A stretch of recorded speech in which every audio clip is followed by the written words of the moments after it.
Welcome back to the Chill Island Oasis of Truth and Reality. I am your host, CJ O'Connell. Yeah. Not much going on around here. Celebrated my grandfather's 90th birthday yesterday. Very amazing. Didn't catch a second of the Super Bowl because I basically slept for a wicked long time, woke up to go downstairs to hang out with the family, and then went back to bed. But it's cool because I really was not interested in anything from the playing to the halftime show to the commercials. Not really interested in any of it. But I did catch a few commercials though via the guys from the old sketch comedy group Whitest Kids You Know. It was this guy's Sam Brown and someone else streaming on Twitch last night, and I didn't even know they were on Twitch, so I checked it out, and they were going over some commercials, so that was funny. I know that the halftime show was, to be honest, I don't even know who was playing in the Super Bowl. I don't pay attention unless it's the Patriots, you know what I mean? But because I'm from New England, if I need to remind all of you. But the halftime show, I know it was Eminem, Dr. Dre, Snoop Dogg, and I think Mary J. Blige. And I'm interested in watching that, but at the same time, I don't really care for any of those people. So, I mean, I guess, oh, Kendrick Lamar was there? Okay, well, I like Kendrick Lamar. And obviously Eminem and Dre are legends, but I don't think Eminem has been good for a long time. Same with Dre. Never cared about Snoop Dogg. He's kind of just like a novelty. I mean, he seems cool. Obviously, I think everyone would probably want to hang out with Snoop Dogg, but you know, he's not really that highly regarded, and I think it's for good reason. I mean, he's kind of just like a stoner novelty rapper. Not that there's anything wrong with that, but I don't think he ever has set out to be anything but that, if you know what I mean. But Kendrick Lamar is good. I mean, I didn't care that much for his last album, Damn, but he does have a pretty impressive discography, especially for modern rappers. Not just modern musicians, but well, I guess I should say not just modern rappers, but modern musicians in general. But I have to say that in the field of rap in particular, I mean, Kendrick Lamar has been like a dominant name, and it's for good reason, I think. I think he's always been very skilled at what he does. But anyway, hello, Winston's mom. Hello, Boba Fett. Winston's mom says, I watched a few minutes of the halftime show and I thought the performers appeared rather less than energetic. And I really dislike auto-tune, but I truly like Snoop Dogg, and he grinned up a storm. Yeah, he seems like a nice guy, you know what I mean? Like,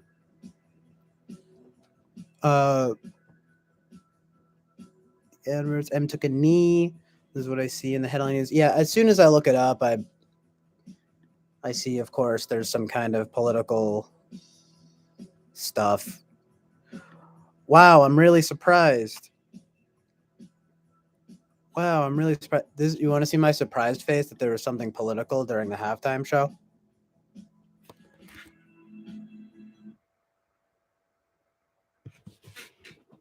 That was it. It was really ugly, wasn't it? Really ugly and weird, especially with the shades and the hoodie on.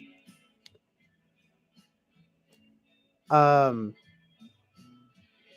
I've never really been a football person. Um, Winston's mom says raffle. Uh, not sure. I'm not sure if that was at me or Boba Fett, but still, the rolling of the floor laughing is always appreciated, regardless of who it is, as long as it's here. On the Chill Island Oasis of truth and reality. Uh, yeah, but uh, like not surprising. New York Times says rap takes over Super Bowl halftime, balancing celebration and protest. I saw one commercial that was pretty cool. That was like from those guys at over at Whitest Kids, where they were talking about. There was one that seemed really cool. It was like an anime commercial with like that, and it was for some Murphy's Irish. It's because some kind of Irish beer that felt like, and I'm you know that felt like it was catering to me a little bit. I thought that was cool, and I also I guess I could appreciate the Matthew McConaughey commercial. You know,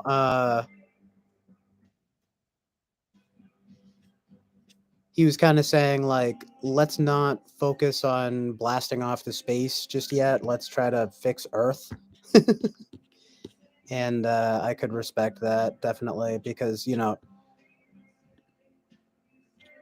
uh, I just agree with that. Um, I'm not sure if this commercial might have been old. Maybe they were playing old stuff. So let's say you It's have got to. to. It must be old. Why did they play it? That's disappointing.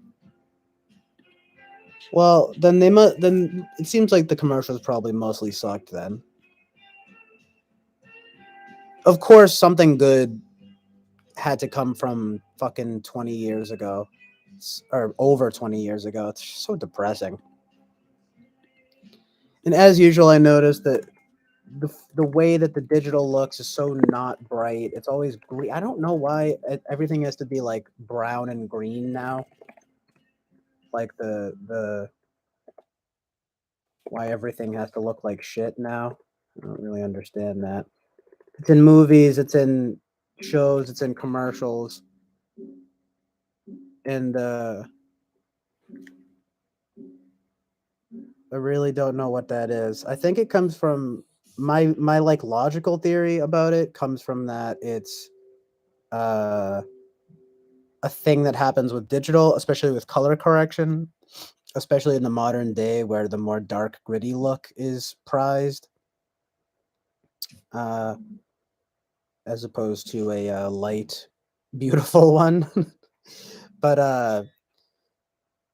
I anyway the so it's probably a digital thing, but I do find it kind of weird. The emotional side of me says that there's some kind of weird conspiracy to degrade the quality of film or something. Because like even in stuff that it shouldn't look like that, like it does. And I notice the only people that seem to care anymore about not doing that are literally the Hallmark Channel. And that itself should tell you something. I mean, it's just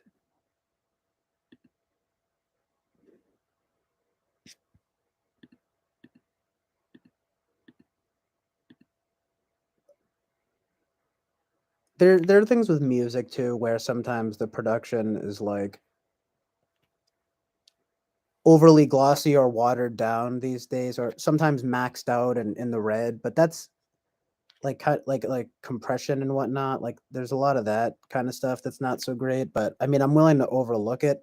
and there are still a few good movies that come out now and then, but I just notice that really kind of like unflattering color grading distinction, and it's just I noticed I've started doing this thing where I can tell that something is I can usually tell when something is new as opposed to old because it has that fucking shitty look. And no one seemed to talk about it. Um I'll be scrolling through the TV and I'll see something and I'll be like, "Oh, look, it's kind of bright and lovely." Let me guess, it came out, you know, at least like 5 years ago. You know what I mean? If not 10.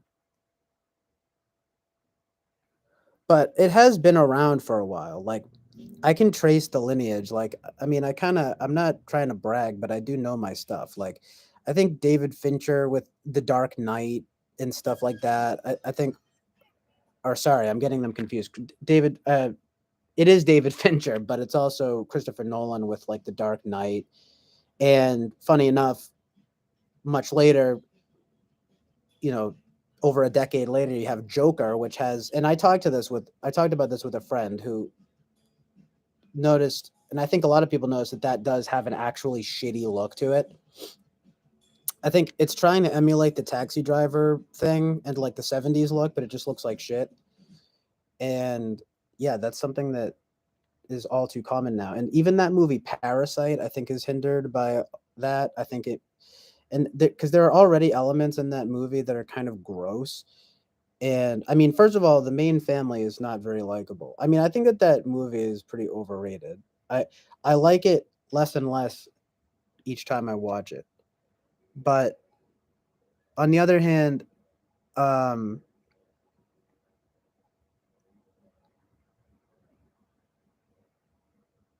let me see. Let me see this. Winston's mom is coming through with some good truth right now. Sludge. Yeah, exactly. Vox has an article on this. Possible answer number one. The rise of digital color grading made it really easy to come up with all-purpose looks. Are you guys talking about Jordan Peterson? Yeah. Benzos, yeah. Oh Brother, Where Art Thou showed how color grading could be used in much more subtle ways. That's pretty good. Coen brothers are good.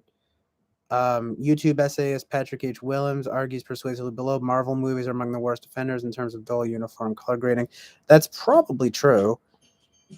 And possible answer no. Actually, digital technology makes brighter colors too easy to achieve. Oh, and this is a counter reaction to that. That's interesting.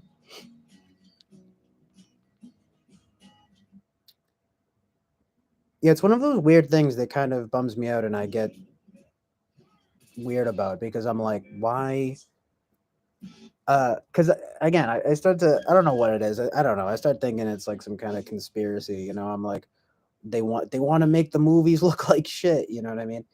Uh, I don't know. I mean, there might be still some truth in that, but there. Oh yeah, so like yeah, Parasite. I mean, that was like the what would you call it? The what's that? That French word is like coupe de jour. Is that it?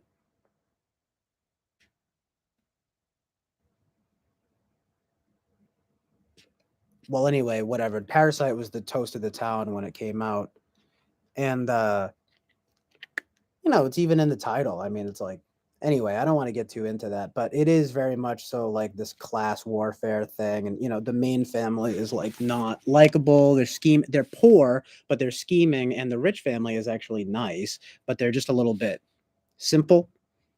If you want to say that, like the wife is a bit easily shocked, and I mean it's definitely a good movie, but I found myself liking it less and less. The first time I saw it, I was like, wow, that definitely is worth the hype. That was a great movie. The second time I saw it, I was like, okay, it's definitely good. And the third time I saw it, I was like, yeah, it's good, but it really is kind of just like part and part parcel with the times. And and the look of it is just not very pleasant to me. It's a little bit disgusting in some ways. But I really liked the recent movie though, Minari, which to me is almost like the anti-Parasite. And while it does still have some of that modern, like the hazy kind of brownish green look to it, it it achieves it like to marvelous effect because it actually does have a more natural feel, like earthy feel, and it does feel like purposeful in that way. And not to mention, it's a beautiful movie with a beautiful score. It's about like an Asian family that moves to America, and there were just a lot of things that I liked. It actually seemed like it was pretty like there were a lot of like kind of pro-American values. It seemed it was they did have there's like a kooky neighbor who's like a Christian, but he's a nice guy and he means well. He's helpful to them, and he helps kind of bless the land and such. And there's a lot of like I kept waiting for the other shoe to drop. Like there's a scene even where there are some white kids who kind of come up to them and in each of them say one thing each that's kind of racist. I forget what it is, but it's kind of like, why do your one of them's like, why do your eyes look like that? And then they're just kind of like, well, I don't know. They address it very like sincerely. And it was really endearing to me because I felt like, well, so many movies would have taken that opportunity to, get political with it. And this movie was just so good. It kind of reminded me of once I actually saw them in the kind of you could say the wrong order, but there were echoes of like David Lynch's The Straight Story, which is kind of like his one G-rated movie. And it's still I think Minari's like PG-13, but it's a light PG-13. You could watch it with your family, definitely. Um so it's just wholesome. I felt like because anyway, but what winds up happening after the scene I just talked about is they become friends. There's like a moment of uh-oh, this could go either way, but then it resolves itself and it winds up with them being friends. And then, like I said, there are all these things where they could have taken the route where they mock the Christian guy, where they do present him, like I said, as very eccentric, and he's always kind of like rambling prayers and whatnot. And he goes as far as to walk around town with like a cross on his back. And it's eccentric, but like he's eccentric, but he's framed as good. And again, the other shoe doesn't drop. There's no critique there. And actually, the Asian family themselves seem to be pretty Christian. And mind you, the whole notion of the movie is quite might I add, I hate, I'm not trying to politicize it or anything, but it's quite conservative in a way about kind of like the American dream about this guy is here, the dad is here basically to start a farm, and he's got a wife and he's got a kid, and the kid's got health issues, and that's kind of the main conflict that's on the teetering of the you know it's like that's it kind of again also reminds me of the old Studio Ghibli movie that I really love, My Neighbor Totoro, because it's like in that movie there isn't really so much a central conflict as much as it's about this family and sort of these relatable struggles, if you know what I mean. And so anyway, yeah, there's reverence there too. Like it just feels like you get this stuff there about like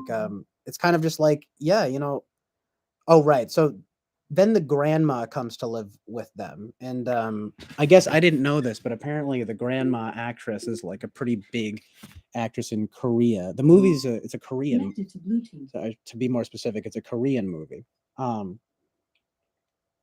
anyway, it wound up nabbing some Oscars and stuff.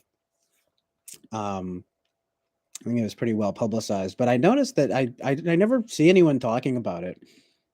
Um and yeah, it might be kind of a more simple type of movie, but I found it really refreshing, especially for something released in 2020. Like I said, it has that look. It does have some of that look, but it's like the content is just so good, and I would say it is brighter than most too. Uh anyway, there's that central conflict with the kid and the grandma, but there's this. I teared up at some points. It's pretty good because the grandma is kind of a tough lady at first, but then its heart kind of reveals itself with the kid, and it's there are just some beautiful scenes, and the score is really good, and it's interesting too that these decisions that almost there's like this theremin, like if you know that sound where it's kind of like where I need to rewatch it, but the film critic Mark Kermode pointed that out and said how it's like this movie could be,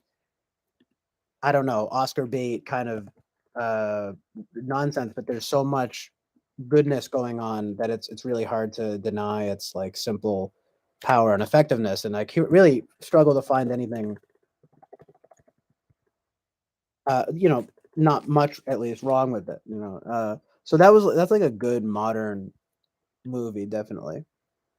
um Yeah, I was talking about this movie Minari. Yeah. But anyway, Winston's mom says the first Matrix was very stylized, and almost every scene was a small vignette on its own in a particular colorway. Yeah, and I've thought of that too. The Matrix was another one that was big into this trend, which is also weird in itself, right? Because as we all, understand the Matrix to be sort of a conspiracy type movie or whatever, and but that's also part of it too. I mean, there's this digital thing, the green thing. Anyway, the green was the color of the Matrix, and blue is the color of the real. Yes, yes, that's exactly it. Said Peter Walpole, the production designer of the Matrix Resurrections for the fourth film in the franchise. I like blues too. I want more blues. Boba Fett. Oh, Carrie Ann Moss. Not sure, but I've heard that name. Um, Yeah, and it's like I noticed it even in Tarantino's Once Upon a Time in Hollywood. It's like there's this green brown this brownish green haze over it, over the there's all these like beautiful shots of LA and such, and they're kind of ruined by that. Like I don't understand. You'll watch any movie from say the 60s or the 70s, and you'll get these beautiful multicolored shots. I mean everything from like the 50s to the 80s, it just seems like film is so bright.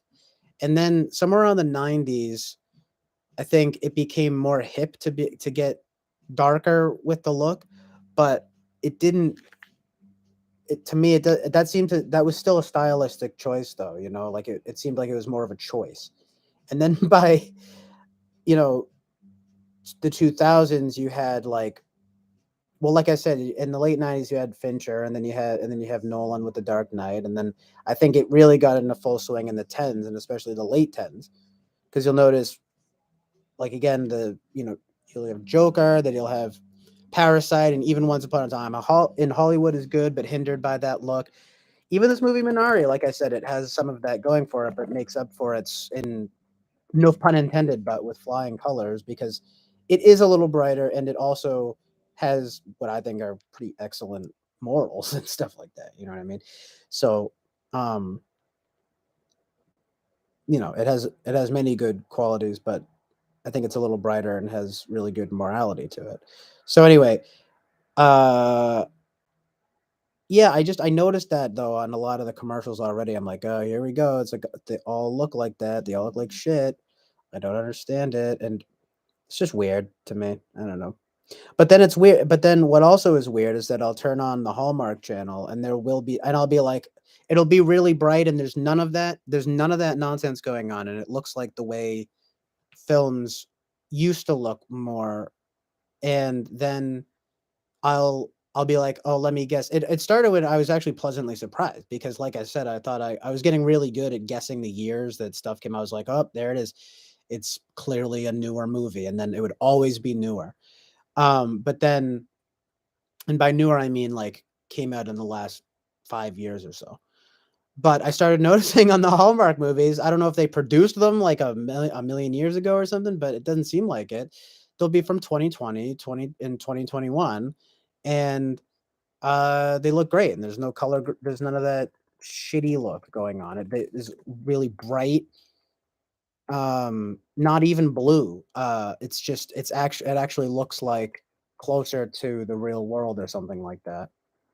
Um, so again, I mean, it sounds very weird, kind of out there, I guess, but it's just I just don't know. It just seems like one of the many strange things that I see where it's like there's this we're supposed to just like accept the degradation of art and culture and stuff. Like, I mean, you look at something like, and I know I sound like a real purist or whatever here, but you watch something like Hitchcock's Vertigo, right?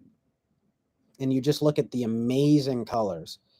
And I mean, it's that thing of like, I guess you could say Technicolor. Um, but like I said, from like you could say the 50s to the 80s or so is just like you'd be hard pressed to find stuff that doesn't look amazing. And well, it's still in the 90s too. I mean, growing up, the 90s were like my favorite era of film, generally speaking. I think the 90s are still very good because there was a balance there between dark and light. And the 2000s had that to a degree, but like I said, towards the tail end, things started to get darker, and then in throughout the tens, there seemed to become this more mainstream preference for the darker look. And then by the time we hit, I guess you could say maybe about the late tens into the 20s now, it's like you can't even it's everywhere. And so it's like it's even in the fucking the Super Bowl commercials. There's no effort to make things look colorful and popping and clean and uh vivid. It's like this preference for this green brown shit look, and I don't know what it is. I don't know why everyone is choosing this look, you know what I mean?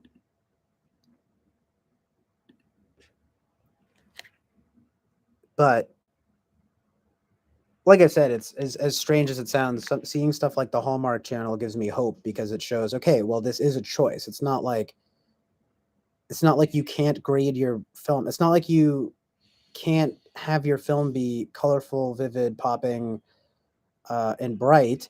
It's just that the mainstream preference now seems to be the opposite, which is just to me very telling. I think it's just like everything else, is it not? I mean, I I really wow, this is fascinating that you guys are familiar with this. Bobby Brown, what's up, Bobby Brown? Bobby Brown says, "Oh, that green brown shade tint. I saw a vid on that regarding cinema. Wow, that really makes me feel a little better. Whoa, even this link has CJ in the name. Wow, amazing. Well, that happens all the time, but it's two letters, but still, so funny. It's meant to be. You know what I mean? As long as people notice it, you know what I mean? Because I don't. I just feel like I sound crazy when I'm like, they're making the movies look like shit and everything. But it's seriously everywhere. Like, um, I don't want to just rattle off a bunch of examples, but yeah, I already kind of did. But anyway, I will have to check this video out. Thank you for sending that, Bobby Brown. Yes, thank you for the compliment on the good find there. Um, nice. Yes, Winston's mom, Robert Burks was the cinematographer for Vertigo, the favorite cinematographer, director Alfred Hitchcock. Began working at Warner Bros. When he was 19. It's pretty amazing. Um, yeah, like it would just be nice to have more of that kind of approach. I don't know if it means really going back and using old film or something because like I said, like Tarantino's Once Upon a Time in Hollywood, supposedly, Mister I shoot on 35 millimeter film or whatever. I mean, hold on, let me what was it shot on? What was this? Anyway, it doesn't look like it. You know what I mean? Doesn't look like it to me.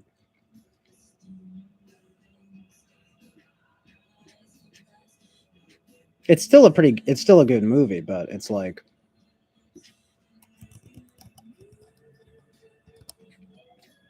um it does have that look though.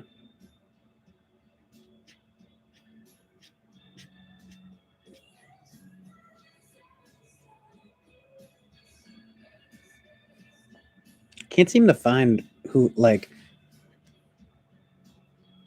film style. Did he do his thing where he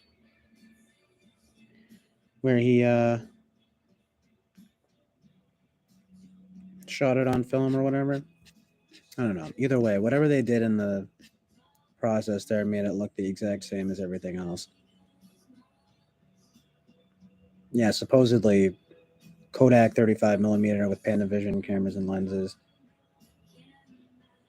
Yeah, and there are black and white sequences, Super 8 and 16 millimeter Ektachrome. That's pretty cool.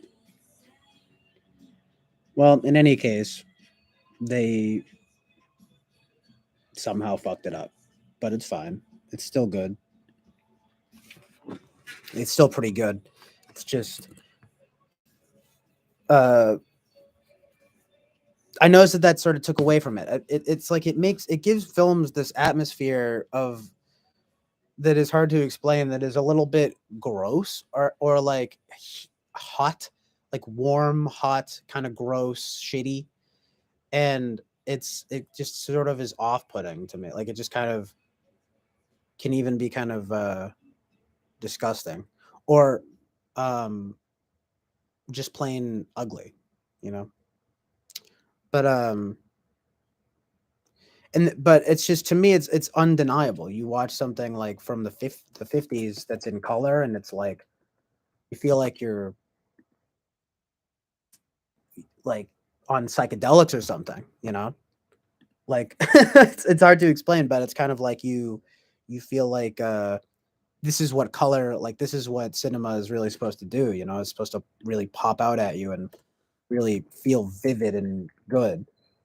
And it's just so rare these days that I find a modern movie that does that. Everything looks dark and shitty.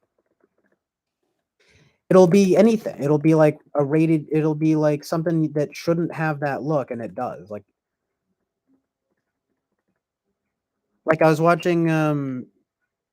I watched Disney's Jungle Cruise with the family recently cuz I've got little cousins and there were a few transitions from green to blue and there were a few like interesting shots, but it all had this dark, like shitty brown green look, and I was like, "What the fuck? This is a like a it might have been a light PG. I'm not even sure. It's a family movie, and it's just like by all means, it shouldn't look like that."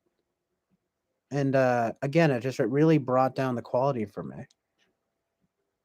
Um,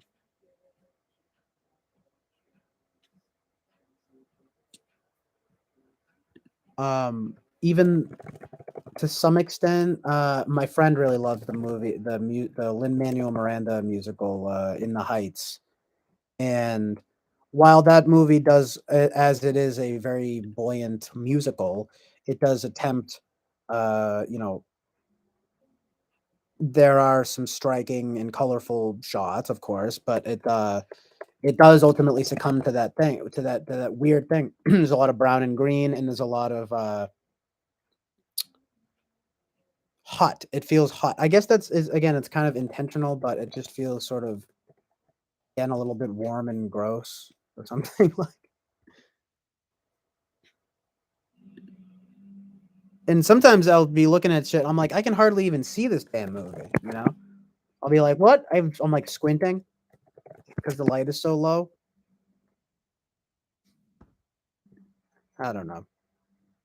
I'm just being crazy because it's like, because it really does get to. I'm just I start to get crazy and I'm like, there's something going on here. They want to fucking make it look like shit. I'm telling you that it'll be like someone's head getting blown off super graphically with like hyper realistic blood and it's dark and it's brown and it's green and it looks like shit and then it has 90% on Rotten Tomatoes You know what I mean? But then what's so much more interesting to me though is how that same movie will have a 90 from critics, but a 55 from audiences. You know what I'm saying? And it just goes to show me that, as usual, something like, this insistent attempt to go against what the people really want, which are like probably more inspiring, hopeful, beautiful, bright pieces of art. I'm not saying always. I mean, I'm not ridiculous. Like growing up, all my favorite stuff was the darker stuff. I'm just saying, like, now it's the opposite. It's like everything else, it's like I'm on the, you can call me a contrarian, but I'm just saying, like, stuff like that, it doesn't look good. And unless you're fucking David Fincher or whatever, it's not nice. It's not normal. Like if you watch a movie like Fight Club, for example, you can see that. You can see echoes of that. You can see it even in something like The Matrix. But now everything kind of looks like that with like, but also with like hyper realistic detail. And it's just kind of ugly. And it's not a coincidence to me that as much as I like David Lynch, okay, he was one of the filmmakers on at the turn of the century who said, "I love digital." He thought that it gave a clarity and everything. Well, this is coming from the same guy who would like purposely investigate dead animals and would like, and is he balances dark and light, he balances ugly and beautiful, but there is a fascination. He's the guy who says that if you zoom in enough on a sore on a body, that it can look beautiful, not ugly. You know, it sounded like it was rhyming, but I didn't mean for that to rhyme, like feminine rhyme or whatever. But you get the point. It's like he is infatuated with that kind of thing, and it's just seems like not a coincidence that he would be like, I love digital, basically because it looks like shit, I guess. I mean, he shot Inland Empire on digital, but since it's from 2006, I guarantee you it looks way brighter than anything that comes out now. It's digital. I mean, even the Twin Peaks: The Return did not have that look to it. And we're talking about fucking David Lynch Twin Peaks. You know what I mean? Didn't have that look. Um, oh, that's so strange. Boba Fett. Did you just mention that at the same time that I said that? Because that's hilarious. Fincher is sus. Yeah, I don't know. I Fincher has some good stuff,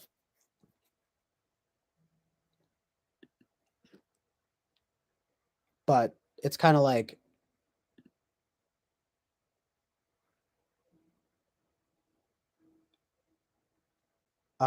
it's just weird when everything looks like Fight Club and The Dark Knight. You know what I mean? It's like those are still pretty great movies, but fucking Fight Club came out in 1999 and The Dark Knight came out in 2008. So it's like that's why they're good, to be honest, because it still doesn't feel like it's like there's any purpose behind it or any.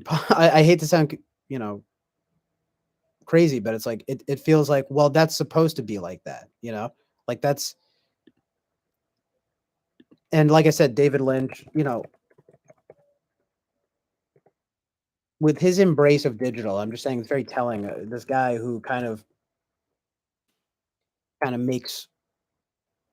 I know what he means when he says the thing about the sores. When you zoom in on it and you just see the colors, but and that he kind of says, it's only when you zoom out and it's disgusting is it that, and only when you zoom out and you name it actually is like when it becomes like disgusting or something. And I mean that's just not disgusting necessarily, but off-putting or whatever. But to me, stuff like that is just more disgusting. It's probably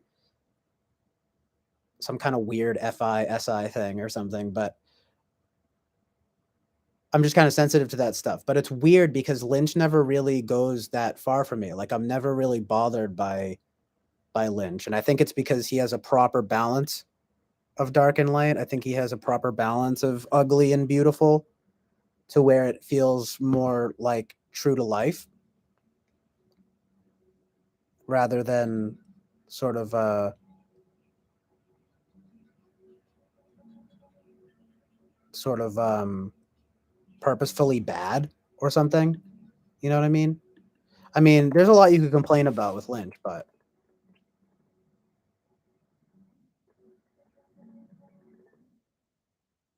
he knows. I'm just saying he knows dark and ugliness just as well as he does light and beauty.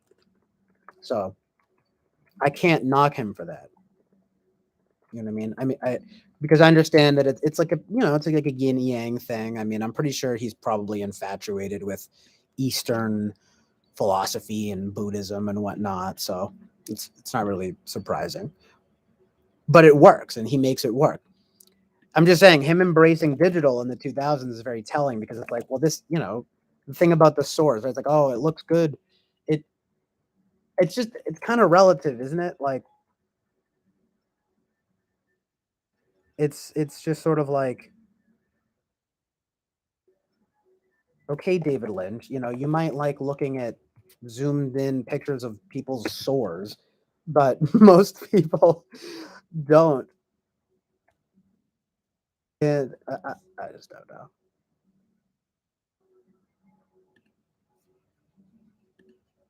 He did well.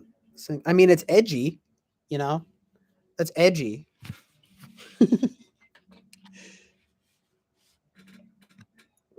I think he's kind of an edge lord. People talk about Lynch. He's interesting because he was born. He was like born in the or well, rather, he was raised in both. He saw the kind of industrial ugliness of I think Philadelphia, and he also saw the um, beautiful kind of suburbs of somewhere else. I need to end this out. Pauline Kael is a pretty respected critic, and she actually called him the first populist surrealist. That makes a lot of sense. What an interesting combination of words there, or of terms there. You know what I mean? Well, he was all over the place, but basically, he was. It's just interesting because yeah. Listen to this early life. This is a quote from David Lynch. He says, "My childhood was elegant homes, tree lined streets, the milkman, building backyard forts, droning airplanes, blue skies, picket fences, green grass, cherry trees. Middle America as it's supposed to be. But on the cherry tree," and I imagine him doing his hand thing right now, "but on the cherry tree, there's this pitch oozing out, some black, some yellow, and millions of red ants crawling all over it. I discovered that if one looks a little closer at this beautiful world, there are always red ants underneath.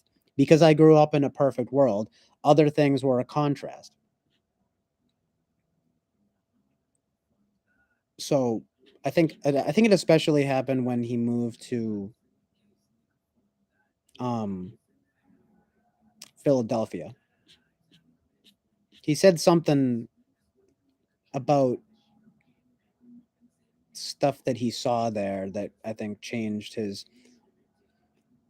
You can just watch Blue Velvet if you're interested. I mean, Twin Peaks is like that too. It's all about the kind of the under like the again, it's just the light and the dark. You have blue skies and picket fences on top, and ants and dirt at the bottom. That's basically David Lynch for you.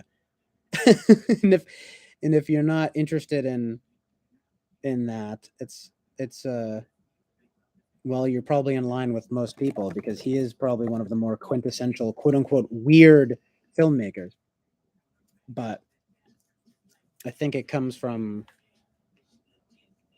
his life, his sensibilities. And I think that's what makes him, like Pauline Kael said, you know, the first populist surrealist.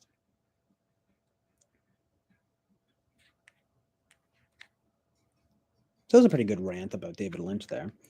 But it was a pretty good way to sum it all up there. But yeah, that's funny, Boba Fett. He says complexity and simplicity. It's interesting. What do you mean? Well, I thought you were talking about Twin Peaks because it was. Yeah, it is trippy. I said it right at the same time. So funny. Guy Ritchie fans, I need to watch Guy Ritchie. Yeah, David Fincher does seem pre Gen X. Ivan Reitman, filmmaker behind Ghostbusters, dead at 75. The influential filmmaker and producer was behind beloved comedies from Animal House to Ghostbusters. This is crazy, but I haven't seen Ghostbusters. But I have seen Animal House. Ivan Reitman. That's a pretty big name. I Oh wow, Jason Reitman's his kid.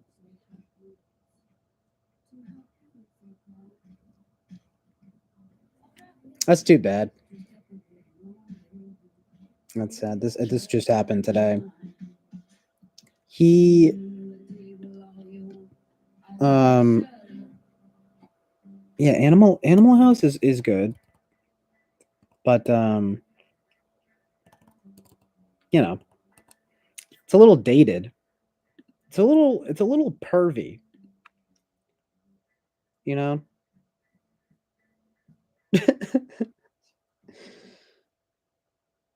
I mean, it's all right.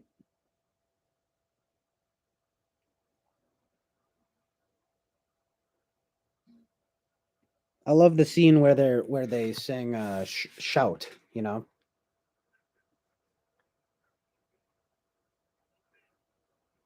They're in the bar and everything, and I mean, it's like a fun movie. It kind of, you know, created a certain genre, you know, the kind of frat boy, college bro humor. It's just beer and women, you know, constantly, just all day, every day. And they're like nerds too. And you have you know, the late great John Belushi. But honestly, I never really got into him. I mean, you know, these just super like revered personalities.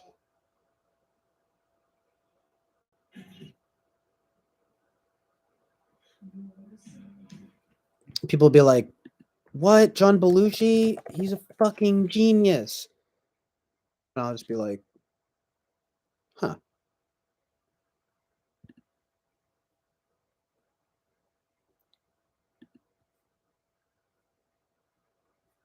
Like, is he really that funny?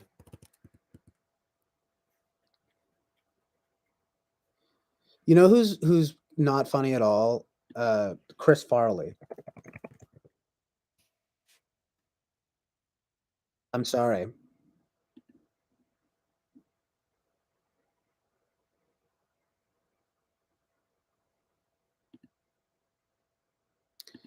I don't know what it is. I don't know. You might call it like ESFP humor. Like I'm just a snob, you know. I just can't. I'm just like this is not funny to me. Like him just like being fat and falling down and just dying really young. It's just sad. I don't know why people are like Farley, man.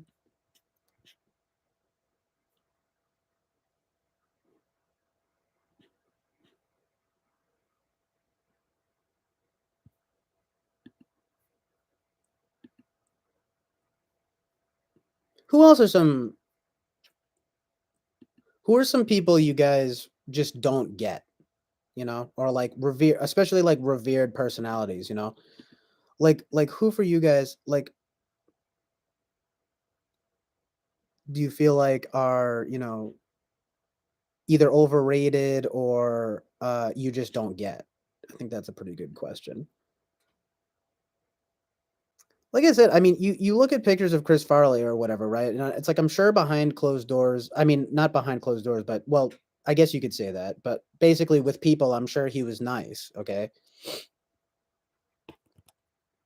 it's just not really my kind of humor. Uh, I didn't grow up. It's like I'm sorry, I didn't grow up watching Adam Sandler movies. Like, nope. I've talked about that stuff before.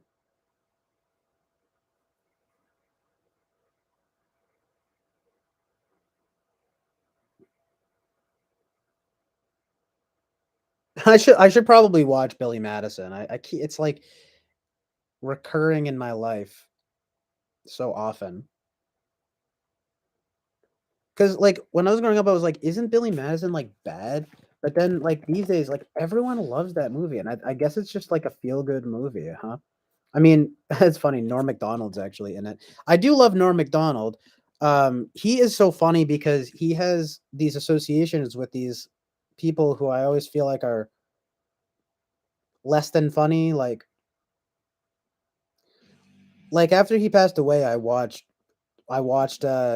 Bob. It's weird too because it was right before Bob Saget passed away, and I watched Bob Saget's Dirty Work, starring Norm Macdonald and Artie Lang.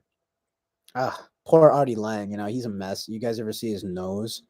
These people, they just do tons of drugs and stuff. It's crazy. Like, but I feel like it's cool how Norm seemed to stay away from all that. You know what I mean? Norm is just such a legend. But in any case, it's like he's interviewing like Andy Dick and stuff, and I mean, I think he loved Farley. He all these guys. He's a Sandler guy. David Spade, that whole squad, like Nick Swardson, even as a newer. He's one of the more newer. Sorry, one of the newer members of that kind of crowd. You know what I mean? But he's been around since like the 2000s. You know what I mean? But anyway, Dirty Work was just clearly not that good.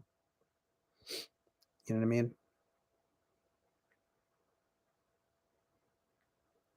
Like Norm is funny in it, but to say that it's good is a real stretch of the imagination, in my opinion. You know what I mean?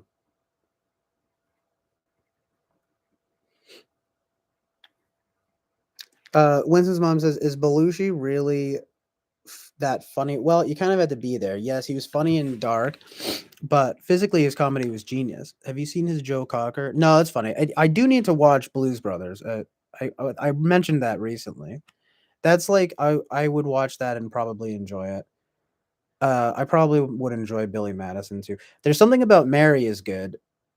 Really funny actually, because that was sounds kind of weird, but I watched it with my family when I was younger because I mean it was what as a teenager though. But I think that's actually pretty it's kind of a Gen X type movie. Like I mean my parents are pretty young, so they're technically Gen X. Um my mom would just be like, "It has a nice message," which is kind of like because I guess you could say the Ben Stiller guy, right? Like he's so um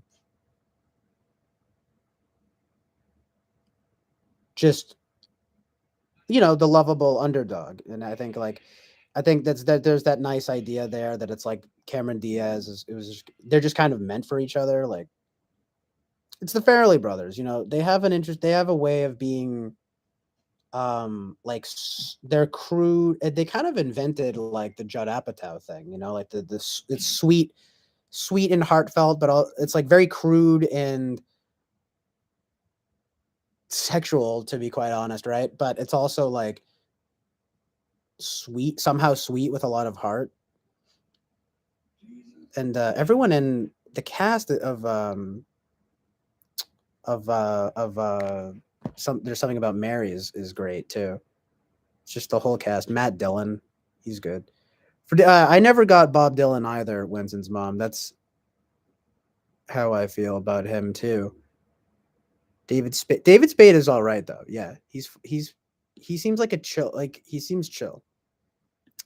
Winston's mom doesn't get Ryan Gosling though. So, yeah, we talked about it before. Not a Ryan Gosling supporter, no Ryan Gosling fan. He probably is kind of overrated. But anyway, thank you for stopping by, Winston's mom. Have a good day. Good to see you. Peace out. I guess she already left, but no problem with his mom. Again, thanks for coming through. Good to see you. Have a good day. I need to watch Dumb and Dumber. Crazy how I haven't seen that yet. Yeah, but Dirty Work. I mean, if you like those kinds of movies, you might like it. It's. I thought it was interesting how like Bob Saget almost chose to have the look of the movie actually is fairly bright and it looks like a kind of idyllic sitcom. But I mean the soundtrack is super derivative, it's like every song from like just that era. Like there's clearly not that much thought being put into it. Like it doesn't really matter. Like the plot doesn't really matter. It's kind of just for Norm and Artie to goof off. Um so in other words, it's fine for what it is, and basically Norm is especially funny. He just basically plays himself, and there's a chick that there's a love interest for him, and it's funny, but it's pretty it's pretty surface level, superficial. I mean, it was really panned when it came out, obviously, but I think time has been kind of kind to it in the same way of just like all those kinds of movies being looked at as just kind of dumb fun. But I would be surprised if you would think it's probably not even technically as good as like Billy Madison, or certainly not Dumb and Dumber. Like it definitely doesn't. I really wanted to like it more just because it was Norm, but I was like, yeah, it is pretty dumb. It's kind of bad, but it's it's fine though. There are some things here and there, like yeah, maybe some kind of more edgy jokes and stuff that are funny, and yeah, Norm is great though. He's a legend. Dumb and Dumber on VHS, nice. Yeah, Boba Fett says Dylan wasn't that great. Yeah, he's super overrated. So it's like, cool. Yeah, yeah. Ryan Gosling, he's probably underrated. I mean, overrated as a like a quote unquote hot celebrity or whatever.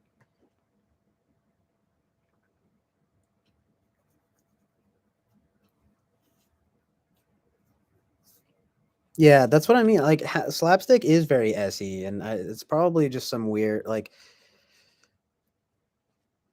I guess put it this way: if I am like INFP or something, it would make sense because it's like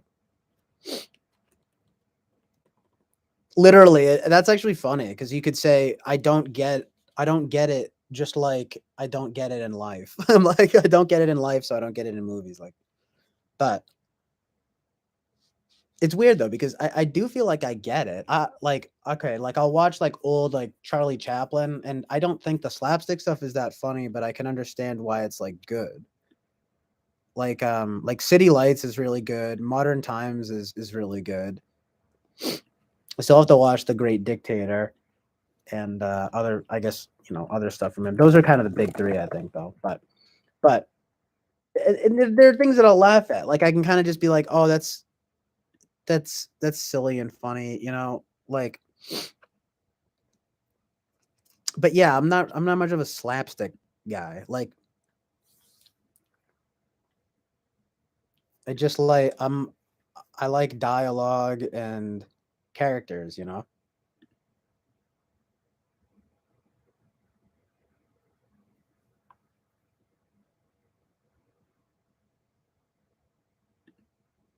Well, it's everything. I mean, dialogue, characters, story, look.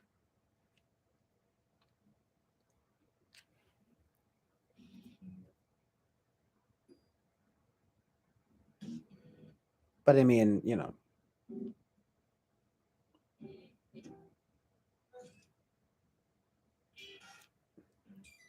it's like there's obviously room for all kinds of stuff. It's just like generally speaking though, the more it's not even just necessarily like slapstick stuff though. It's more like gross out stuff. It's kind of, in keeping with everything I'm talking about here. It's more like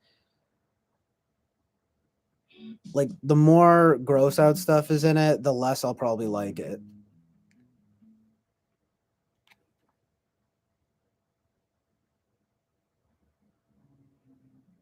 I guess that's kind of SE too. It's just not my vibe at all. You know what I mean?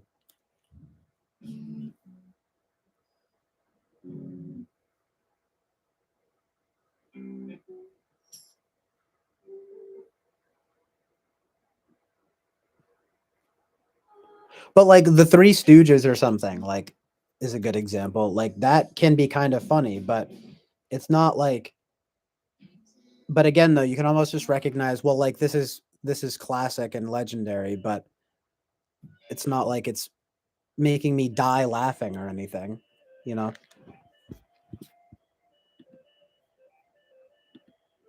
Potty humor is hilarious. Small those, but thanks. Fart jokes are lol. The Naked Gun ones were great. Yeah, I mean, a good example of like, I guess, like I do generally like the scary movie franchise. Like, even though there are gross out things in that. I mean, I like a lot of Apatow stuff, even though there's gross out stuff in there. I mean, even there's something about Mary or Farrelly Brothers stuff. You'll find that stuff, but I feel like you'll note that all of the examples I'm giving are like good. I mean, I'm trying to think of an example of like a really awful, like gross out comedy or something. Even American Pie is good. It's again, it's like as long as you've got like good characters and like good vibes, and it's not just super gross and crude, then I will probably like it, you know?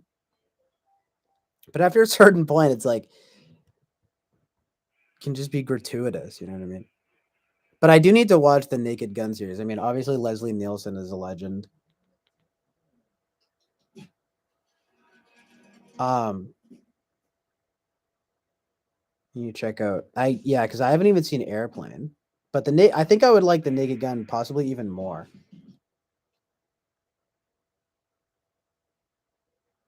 So funny. And also speaking of, I need to watch Stripes.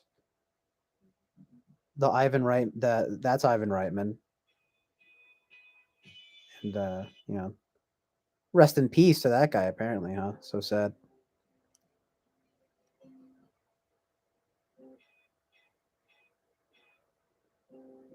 Who were those guys shooting rockets from their buns, etc.? Oh, the Jackass guys. Yeah, I actually liked that stuff when I was younger, but now that I'm older, I legitimately like don't think I can watch that stuff. You know what I mean? It's just gross. Thanks for total ESFP crew. He's dead. Fuck. Well, yeah. Apparently, just today, Winston's mom actually broke the news. That's this guy Ivan Reitman passed away. That's kind of what got me talking though about all this, these kinds of movies.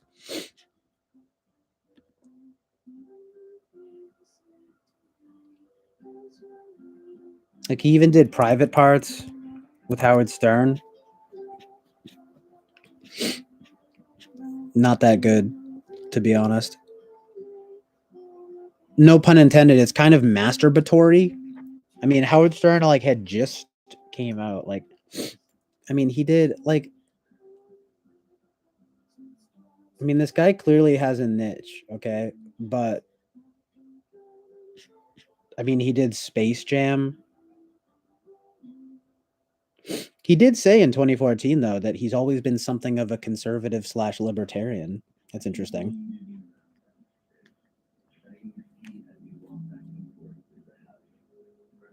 Now I like him. No, I'm just kidding. But um,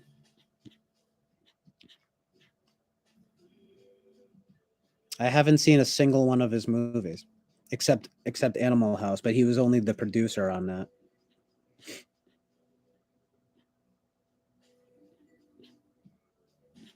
Oh, and Old School. But again, he was. What did he even do for that? Oh, he was the executive producer. Oh shit, he was the executive producer for Disturbia too. I just watched that recently, and that was pretty good. Oh, he was the executive producer for I Love You Man too. That was pretty. I actually saw that in theaters when it came out, and that was a pretty good. I thought that was actually kind of an underrated, um, you know, bromance comedy. It's pretty good. It's a likable movie.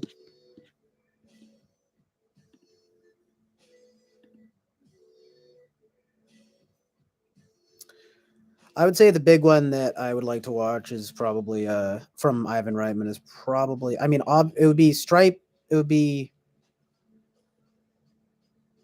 Stripe. It would be both Stripes and both.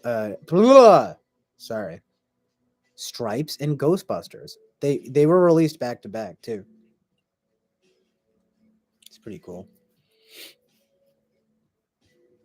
So yeah, rest in peace to him. Spaceballs. Yeah, I never watched that. I felt I.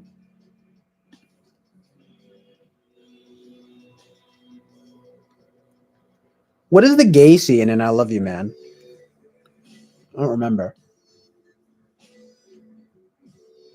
Well, the thing is, I never watched Star Wars. I mean, Boba Fett, your name. It's obviously you obviously like Star Wars. So it's like I didn't watch Star Wars, but I didn't watch Spaceballs either. You know what I mean?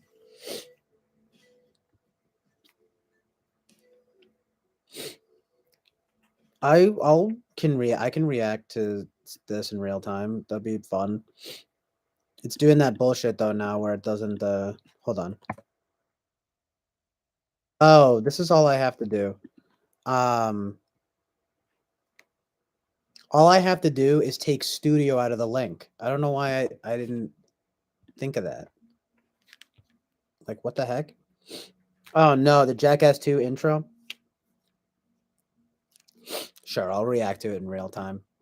Like I said, I used to love those things. I'm trying to remember what is the gay scene though. I mean, oh yeah, when he sees Thomas Lennon. Oh yeah, and his younger brother is gay. I guess there is a lot of gay nonsense in this. No, I'm just kidding, but you know, like I guess I kind of forgot about all the gayness. I mean, because it is after all a bromance comedy, but there's also for some reason Andy Samberg, the younger brother, is gay, and then just for some reason the Paul Rudd goes on a gay date by accident though. Oh, he's trying to find like a new friend, and then he turns out to be gay. I mean, they do handle it well though, because it's like the fact that Sandberg is gay is like a footnote.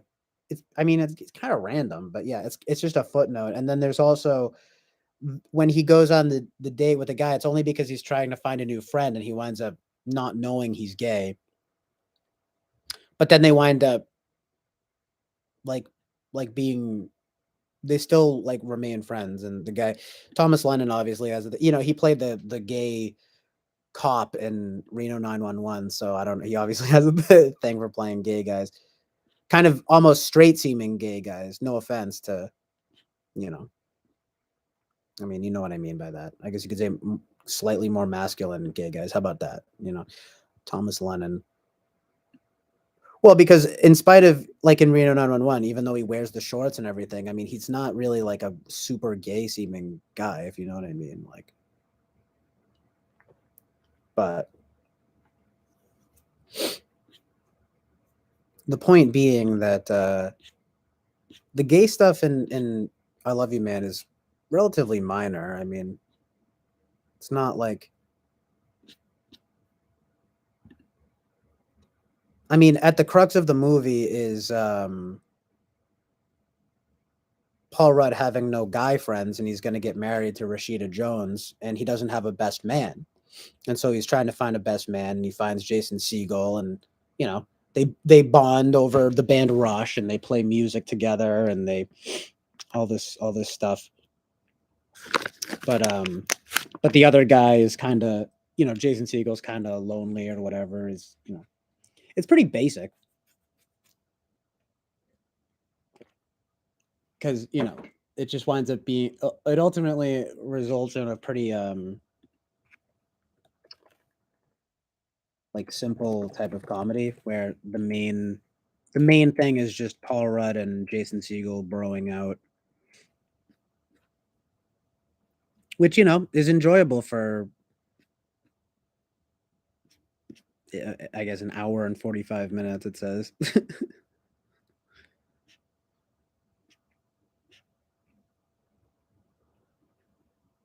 Pretty decent cast.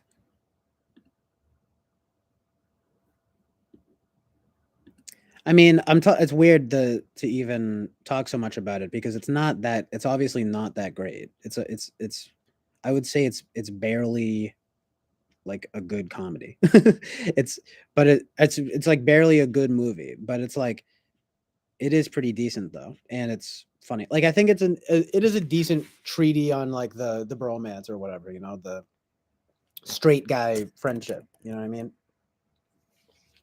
Especially what I would imagine to be later in life male friendship, like in your late 30s, not later, you know what I mean, like kind of approaching midlife. I more that's what I mean, is like sort of like more approaching midlife and kind of like realizing, well, you don't really have um Paul Rudd doesn't really have any guy friends and doesn't really care about that anyway, so he's trying to find the best man, and he meets Jason Segel, and it's pretty funny.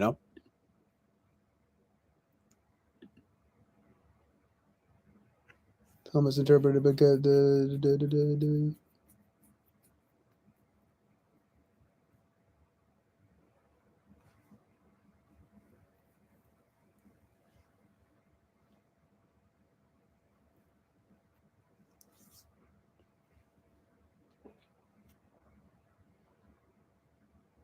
I have to put up like a brighter graphic. I mean, something brighter on the screen so that it's not so dark. Kind of ironic, as I was just talking about, the dark look and everything. That wasn't on purpose. I was actually just watching Fantastic Mr. Fox finally for the first time, and I had it paused on a really nice scene with it's nighttime and the tree, but it's like it's too dark. I need to put something else on the TV so that it's not so dark in here. But yeah, I'll watch that intro though. I've seen the first 3 Jackass movies, I used to watch the show, and I saw the first 2 movies when I was like pretty young, and I was probably like a tween. Yeah, I won't spoil anything. I'm only 20 minutes in. It's pretty good so far. You'd probably like it, Bobby Brown. I mean, Wes Anderson is pretty great. He kind of never misses, in my opinion. Um, um, yeah, but there is that kiss scene. That's funny. Rob Halford, lol. Um,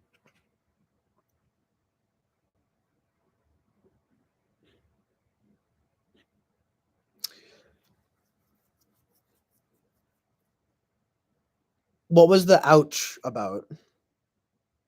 Also, what lol ouch, you'll get there. I don't know. I don't know if that was to me or Bobby Brown. Bobby Brown says, I have a unique opinion. I feel I would have liked Pineapple Express a lot more if they didn't have his girlfriend be a chick still in high school. Like, why was that necessary? Yeah, I noticed that too in hindsight. Like, I didn't think much of it for a long time. And then in recent years, just given, I guess, I don't know, you know, all the stuff that's come to light or whatever, I wind up watching it and I'm like, oh yeah, why is his girlfriend in high school? Like, I mean, I guess it's because he's kind of a loser. I mean, it's like he can't find a girl his own age, right? And she's about to go to college, so she's 18. of course, the age difference is probably striking. I mean, Seth Rogen must have been what, 32 maybe in that movie. I loved that movie when it came out though, and I still like it a decent amount. It's an interesting mixture of, buddy stoner action comedy and comedy, you know what I mean? So it's cool.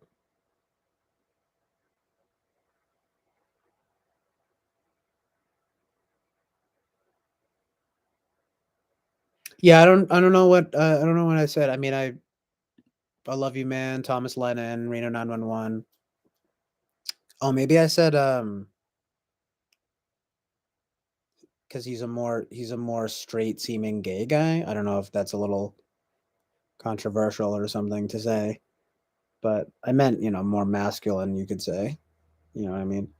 Um, no, I like Reno 911 is funny though, and Thomas Lennon is good on that. Um, and again, I like I Love You Man, and I actually think Pineapple Express is pretty great. I think it's pretty underrated and great, but the high school girlfriend thing is strange, I guess, but it's also handled decently. It's not like there are any like weird sex scenes or anything.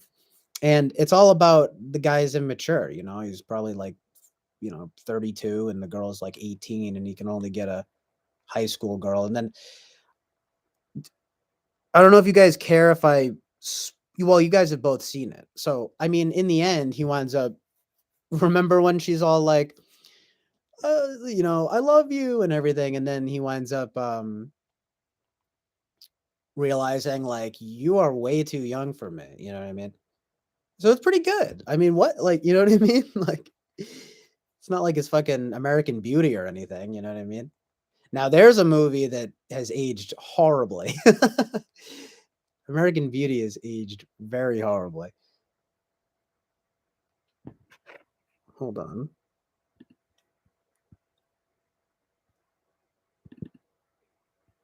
Well, she is a hot blonde, yeah.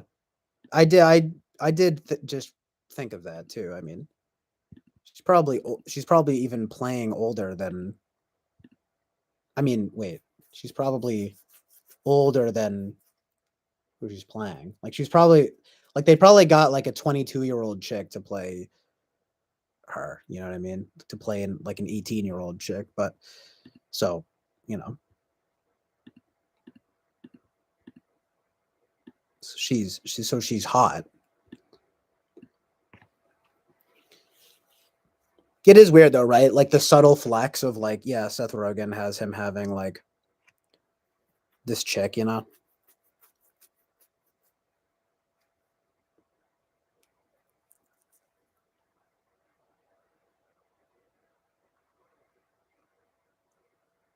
But I don't know. It's interesting. I mean, because even it is like it's a weed movie, but it also I liked how like in the middle, for example, like it's mostly the Seth Rogen character who is kind of like, you know, all of this stuff is like happening like because we're high and stuff, is kind of like self-aware, and then they have their miniature falling out, and but then they eventually reunite, of course. But I liked that bit of self-awareness, and then I also liked how it was kind of part of his arc to drop that girl because she was too young for him and he needs to grow up, you know what I mean? So I felt it was kind of honest in that regard, you know what I mean? But yeah, Bobby Brown says, "Exactly, it's a subtle flex, dude. You perfectly articulated my sentiment." Yeah, I know what you mean though, for sure, dude. Like it's kind of like it's kind of like yes, that's like everything I just said, well, mostly the last part. Just talking about this chick, right? Like it's that is obviously the intention and like it works well, but the you can't help but think like, oh, yeah, okay, Seth Rogen with this hot blonde girl who's about to graduate high school, and he clearly could never, get this chick in real life, or I don't know, maybe he could and does nowadays. I mean, he is rich and famous, and he doesn't seem like a bad dude. He's probably at least pretty nice. So, you could probably land a hot chick, but in the days when, I mean, Pineapple Express 2008, yeah, it was, it's been some time now. So you look at a movie like that and you're kind of like, well, yeah, maybe it's a little bit of a subtle flex, you know what I mean? He's trying to be with this girl he could never get or whatever and she's really young, so it's kind of weird. Anyway,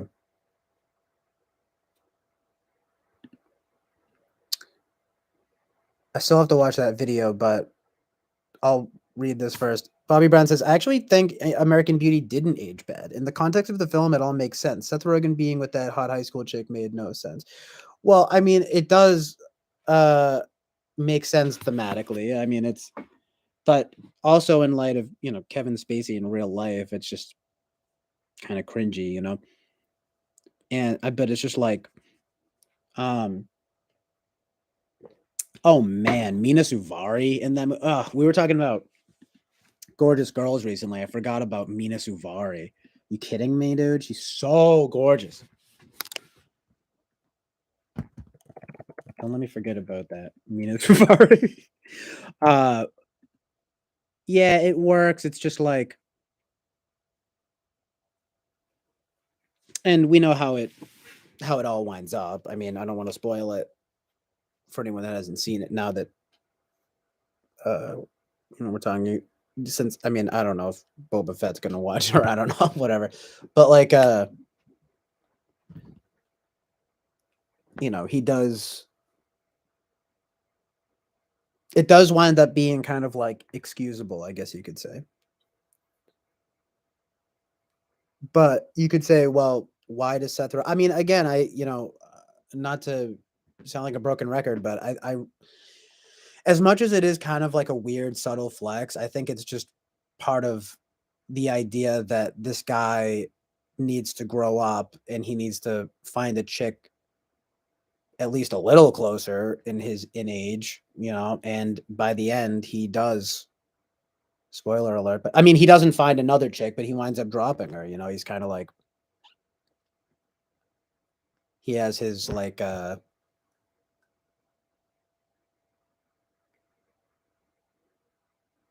his revelation or whatever, that it's basically not really appropriate for a guy his age to be with her. You know what I mean? Even if it's it's actually funny, right? Because she's all like, I love you. I want to spend they're on the phone and it's like all this shit has gone down that he's put her through. And I remember actually, honestly, when I first saw it, I was like, I almost felt bad that he left her like that because she seemed so she was like, I love you. Well, she says, I want to marry you. And then he's all like, uh, I made a mistake. I remember all this stuff pretty well, actually. I've seen that movie a lot. Just because they play it, they also would play it a lot on TV. It's just one of those movies where I've just seen it so many times. And I remember being like, oh damn, he dropped her like a hot potato, you know what I mean? Which again might be a subtle flex now that I'm thinking about it, right? But it's kind of like still proper, right? That he kind of he realizes just how far it's gone when she says that. I think it's in that moment where she says she's willing to marry him that he realizes it's not just about the marriage, but it's about like her age. It's like yeah, no, like this can't work. It's like, oh yeah, and he's all like, you by all means you should be like pissed at me and never want to talk to me again. And it's like, this just shows me how like immature you are and like annoying. It's actually pretty funny. Kind of based. Based and red pilled. So funny. But yeah, he had a midlife. Not a fan of Mina's face. I don't know. I really like her look for some reason. I can understand that though. She has an interesting phase, but it's like that model chic that I kind of like. I kind of like that. He had a midlife crisis at the end. He had an epiphany about the true priorities that matter. I'm talking about. Oh, okay. I'm talking about American Beauty. My bad. My connection is laggy. Yeah, it's fine. Bobby Brown says, I'm just confused. How did he even meet a high school girl like that? Like, what real life scenario? Yeah, that's something that they just never address. So one can only speculate. um,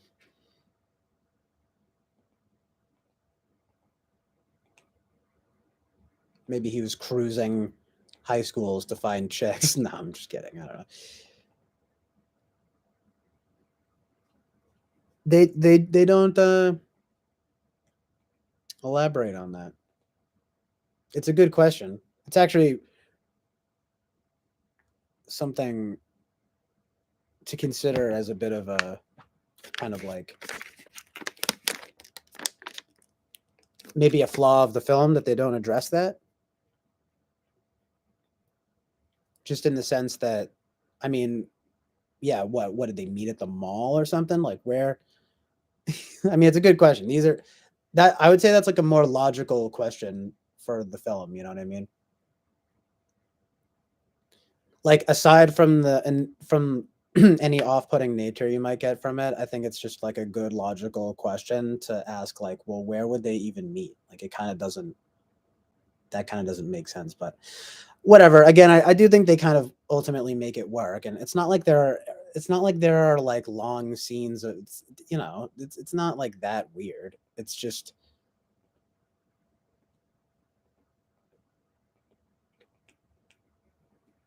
I don't know.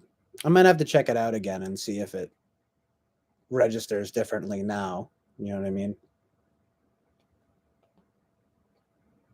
But it does come to mind nowadays when I think of the movie. I'm kind of like, oh yeah, kind of weird. He was with the high school girl and everything. And like, yeah, she's hot and blonde, so it's kind of a subtle flex. So it's kind of weird. Yeah, I agree. Oh, okay. Wait, let me watch this. The Jackass 2 intro real quick. They just came out with a new Jackass movie, and Eric Andre has been shilling for it a bunch, but I just highly doubt that it'll be my vibe for these days. You know what I mean? This thing, it should have been just IMO. That's why it's definitely some subtle flex. I kind of throw Soderbergh be the underdog. I want to root for if he landed a barely legal check. Yeah, I guess so, huh? I mean,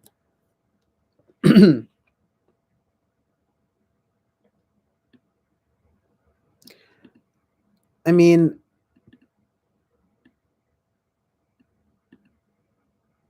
I want underdogs, bruh. Yep. Um, I think there are two ways of looking at it. I mean, if you've it's hard not to. I mean, people like us, I guess, we've seen a lot of movies, and it's easier maybe for people like us to see like, well, this guy. It's like yeah, she's hot, and it seems like it's kind of a subtle flex. But on the other hand, like there's the very real arc of him being immature and like needing and finally kind of yeah, oh that was the word. He kind of sees the light at the end and is kind of like I need to grow up, and part of that is not dating a as you put it, a barely legal hot chick. It's like it's not like it matters so much that she's hot. It matters that she's young. You know what I mean? It's like she's too. I mean, you could say, well, she's 18. I mean, she's of age, but it's still just like telling, I guess, of a certain immaturity. It's you know, it's not wildly out of place in the film. I mean, you'll see that a lot. It's not like a lot of older guys who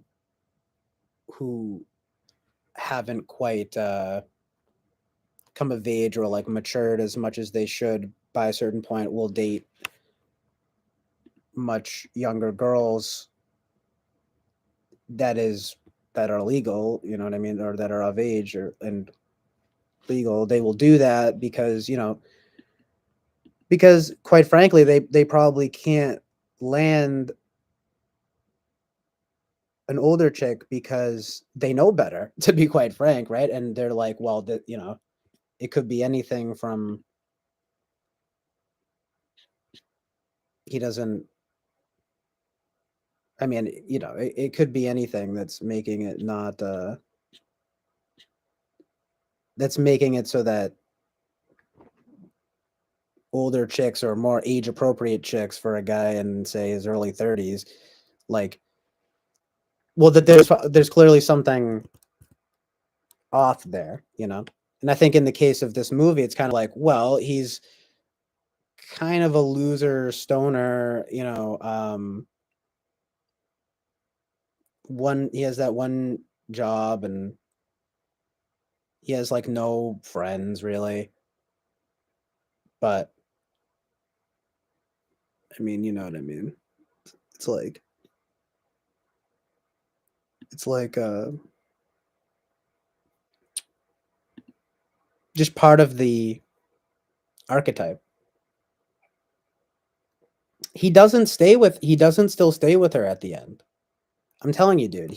There's a whole long phone conversation where she's all like, "I love you. I want to marry you." And then he's like, I made a mistake. Like, you are like he's like, "You should be you should want nothing to do with me after all this." And this just like shows me that like you're immature and just too young for me, you know? So I mean it winds up being a good message, you know? That's all I'm saying. Now, that's I've pretty much I'm only going to wind up repeating myself at this point. So I'm just going to move on and watch the Jackass 2 intro now. But I will have to revisit it and see if there's anything weird. I mean, to my knowledge though, there isn't much that's like terribly weird. It's not like there are like sex scenes or anything or, you know, all that. So. And again, I think, you know, he makes the good right choice in the end, and that's kind of what's most important, right? Hold on. Yeah, this epic intro.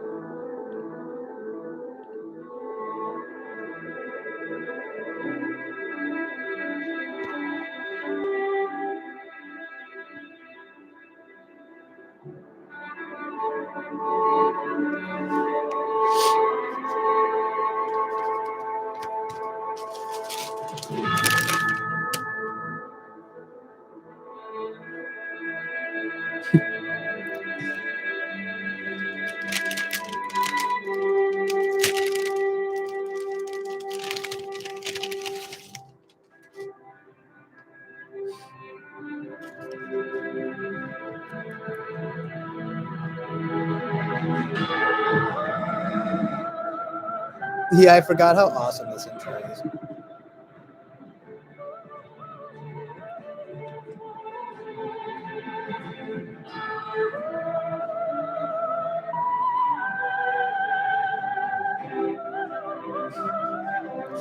Davey England.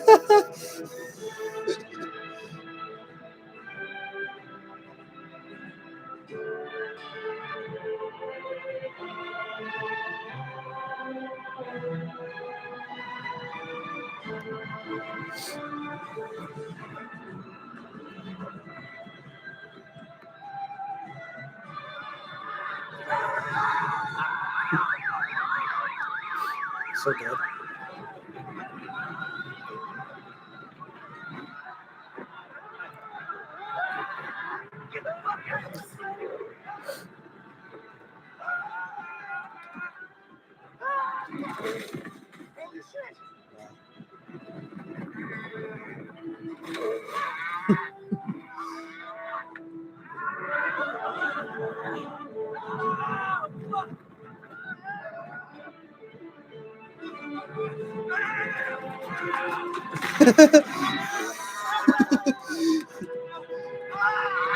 Oh shit, Wee Man got fucking. That's like dangerous. Damn.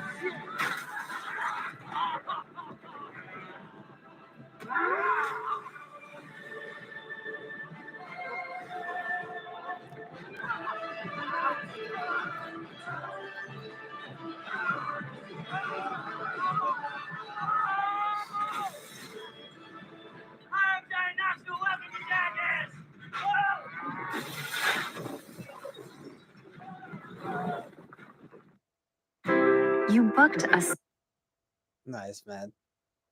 Johnny Knoxville is cool.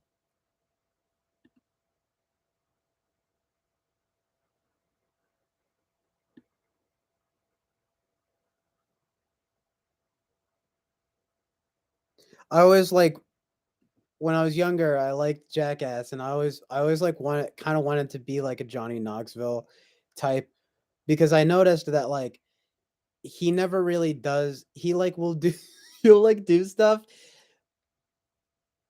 but like for example, it's actually funny because it's kind of part of what I was gonna say. I always liked when they did all the action stuff, but I like to this day I'm like, oh god, the gross out stuff is horrible. And you've heard me talk about I have my thing with I hate like vomit stuff. And I mean, part of it is interesting because it's almost like some kind of like exposure therapy, right? Because I'm just like, well, look at these guys, like they're just puking and then like they don't care, you know what I mean? But ugh, so it's so gross sometimes. There are just like things in there that are just too much for me, you know what I mean?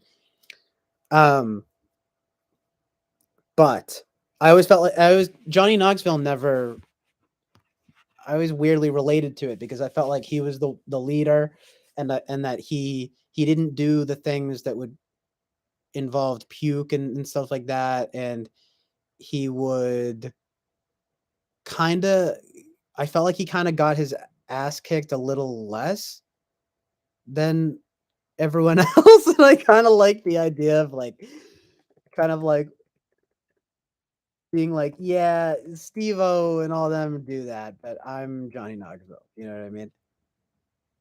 Oh yeah, and he would do a lot of prank stuff. He did like really funny like public prank stuff, and that was always really good. And I liked that stuff. You know what I mean? Like he wouldn't. I just feel like he wouldn't do too many of the things that involved like bodily harm, and he never would do puke stuff. And it was just something that always stood out to me that I was always like, and plus he's kind of the leader and he's kind of the cool guy, and his name is cool, and I was always just like, yeah, I'd want to like. I mean, he's obviously no not I don't know if he's the best guy to look up to or anything. I certainly wouldn't go that far even when I was younger. It's not like I looked up to him or anything, but I was always like, oh, he's cool. I'd like to be like a Johnny Knoxville type or something like that. You know what I mean?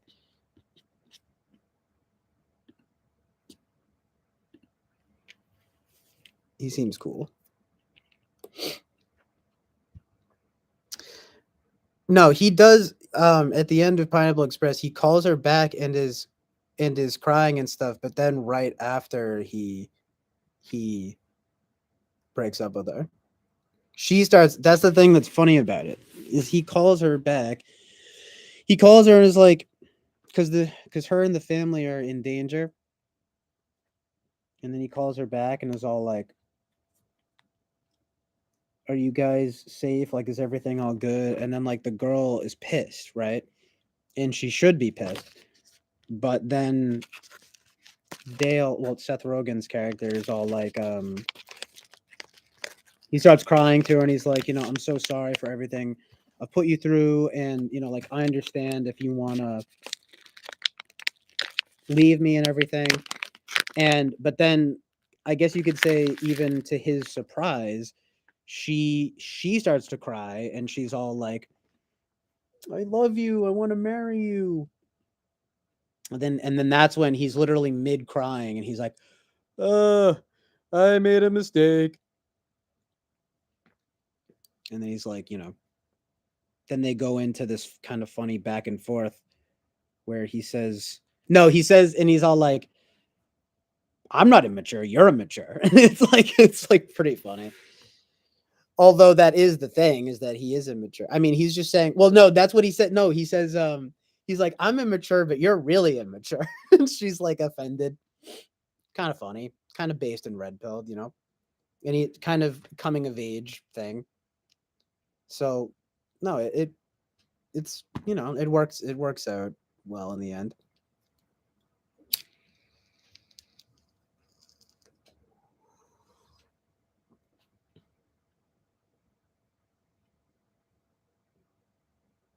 Bobby Ryan goes, "Yeah, CJ, you were right." Yeah, 10% corrector, bro.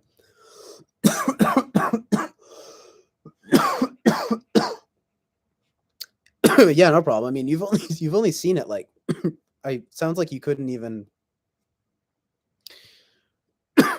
or I don't know, you were taken out of it or something by it. So I've just seen it so many times that I remember that arc pretty well. You know what I mean? That would have totally fucked it up if he'd stayed with her. You know?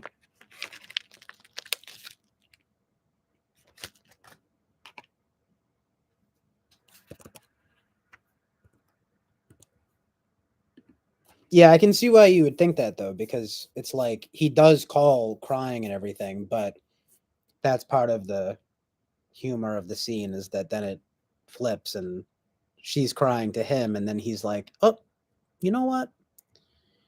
The fact that you would actually take me back is like really telling of how immature you are." He's like, I'm immature, but you're really immature." It's like really funny. Because I like Bobby Brown says, I like it. I was probably jelly when I was a teen and he landed her. Yeah, I know what you mean though. It's the whole thing with Seth Rogen, by the way. He's always landing these girls that it's all these movies, man. They have the ugly guy land the hot chick and everything. I mean, I'm not, it's not like Seth Rogen is horribly ugly or anything, but you know, he's sort of a schlubby guy. Like there was that recent movie where I distinctly thought the same thing. Um, how like um he says um no, what's that new movie? It's like him and like Charlize Theron or something, and I'm like, what? Get it, Seth Rogen, stop flexing. Long shot. That's like the whole movie. Long shot. You know, it's a long shot, but it turns out that I can land a hot chick. Amazing. Amazing. 'Cause, yeah, it does all work out within the context. You're right, TJ.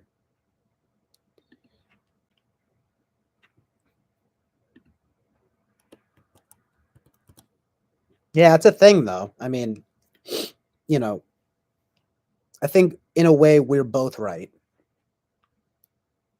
It's a subtle flex, but it's also properly framed. You know what I mean? Like I said, if he stayed with her in the end, then I'd be like, okay, this is definitely weird. You know what I mean? But it all works out because he, again, for the millionth time, right? He recognizes that he needs to grow up and find an older girl. You know what I mean? One he did I haven't seen and don't plan on is Zach and Mary Make a Porno. Yeah, right. Him and Elizabeth Banks. Oh God. Yeah, that movie's actually pretty terrible. There's some pretty gross stuff in that. There's one scene in particular that's very gross.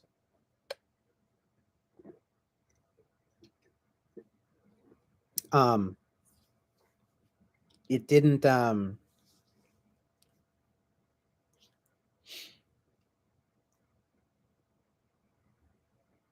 Kevin Smith kind of sucks. Clerks is good, but that's basically it. And even Clerks, is kind of, overly crude at points, but I like the look and the style of it.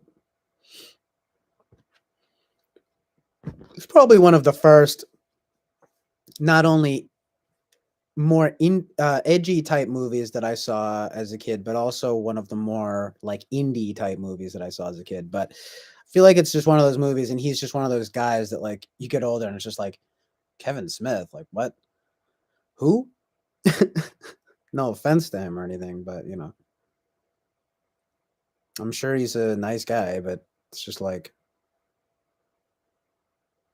as the kids say, it's not it, Chief, or that ain't it, Chief, or whatever. Zack and Miri make a porno is just kind of gross and bad. I do believe him getting it on with her in the context of the 40-year-old virgin movie. he gets it on with someone with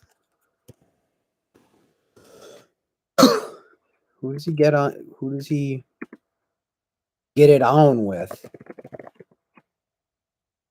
Oh, he does get it. He's with Elizabeth Banks in that movie too. That's so weird. That's what I thought, but I just didn't remember her being in the 40-Year-Old Virgin for some reason. That's a pretty solid Apatow movie. It's pretty good, and it's actually not very gross either. It's pretty good. Honestly, there's those were Apatow movies were pretty crucial to me growing up. I mean, for better or worse. I mean, but when he had his stride, like there was really good stuff. Like Super Bad is obviously amazing. Um,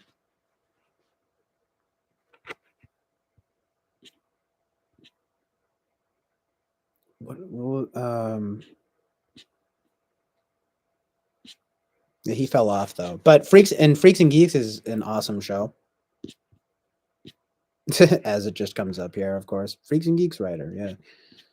Freaks and Geeks is pretty great.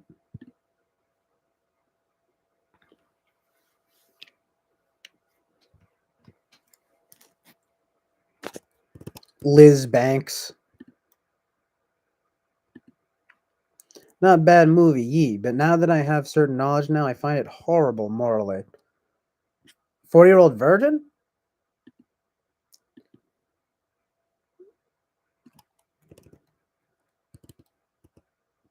Oh, or Super Bad.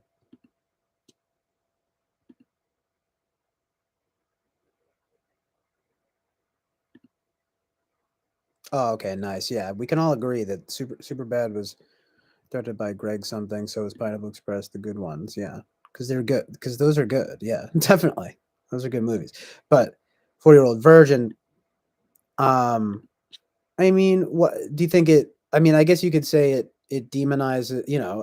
I know where you're going with it. Probably, it's kind of like, oh, this guy hasn't fucked, so he must be um like immature somehow or whatever. It's not that bad though. you know. Yeah, Greg Matola was his name, I believe. Yeah. Um it's not that bad though. I mean, is it just do you find it just demeaning as like a in terms of the view on male sexuality or something like that? Because I could see that. I mean, it's funny though when his whole the montage of when he is like, I got close so many times, but I just couldn't seal the deal.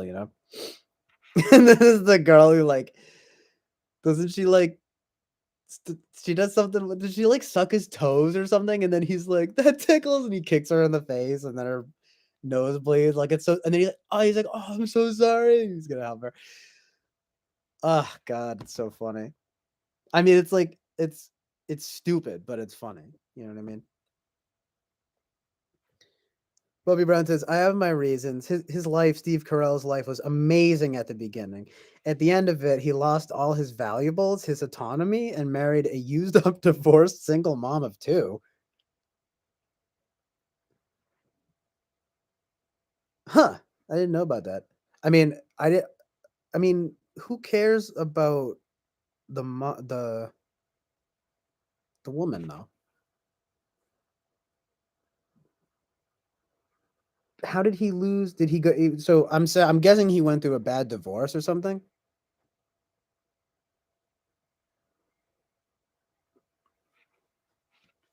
I'm curious about all of this. Bobby Brown says, in the beginning, he was a high value man with caps on high value man. I love it. Had his job. He was happy at his home life, just had toxic coworkers who didn't respect him. Screw them. Steve should have just held out for a girl that matches his lifestyle. I'm pretty sure he's from New England, or at least he vacations here or something. Or he's from Massachusetts. He's literally from Concord, Massachusetts. So funny.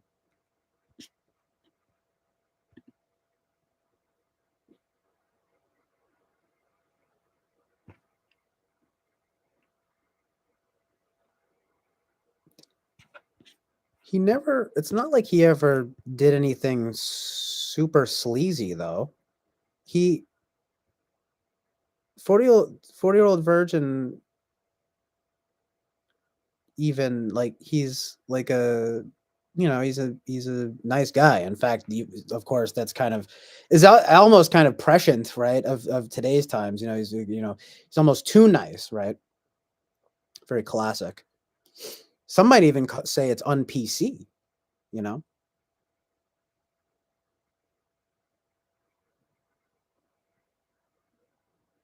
that movie could probably piss off guys and girls alike, if you know what I mean.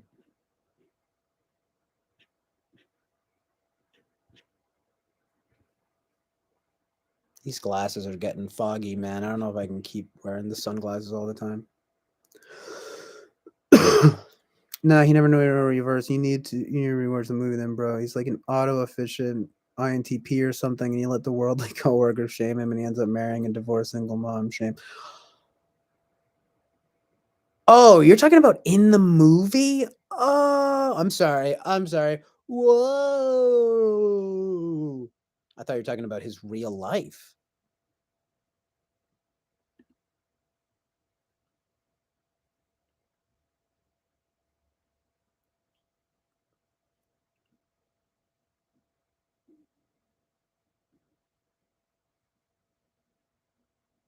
So yeah, but that reminds me of what I was gonna say. The movie could piss off guys because it's like, well, you know, why should Steve Carell have to change to get laid?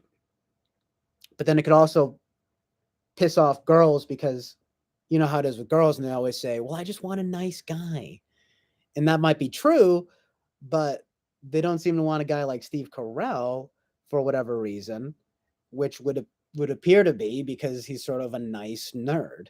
You know what I mean? Which just kind of predicts modern. I know it's a weapon. I know it's a weapon word, but modern incel, quote unquote, incel culture.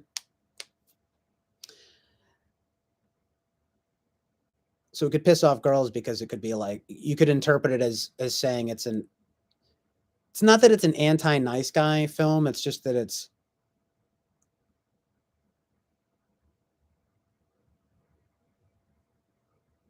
encouraging of a certain mindset that one could interpret as fairly, I guess you could say, archetypally masculine in some ways, but that might be going a little bit far, to say that. Like, I just mean the journey, the coming of age journey, it's very male centric. It's just like very Apatow, it's kind of like, but it definitely does equate maturity with getting laid, which is not exact, which is, not always like a true correlation, if you know what I mean. But like, I mean, you might say something like marriage or having children is more of a marking of maturity than just simply having sex. You know what I mean?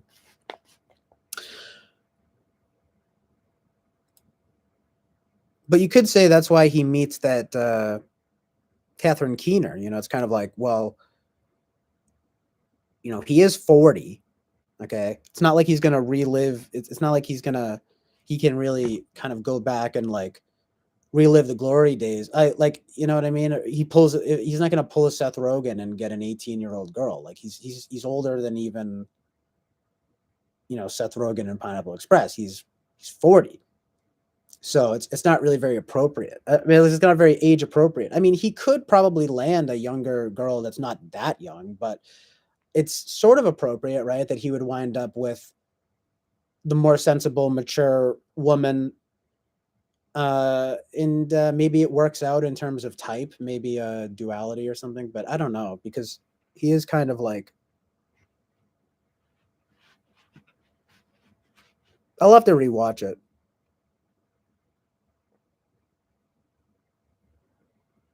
Because you might say at the same time he is a little bit not masculine, but isn't it true though that by the end, I mean, he does grow up, and it's not just about getting laid. It's also like his lifestyle and stuff. And I mean, he's super introverted and everything. Not that that's a bad thing, but again, you might say it could piss off chicks too. You know what I mean? Because I'm sure it's like nowadays, I don't know. I don't want to sound too crazy, but it's kind of like I'll have to rewatch it because it could be a case where it's not as it seems, but it would sort of appear to be coming of age, Apatow stuff, sort of masculine, like, like rite of passage stuff. You know what I mean? Anyway, let's go check out what Bobby Brown's saying here. He's a wholesome guy in that movie for sure. He should just get a bill for me. Just go and see me. That was good. I mean, yeah, well, then it just wouldn't be a movie. Hey, if you and me, let's make that movie. You know, let's make the movie. But then you know what would happen? They'd call it the MGTOW movie. They call it the MGTOW incel movie. No, I'm just kidding. But you know what I mean? It's kind of like, I mean, I agree though. You could make that into like that would elevate it into like a true great movie if it was like if he found a girl that matched his lifestyle more, which is very possible. You know, didn't know. Yeah, I'm talking about the movies. Didn't know the character name. Girls. Like, yeah, I feel you. All good. I feel you.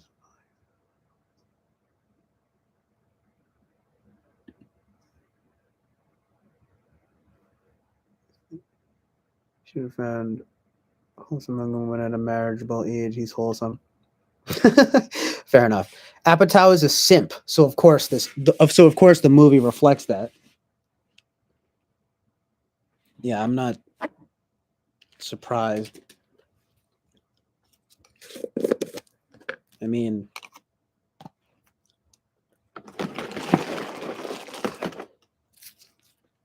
but again, it's like archetypal guy stuff, They're like,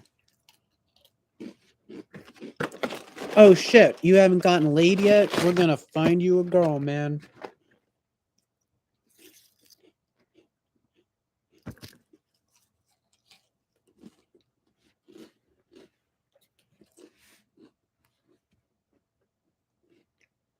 Even his female boss, Jane Lynch, is like, "I heard you haven't gotten laid." But you're right, though. There's a lot of pressure in that movie. There's a lot of, you know,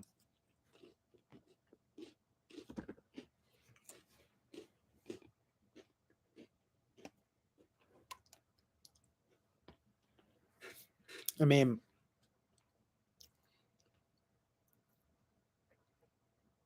there certainly hadn't been a movie like it until it came out, I guess, for better or worse. You know, the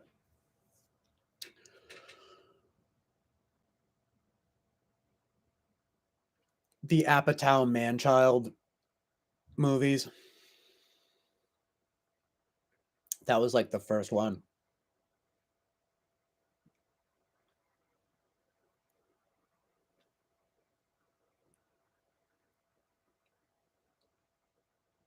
But it is interesting, right? It's actually a really interesting conversation because I have thought about it a little bit where it's totally like it definitely like equates um it kind of equates masculinity and coming of age with just simply having sex or losing your virginity and or having sex. in general. You know what I mean? When there are much more important things in life. You know what I mean? But it's funny because he probably is like a polar SE type or something. It's so funny.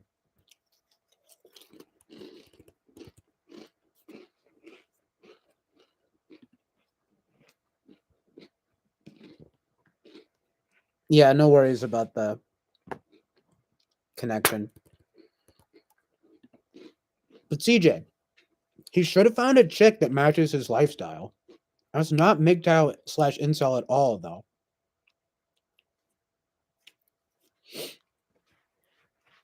He basically gave up his entire identity for a divorced single mom. SMH. It's being twisted as him, quote unquote, maturing. I don't buy that.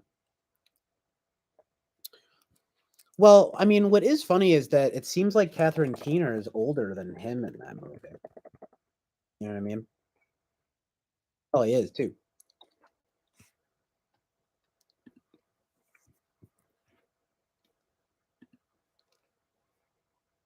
Actually, she's only a few years older than him.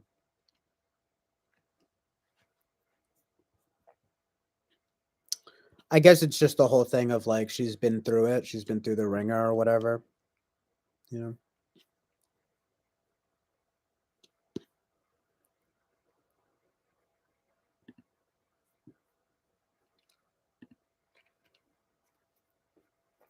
Yeah, I definitely see what you mean. Again, I'm gonna have to give it a rewatch and like sort of consider it from this perspective. You know what I mean? Because it has occurred to me, especially in recent years. You know.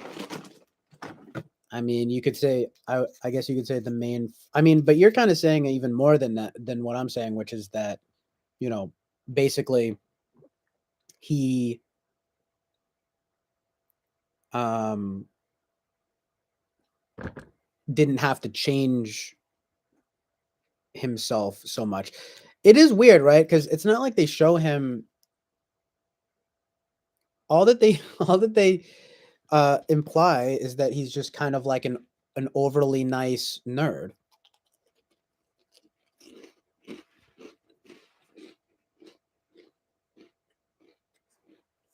Remember when he's like, I always remember that one line where he says, everyone's giving him a hard time about not getting laid, and then he's like, and then he kind of goes out and like he like defends himself at first. He's kind of like he gets pissed off and leaves. Well, he's embarrassed, but he's also pissed off and he leaves. And then one of the coworkers follows him. Uh was it the Romany Malco character? I'm not sure. Anyway, one of the friends follows him and he says he's all like he's like, you don't understand, like, I love women. I respect women. I respect women so much that I completely stay away from them. It's pretty, funny and memorable.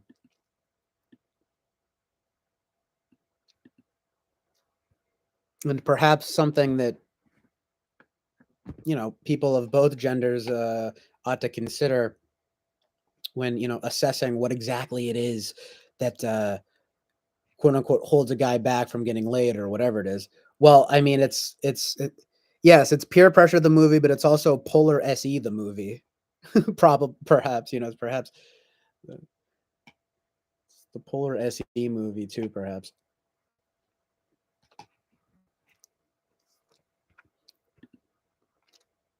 This whole thing about making the first move as a guy and you know standards. I mean, I'm sure there are plenty of, I'm not like, I don't want to get divisive about it, but it's pretty accepted. I mean, I've talked to many girls and women about this topic. I mean, I'm not trying to flex or like say or overstate it, but I have been alive and known enough girls and women to understand that generally speaking, they expect the guy to make the first move. And if you're, I'll be honest, even I'll put it, fully on the line there. Like I said, I'm probably INFP. I'm polar SE, probably. I'm probably polar SE. And so I can empathize because, like, it's just not in some guys' natures. You know what I mean? Um to be like physically exerting like that.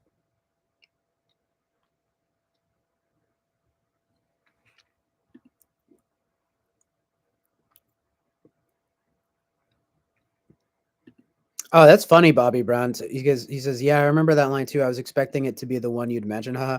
Really? You thought you expected me to mention it? That's pretty funny.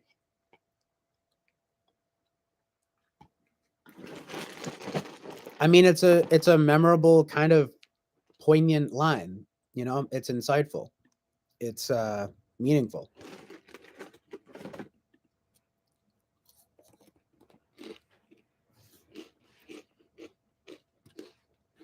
It's like the insight to an entire state of mind. You know what I mean? I respect women so much that I completely stay away from them.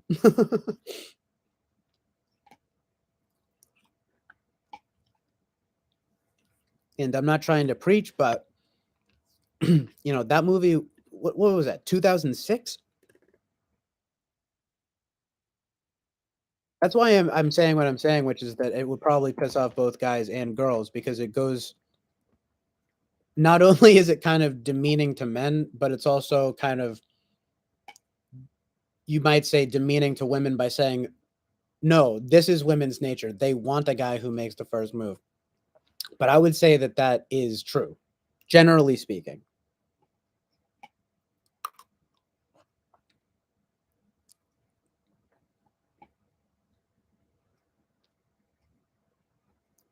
But,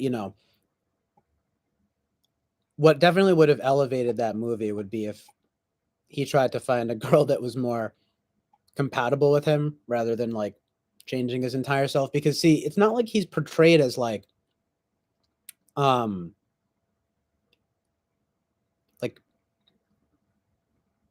he basically would be, like, could be a catch for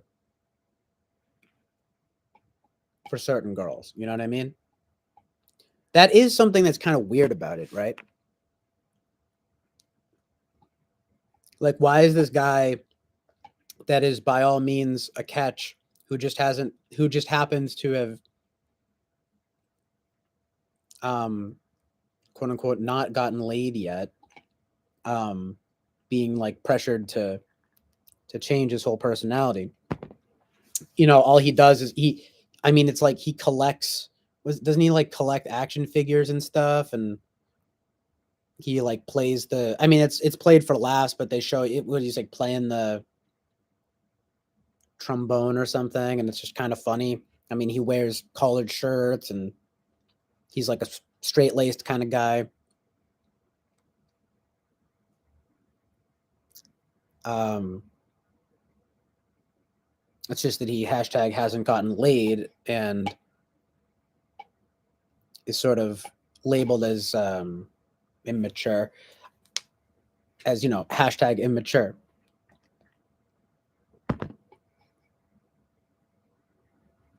But I think the movie probably could have done a better job of, like, portraying something about him, maybe, that was, like, bad, or, you know what I mean? Like, this is a pretty interesting discussion. It's weird, the politics of Apatow films. No, it's interesting though, because it's like, Seth Rogen in Pineapple Express, right? Like, we talked about that, how he comes of age. He's like, like, maybe it's not so good to be, high all the time, and especially getting into crazy antics with this pot dealer, but then they wind up becoming friends in the end. They wind up becoming real friends, you know, and and then he leaves the high school girl because it's immature of him to be with her, you know. Like, I mean, they're both immature, and basically he needs to mature. And it's like, anyway, by all means, you can tell that he's kind of immature, but you might say that the Steve Carell character in the 40-year-old virgin is just an example of like a more bashful, potentially polar SE type of guy who probably could find a girl more suited to his personality, but instead he's sort of being pressured to change in the interest of being quote unquote less nerdy and you might say,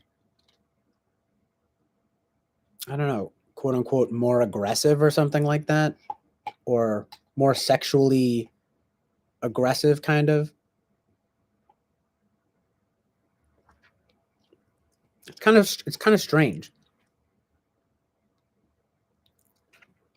What do you say though? I meant like having standards as a dude and say, no thanks, I don't want a divorced single mom. Yeah, but it's not even like about that. It's just like I just would agree that maybe he doesn't. I don't remember it super well, but I feel like he doesn't really display any traits. Like he clearly is more childish. Like he does have kind of like, but you could just say, well, like he's nerdy, you know? Like he's just like a nerdy, straight laced guy. And then like his broy workmates kind of, you know, with good intentions, mind you, they do, but you know, it's like they do kind of pressure him into, they're kind of just like, well, you know, it's like you have to get laid. But I feel like part of it though, what that makes it better is that he finds Catherine Keener, you know what I mean? Why didn't you delete Boba Fett says WTF? I'm curious why. But why you don't have to delete that comment, Bobby Brown. Can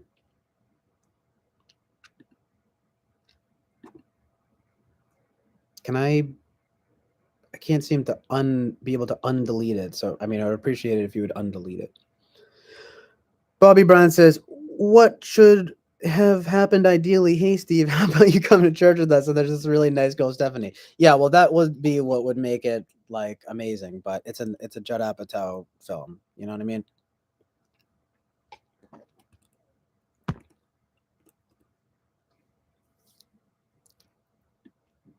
Yeah, it's all good. I'm just saying, like, I mean, it's just like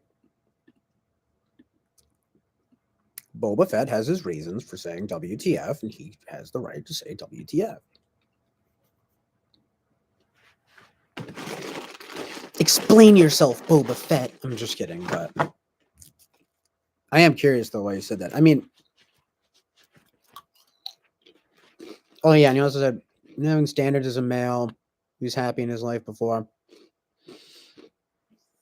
I just would say they could have done a better job of making it clear that he was immature and like really in need of um maturing, you know, other than through sex, you know. But you could also say it's not just sex, it's love or romance or relationships, because that's what I was getting to as well. It's probably more appropriate that he winds up with Catherine Keener, you know what I mean? I mean, wouldn't it be weirder if he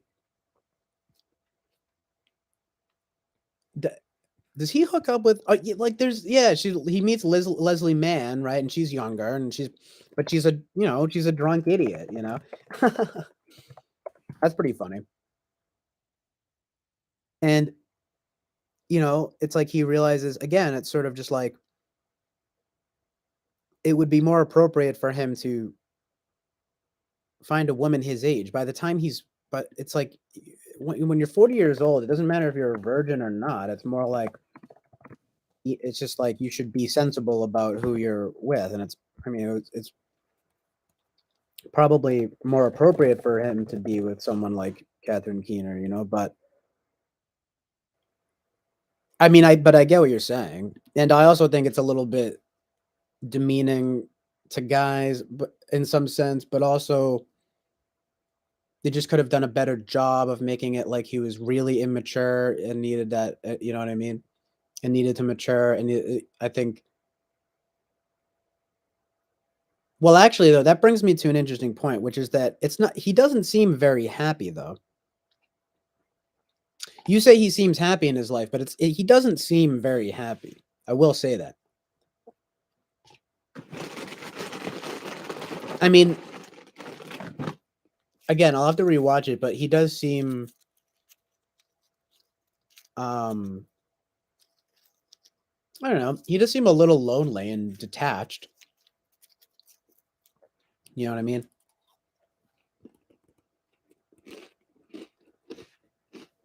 And then it's like it's pretty classic, obviously, because they make it. It's not just about him getting laid; it's also about him, quote unquote, putting himself out there. You know what I mean? But also, like I said, some women could take offense to it too, because it does perpetuate that idea of nice guys, quote unquote, nice guys, and needing to, and the guy making the first move, because a lot of women will be like, well, no, I want a nice guy, and they don't always have to make the first move.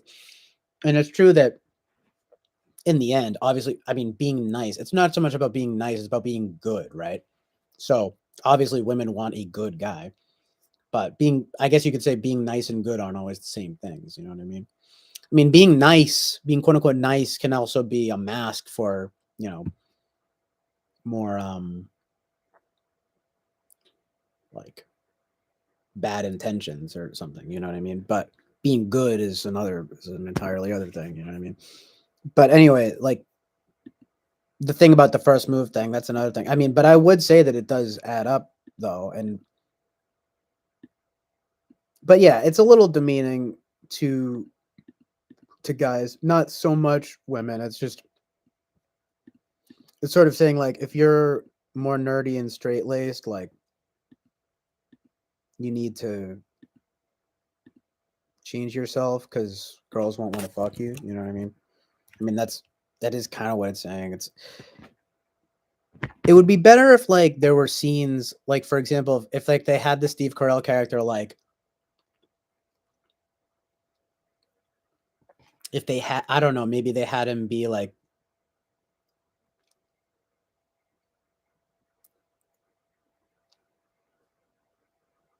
I don't know.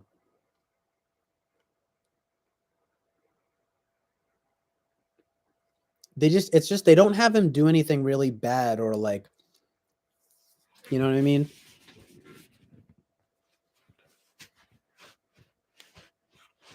But yeah, it doesn't really make a difference if she's a divorced single mom or whatever, you know what I mean?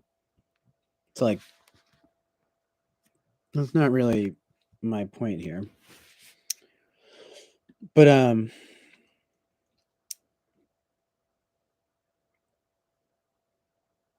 have to rewatch it. I don't know if, I mean, I don't get the impression that he's entirely fulfilled, you know what I mean? Like from what we see of him. But I don't know, maybe he is.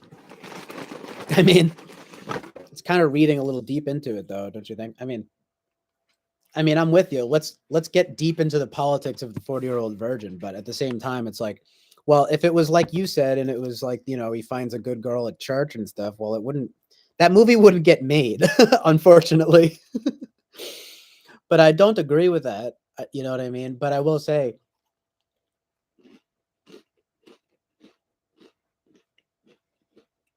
I hate to say it, but it would probably just be too good. It would be too good to be allowed. And it wouldn't be a Judd Apatow movie.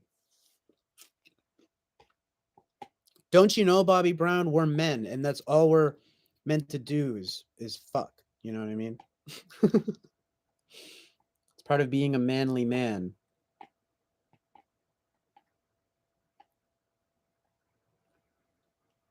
Fucking is all that matters. Sex, sex, sex, sex, sex, sex, sex.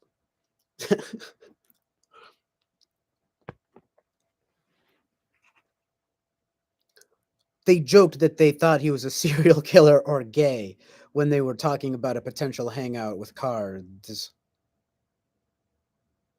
I forgot that part. That's maybe a little bit problematic.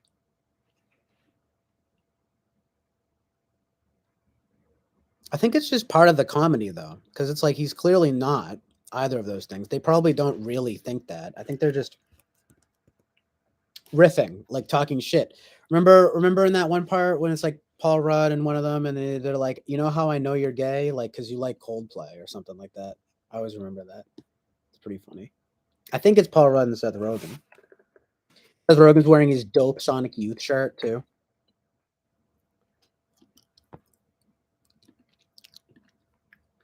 Not trying to sound gay myself here, but I feel like Seth Rogen was kind of he had a more handsome look going on in 4-Year-Old Virgin. Sort of random, right? But remember he had the cool Sonic Youth shirt and everything. He was kind of skinny then. He had the facial hair, like he was kind of a fine looking chap. I mean, it's him and Paul Rudd. It's pretty funny. Another thing that wouldn't really fly these days, you know. First of all, saying he's gay because he hasn't been laid yet, but also the whole you know how I know you're gay back and forth. It's pretty funny. Pretty funny and un-PC. We're talking about the 40-year-old virgin Boba Fett. Single mom, I've known a few. They're quite the not high quality. I was doing. No, guys, no idea what you guys are about. Steve was high quality. He deserved much more. He deserved to check who hadn't been divorced. He does its own himself. Remember, I said that's why about him getting it on with Elizabeth Banks in that movie. We're talking about Steve Carell and the 40-year-old virgin, and Bobby Brown is really like, you know, upset about about how Steve Carell, you know, is like treated in that movie. I mean, I shouldn't say I don't know how you feel about it. I don't know if you're upset, but he takes great issue with the way that he's portrayed in the film. And like, I mean, and I will say that there are some more problematic elements to it. You know what I mean?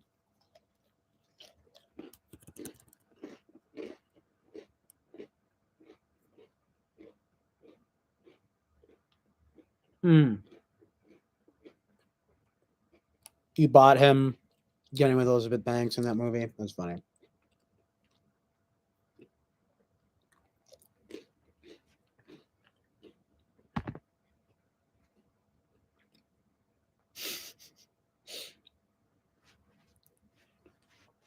Wasn't Bobby Brown Whitney Houston's husband?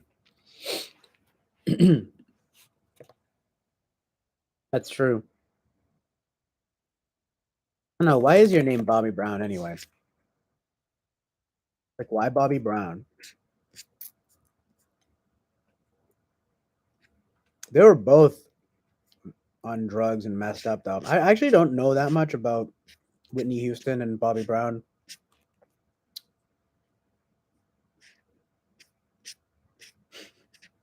Bobby Brown's probably a piece of shit, though. Not you, quote unquote, Bobby Brown, but the real Bobby Brown. But I don't know.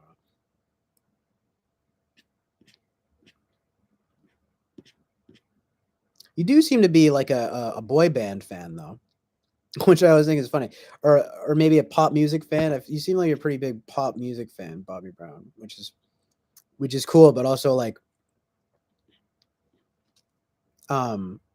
I don't want to say surprising, but like, I mean, I think it's sort of endearing, but it's also like it is funny when you'll be like, oh, you know, Backstreet Boys and Britney Spears and stuff. Like like they're kind of good. It's kind of funny because the caliber of quality, the quality has gone so down to where we can actually look back at, you know, kind of vapid late 90s early 2000s pop and say, you know, this is actually kind of good, and you know, it's not bad, but it's not like it's my cup of tea either, but it's kind of endearing. I mean, I like that you like pop music, you know what I mean? But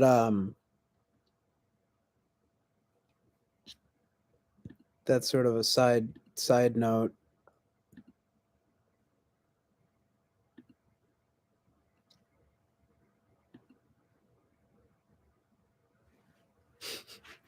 I just love how much you're getting into it, Bobby Brown. Catherine Keener mentioned how she used to date a motorcycle rider bad boy. Point is, she's lived the quote unquote fun life. Artie wants to settle with a nice guy, Steve.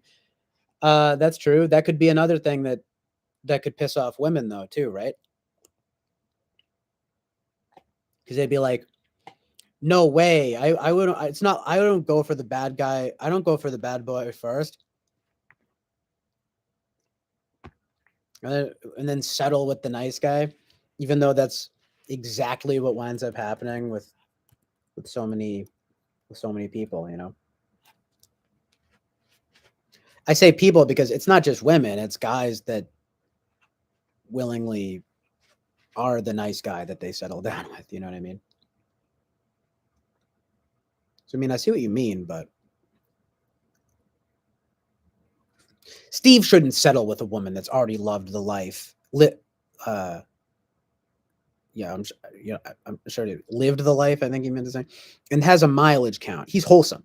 He should have gotten a high quality introverted girl that matched him. Well, maybe he does need a more extroverted girl, but that doesn't mean.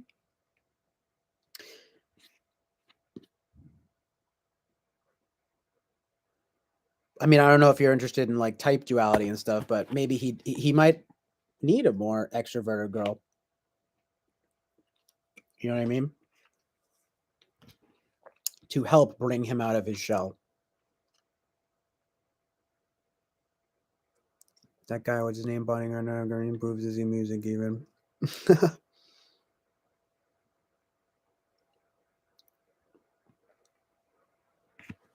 Korean poof sissy music, like BTS and stuff. So I've never heard a single thing from them. Choreographed dance, etc. Kevin C, of course. I don't even know who Kevin C is. One Direction are lame in comparison. Their performances live suck. I've seen vids. They just stand there and sing bruh. New Edition would throw a performance like Jackson 5 too.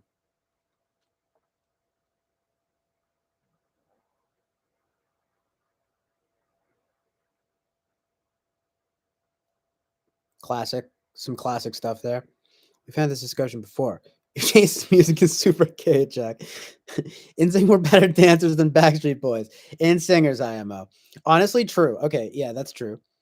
I should say NSYNC instead. Um, yeah, they have some good songs.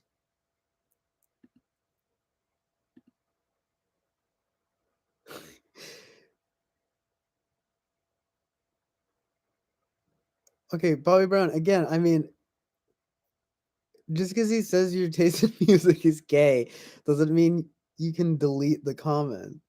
I mean, well, I mean, I guess you're a mod, and if you want to delete it, but come on, man.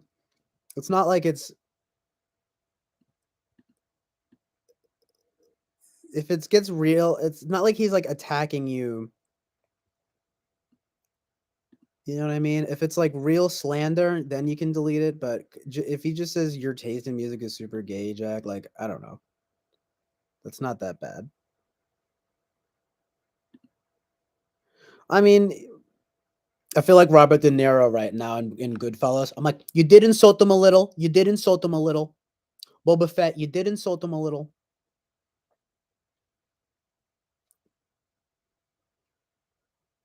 But it's not that bad. I mean, no offense, Bobby Brown. I'm just saying, if someone comes in here and if they wanted to say whatever, like if I was talking about stuff, they want to say, "Oh, you're gay" or whatever. It's like, I mean, I'm not gonna delete the comment. to be fair. You know what I mean? Bobby Brown does not agree. He thinks that introverted dudes should not be with extroverted chicks.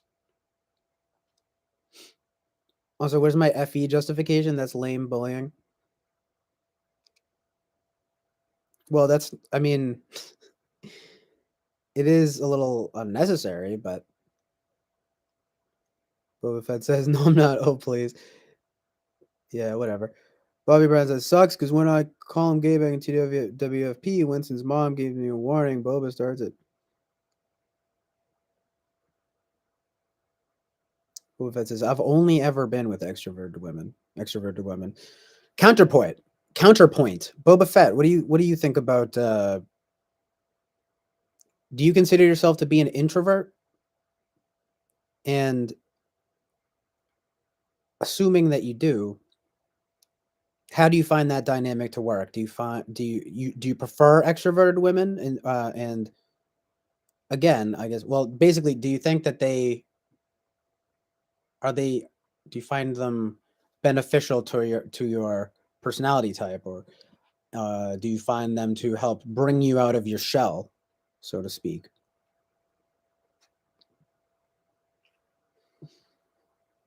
Yeah, whatever. I'm just saying, don't get. I mean, just don't get too crazy about the deleting. You know what I mean?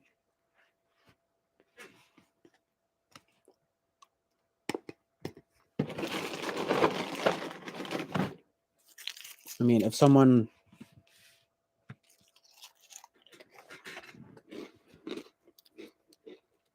just because it's not really a big deal. You know what I mean?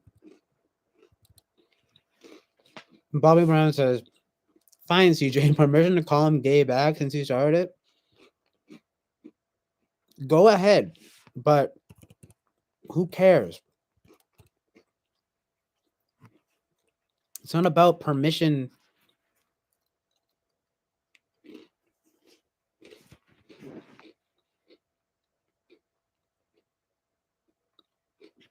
Put it this way: Boba Fett can say your taste in music is super gay, and if you want to say, "Oh, you're super gay back," you guys can do that. Just don't get too crazy. You know what I mean? Both of y'all's. Or that goes. I'm saying that goes for everyone. You know what I mean? Like if it gets hateful and or violent, then well, I guess that's when people really will actually get kicked out. But I'm just saying stuff like that, little digs like that. What are we going to censor everybody? We can't be censoring everybody. You know what I mean? This is the Chill Island oasis of truth and reality. And while we don't want slander or um or hatred going on, we can handle a bit of back and forth here, some debate, some teasing, if you will, or some gentle ribbing.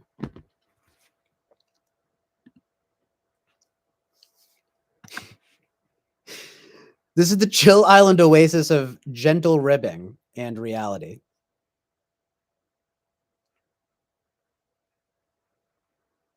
I will say though, Fly Guy was being pretty fighty recently, was he not? I thought that was a little unnecessary.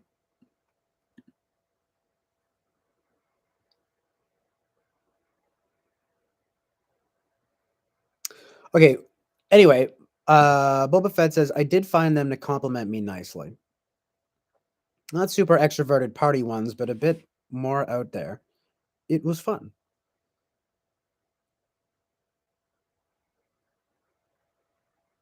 Introverts pair good with extra ones. Extra? Or no, extra ones.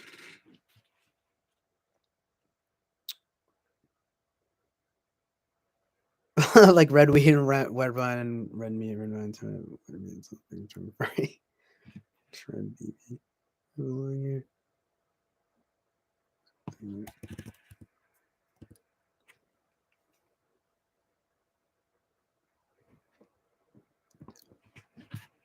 Sing and dance rather than a Star Wars.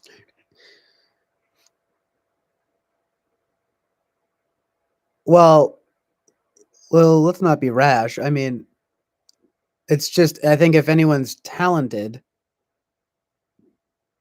in some way, right? Everyone has their talents.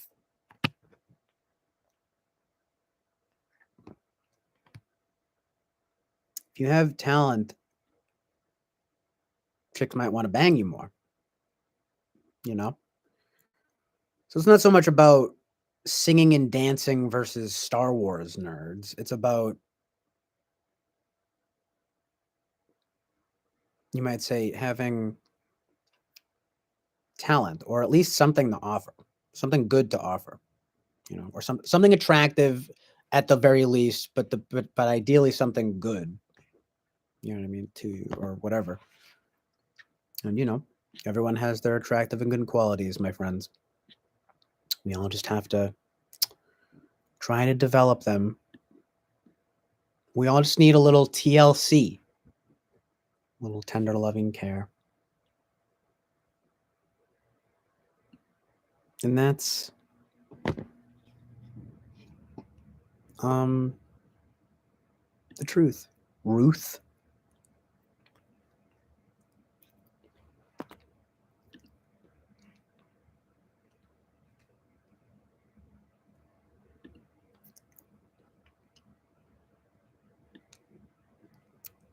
Okay. Bobby Brown, calm down.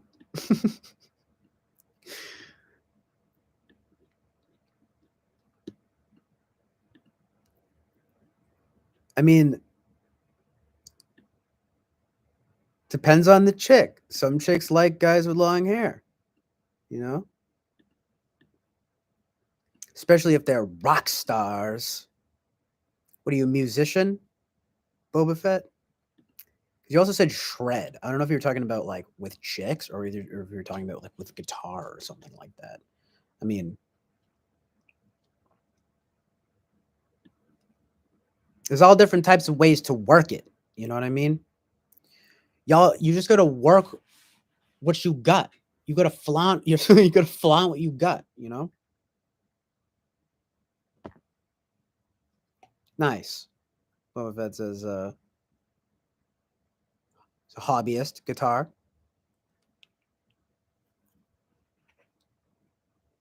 There you go.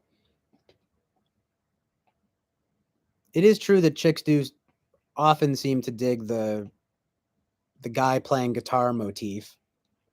You know what I mean? I mean, obviously, there are other more important things like how if you're decent to them, but if you play guitar, I don't know, things like that can have benefits in that regard. Like I was saying about having talent and so forth.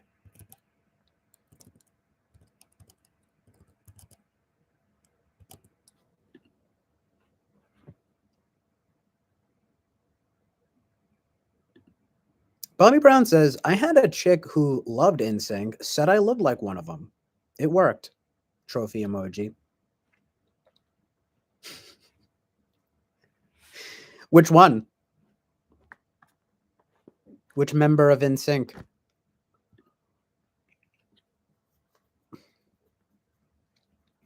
Oh, damn. Boba Fett says my friends open from Maiden. That is Iron Maiden, I assume. Or were one of a long line of small bands that at that UK rock thing some years ago. Very cool. Timberlame. Well, Bobby Brown, I mean, what do you think about Britney Spears and Justin Timberlake? What do you think about their relationship? And I'm genuinely asking.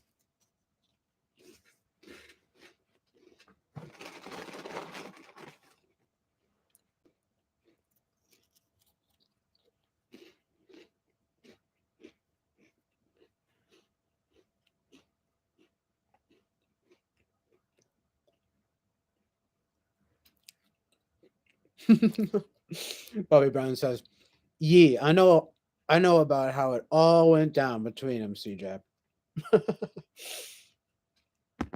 So funny. I figured you would. What's your take on it? I don't know that much other than you know the basic arc of I mean, if I understand correctly, Justin Timberlake was kind of crude about some things, and then he wrote "Cry Me a River." I think he thought she cheated on him, right? So, I mean, how does that factor into things?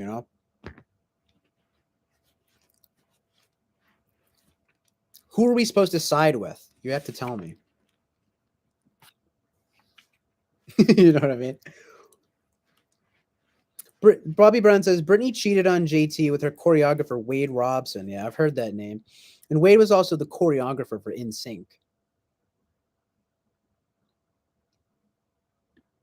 He was banging Brittany, wasn't he? Yeah.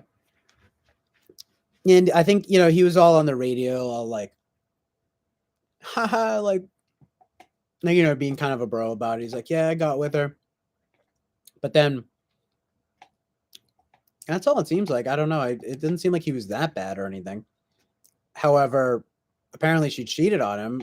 And, he wrote Cry Me a River about her.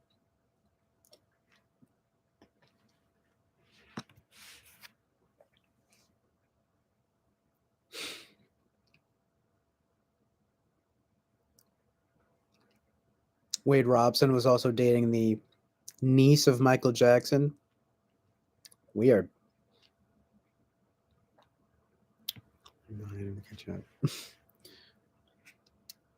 Wade Robson burned all his bridges. That's crazy. Yeah, I don't know, man. It's kind of strange because it doesn't seem like seems like maybe Justin was a little bit crude or maybe a little bit dramatic, but then Brittany did at least allegedly cheat on him, and that's not exactly very nice.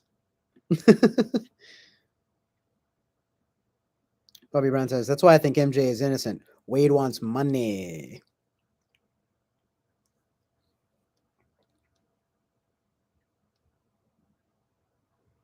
I honestly don't know enough about that. We talked about that a little bit, MJ.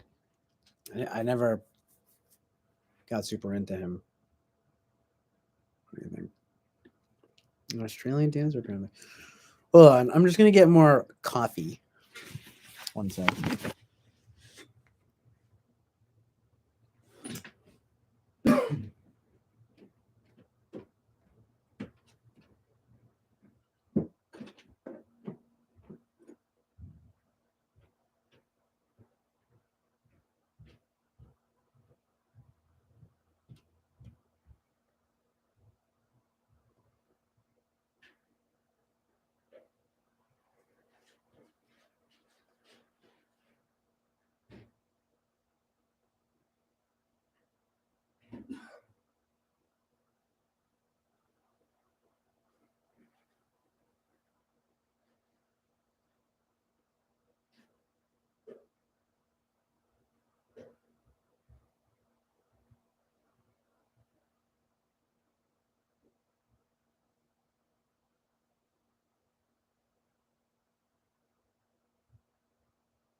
Connected to Bluetooth.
Welcome back to Guy Talk with I'm your alpha male host, CJ O'Connell, here to tell you all the good ways to fuck and have sex.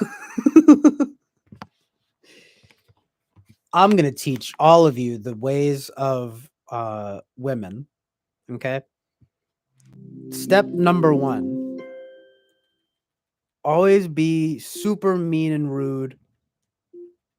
Tease girls, make fun of them. Act like you were in 8th grade and you're a bully. That's step number 1. Step number 2 is be really annoying. Interpret that however you'd like. Step 3 is to constantly criticize a girl for her looks, for her attitude, just her general way of being. And that'll be sure to get you not only laid, but married with children in a house in the in middle America. Step number 4, look like me. That's right, with the hood and the shades.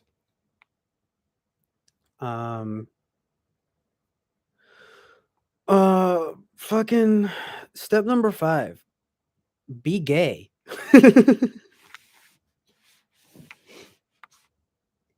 Step number 6, be racist.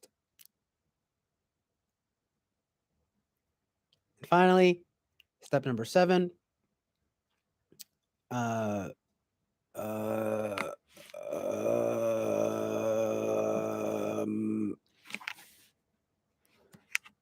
do a robot voice as much as possible. So, for example, you might want to approach a girl like this. Okay, I'll do an example. Hello, Jessica. Would you like to go on a date with me? And she's sure to melt like an ice cream cone, mother truckers. All right. Anyway, I'm going to get you up on the chat here.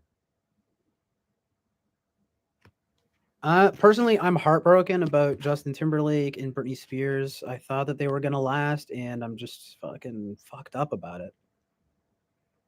It's on envelope, and it was a love letter. Fuck, dude. Justin must have been fucking shitting himself.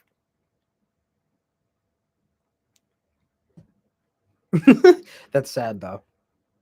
I feel bad for him. Talking about music.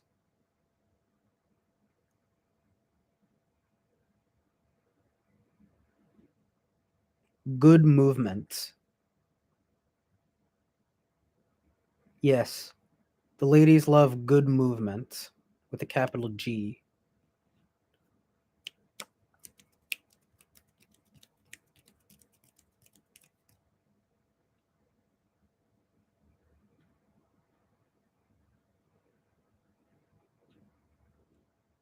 Jewel. Laws though. Appreciate the lull and the lamau.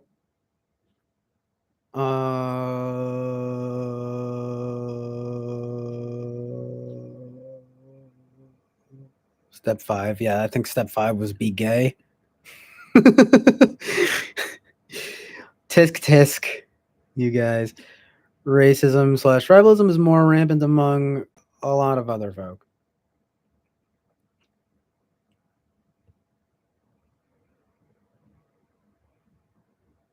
You mean other than the whites? Britney Spears' cover of My Prerogative sucks. Bobby Brown, the OG.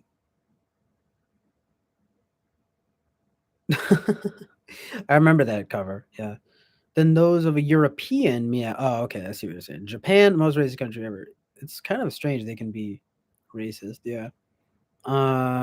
Japan. Yeah, most racist country ever. Those guys are insane. Step 5. What the anything? Step 5 was no. The my steps of getting chicks, getting ladies, getting the girlies, getting paid and getting laid, as I like to say. You know, and I say it a lot. I say it a lot.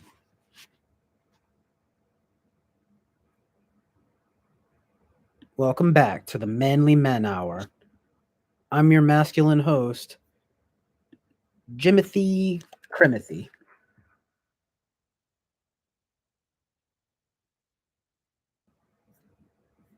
I'm your host, Joe Rogan.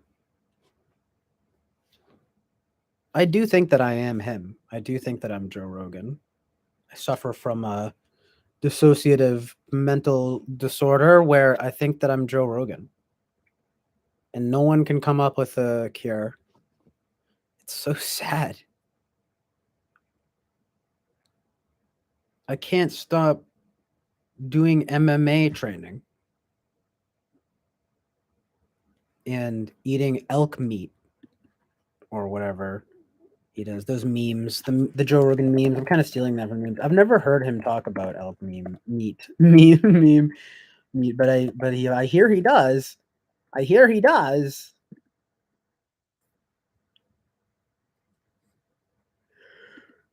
Rest in peace.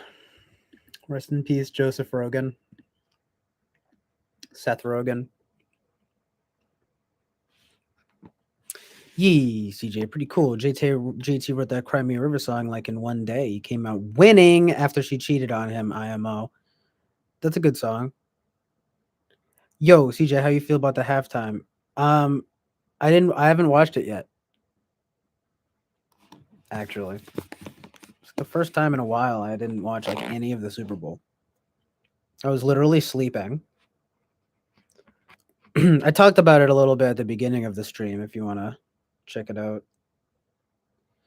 And nobody calls them out for it, and they shouldn't.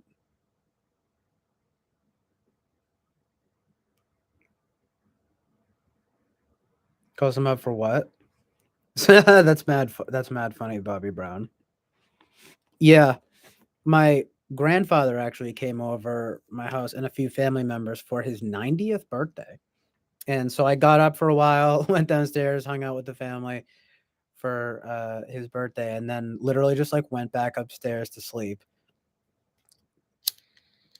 again, and then woke up like very early this morning. But it's so annoying because now it's like noon and it's just like weird timing. You know what I mean? But like whatever.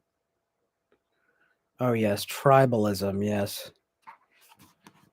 Yeah, I mean, I'm not really a fan, so to speak, of any kind of tribalism. So yeah, that's good. 90th, congrats. Yeah, yeah. Nice long life of Gramps O'Connell. Yeah, thank you guys. That's really sweet. Yeah, he's an interesting guy. He um was and is a writer. And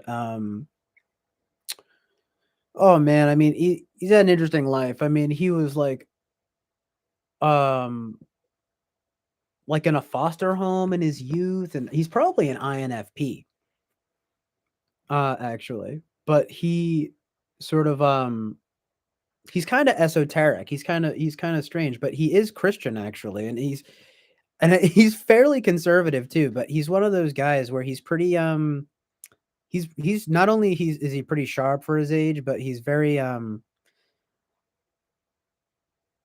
put it this way, I definitely have his DNA. It's like, he's more interested in language and stuff like that, and how and that kind of thing. And but he is really funny though, because he said how he was a Democrat for such a long time, and then he was became and then he stopped, and he was like became unenrolled. And I brought up Thomas Sowell to him recently, and he was like, Thomas Sowell, a great American. That was really funny. Yeah, he told me that he typed INFP. He was like, I took the test and I once and it was INFP. Um it's pretty funny. Like,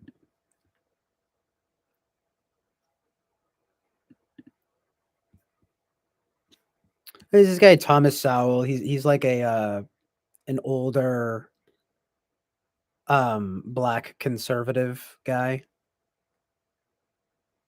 If you could have me grandpa sounds awesome. Yeah, it's actually really funny and strange because it's so telling of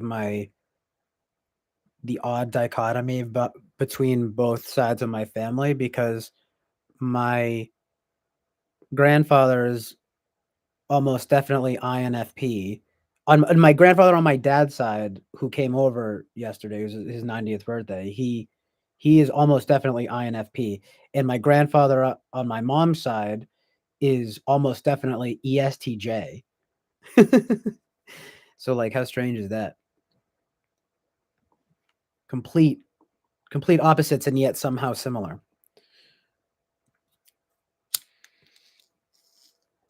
For example, my INFP grandfather was going to be in the army, but he couldn't hack it, to say the least. And so it goes. It's not in his personality type. However, my well, that's my grandfather on my dad's side. That's him, and then the INFP grandfather. But then on my mom's side, the ESTJ grandfather, he was a cop. He was a lieutenant for like years and years. Okay, like that's basically his life. So, but he's actually pretty chill. He's I don't know what that is about ESTJs. He's definitely sort of stubborn and stern, but he is also pretty reserved and pretty even keeled. But he also is about as I mean, it's you would be hard pressed to really. Well, I guess there are times where he might tear up or something about like if my mom gives him a really nice card or something. He's very sentimental like that, I guess, about family and so forth. But um, he's one of those guys where he's pretty kind of tough and stern, but nothing outrageous. He's very loving to, I guess, basically, I think it's a family thing, and he actually has a good amount of friends, but he certainly kind of fits that ESTJ archetype. So it's just funny how it. Andy, I think he also did do time in the army, like the, but he did like a more like a stationary service, or he did some kind of like, it wasn't like he was in the shit or anything, but he had his time in the army too. But yeah, you might say, well, yeah, it's just interesting, yeah. And INFP grams, I think my grams is ISTJ, yeah. So that would probably be more in line with like my grandfather on my mom's side. That Fifi log can get pretty interested in their fields. Yeah, my INFP grandfather. I mean, put it this way: his family had to like help him, like my dad and everyone had to like help him move out of his house because it had gotten so cluttered, and he had to move it. He lived down in the Cape, and he just loved the Cape, and he loved that whole lifestyle. But he was financially. I mean, I don't mean to air too much out about him, but let's just say he basically he's kind of he's never been the most financially well off. It's kind of interesting though, because he's done everything from he had some kind of work on a board, like for like a town board, and then he also lectured and taught classes and so forth. But his main occupation, I mean, he basically gave up the quote unquote working life for being a writer. And I mean, it hasn't really it's unfortunate because he's a very smart, talented guy, but he could never really cash in on that. And plus he works with like a Christian bookstore that are like super, or publisher that's like super like not like underground and not known. So it's just like he never was able to get that. But I mean, people would know him from stuff like locally, but he never got like that big notoriety or anything. And anyway, now they're actually trying to figure out how to move him to somewhere else now. It's a little in between both. I don't mean notoriety. I mean like he never got. I don't think he ever wanted to be famous, but you know what I mean. It's hard to make a living off of writing unless you really, I think, like find your niche. Or you get a lot of like exposure. You know what I mean. So he's just got like tons of books that are just like in his what do you call it? Like just in his closet and stuff. And I don't know. I'd like to. It would be nice if one day like he did get more recognition, and maybe I don't know. Who knows? Maybe I could help him, or whatever somehow get the good word out there. But to be honest, I haven't even read. I've only read like parts of his books and stuff. I probably should though. It's pretty interesting, right? To have a sort of writer grandfather. I guess it's in the DNA too, because my dad he just works for Comcast, but like or well now at Xfinity, I guess. But he does writing for it's employee communications. So personally, I would love to get writing jobs. Like that'd be pretty amazing. Oh, right. But anyway, yes, INFP grandfather. He can be very easily overwhelmed and stuff like that. He'll just be like, I have to distance myself. He's really funny like that though. I mean, he really makes me laugh. My grandfather on my other side is pretty funny too, but like INFP grandpa is surely a character, as they say. It's funny because one of his like saying when would always be like, "What a character," and then he himself is indeed a character. So anyway, Boba Fett. I'm sorry to hear that lost both the was. I know it's not so many people. I mean, I'm lucky to still have them. Knock on wood, of course, right? But I'm very lucky to still have. I actually have both. Um, I guess you might say sets of grandpas. I still have both of my grandparents on both sides. But again, that can be mostly chalked up to the fact that my parents were fairly young when they had me. I mean, not super young, but my mom was 23 and my dad was 25. So, um, my grandparents on my mom's side are in their 70s, and my like grandparents on did I say that right? Yeah, my grandparents on my mom's side are in their 70s, and my grandparents on my dad's side are uh 80s going into now their 90s. So that was my grandfather. My dad's side had his 90th birthday just yesterday, so yeah, it's pretty amazing. But anyway, hello, Lady Lou. Good morning. Happy Valentine's Day. I almost forgot that it's Valentine's Day. Yeah. Very nice, very beautiful. Lots of love in the air. Lots of beautiful love in the air. Um, Tony Brown spending summers with him. He's a retired major, huh? Spending summers with him and my uncle, being more of a man. Yeah, Michael will throw hands over any sign of disrespect from people. Most army stuff is peacetime, chilling in Germany, etc. For the years, probably a few gems there on all his hoardings over the years. Yeah, you see, you took the words right out of my mouth. I didn't want to say it, but basically, he's kind of he's basically had a kind of a hoarding problem. They had to, is so much clutter to clear out, and they had to move him. The family had to kind of help move him and everything. I mean, what are you gonna do? He's an old guy, and he's in INFP. It's like, oh man. So you feel for the guy. It's definitely in my DNA. You know what I mean? So funny. But anyway, yes, Bobby Brown, exactly. At least he never sold out. That much is true. Very true and good. Um, Thank you, Lady Lou. It's very nice. Happy birthday to Graham, CJ. What a blessing to still have your grandparents around. Indeed, a blessing that I ought not take for granted. Um, yeah, it's real. It's really funny, actually. I was talking to my grandfather for a little while yesterday. I think as I've gotten older, I've gotten more like interested in. I guess that's just what happens, right? Like, um, both of us hope he didn't throw it all away. No, no. But he did. It was kind of like my dad and his siblings had to like step in and like kind of do the dirty work for him, like in a sense, like where basically he had to just be like had to like step away and kind of be like do your thing. Um because you could probably say he had like a mild hoarding problem. Like there's like a lot of unnecessary stuff, a lot of newspapers and stuff. On the other hand, though, lots of important writings of his and stuff. And I think he basically saved what was important. Put it that way.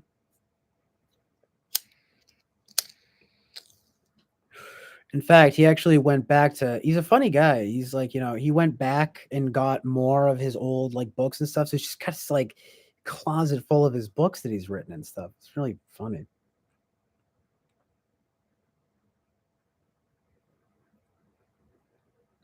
He's pretty hilarious. Good memorabilia there, I'll bet. Yeah, absolutely. It's amazing. Because I'm now officially 47. So I long. Hey, we doing things. Is that who's it's not your birthday today, is it, Lady Lou? Or was it recently? Recently or today? Uniforms, berets, badges, the lot. Could be. I don't know about that. He only did a little time in the army, but he did write about it. He had a little memoir about uh basically not being able to hack it in the army. I don't really know the full story. But yeah. Oh, Lady Lou says yes it is today. Happy birthday, Lady Lou. Thank you for being here on your birthday. Happy 47th birthday. What's a nice number too? 47 because those are two of my favorite numbers put together. Very nice. It's birthday time. Yeah, it's gonna be my birthday in like a month and a half. I'm gonna be 26. Oh, closer on the other side of. I'm gonna be on the other side of my 20s now. It's time to get cracking. You know what I mean? Yeah, it's so kind of you. It's an 11 year for me. 4 plus 7. Oh, it's 11 too. Very nice. Yeah, it's very special.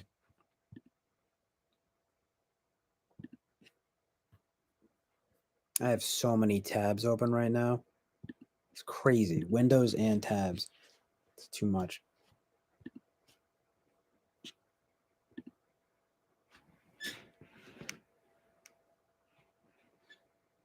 Oh.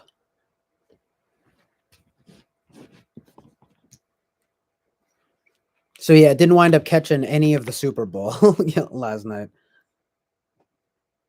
Just had my grandfather's birthday and then went back to bed.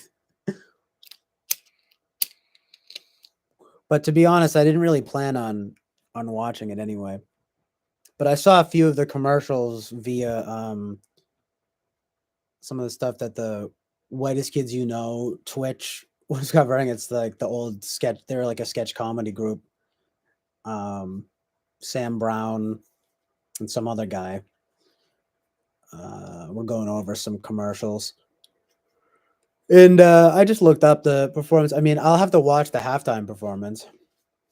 I was interested.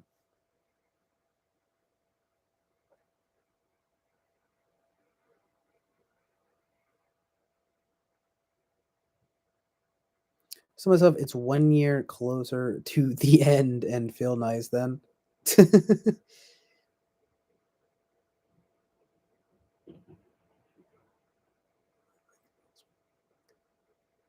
um, the whole family in that a good amount of them came through. Yeah, it was. I mean, my aunt, my uncle, my other aunt, and then my other aunt who passed away sadly is husband, so he's technically the in-law, but that was very nice that he came through. She actually passed away last year, uh, sort of unexpectedly, but it was like very nice that he was there. And I mean, it wasn't a huge turnout. It was just sort of like the immediate family, you could say, or But yeah, and it was. I mean, I was kind of, I was pretty tired yesterday and stuff, and like I didn't. I mean, but it was good, especially talking to my grandpa,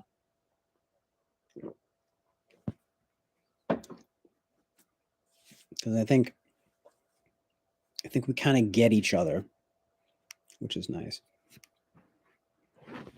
But um,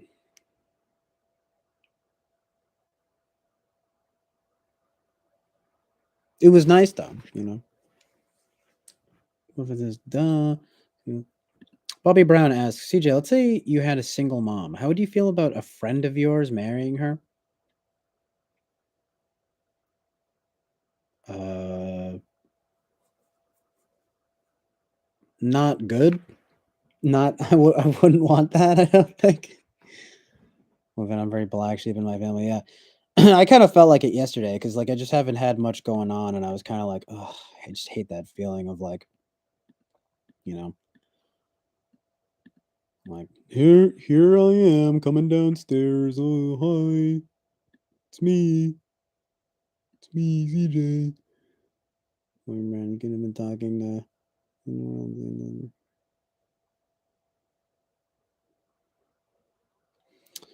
I mean, yeah, it can be awkward just like making conversation, especially these days for me personally, just like with not really doing much and just sort of like, you know, needing like just kind of feeling like, I just don't really have anything to talk about. You know what I mean? Please like one of these gatherings.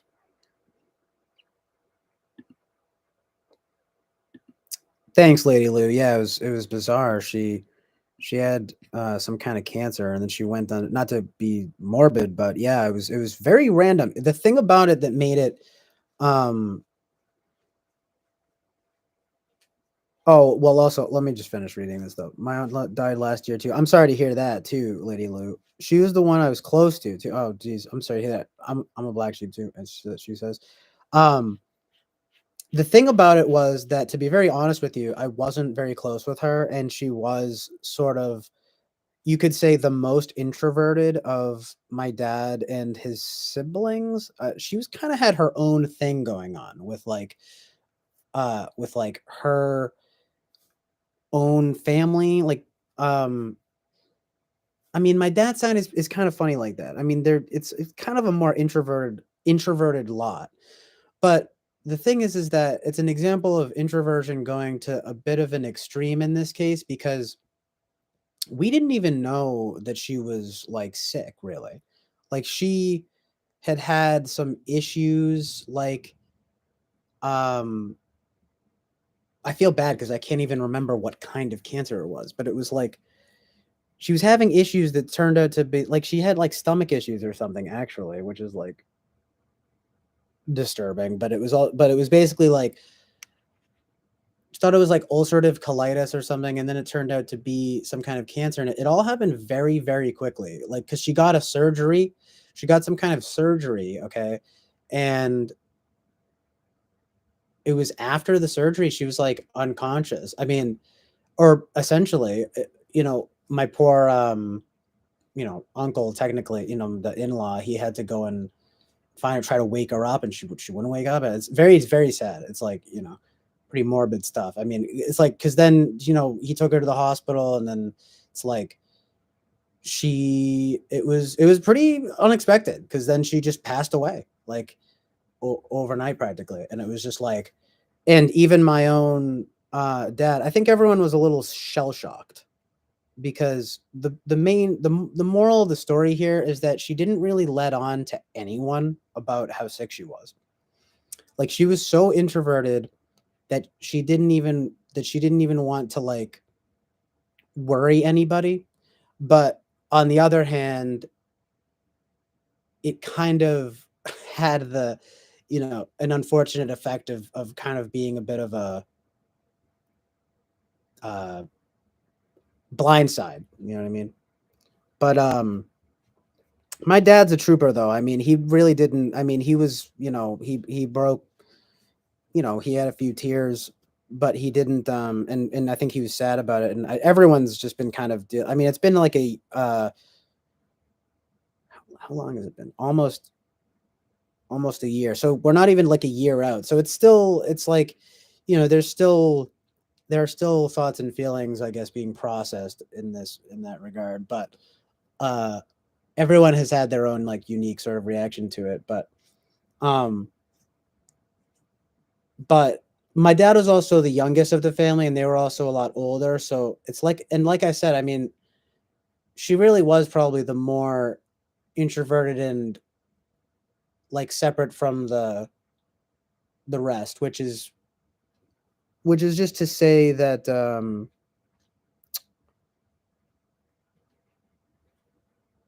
well, I don't know. I mean, obviously my dad was very close with her, but it was like not.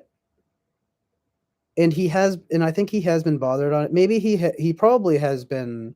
He did say that he would have times where he would get choked up on his own too. And I mean, it's definitely very sad. It's just sort of like, um but you do run into this stuff of like, well, we weren't exactly, like, we didn't see her all the time and stuff. You know what I mean? So I'm not saying that's my long-winded way of explaining. Well, as much as sad as it has been, I think it's been tougher on his sisters, because, like, for example, like, my aunt was very close with her. I mean, the aunt that passed away, she was only like fairly young. I mean, she was like, I think she was like 64 or something. You know what I mean? And And yeah, they've got kids who are all like grown up now, and they're uh one of them like lives in Florida, and like I mean, he didn't even know how bad it was. I mean, it was really kind of something. I mean, I think that is a good example, to be honest, of when I don't know, when introversion goes wrong or something, or when in the process of trying to like preserve everyone's feelings and not have everyone worrying about her, because that was the kind of person that she was, very much like handle it on my own, very much like don't want people to be worrying about me and everything. But then when everything goes down, it's like, well, then it's a kind of a huge blind side to everyone. You know what I mean? So so it's very sad. I mean, on a personal level, though, for me, I mean, like I really was not very close to her. So, like I said, I mean, that's kind of what I'm getting at. Is I mean, but it's still sad and it's still weird. It's kind of like for example, having just her husband coming over, and he's a really great, cool guy. And it's strange though when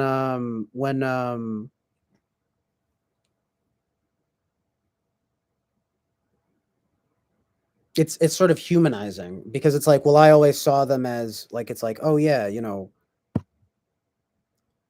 aunt and uncle or whatever, but it's like now it's just uncle, and he's an in-law. And I know this is all like very deep, but it is sort of like, well, yeah, it is sort of strange, right? It's like, well, what do you do then? It's like, well, it's not like the love goes away, so it's like um so it's like, of course, he comes over, and it is really very, very sweet.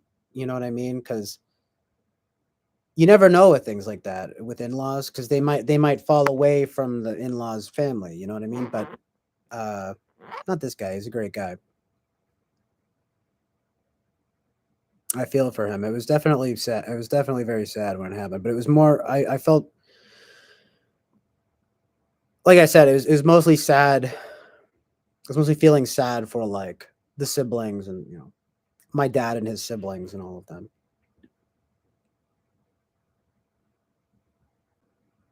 Oh well, and her family. But no, it's not so much that he was isolated. Like they traveled. You know, it's just hard to explain. It's just like they kind of just had their own thing going on.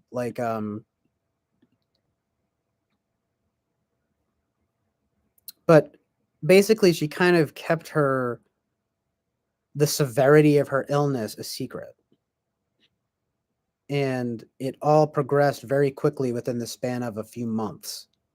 So you can understand it was just kind of shocking. It's kind of like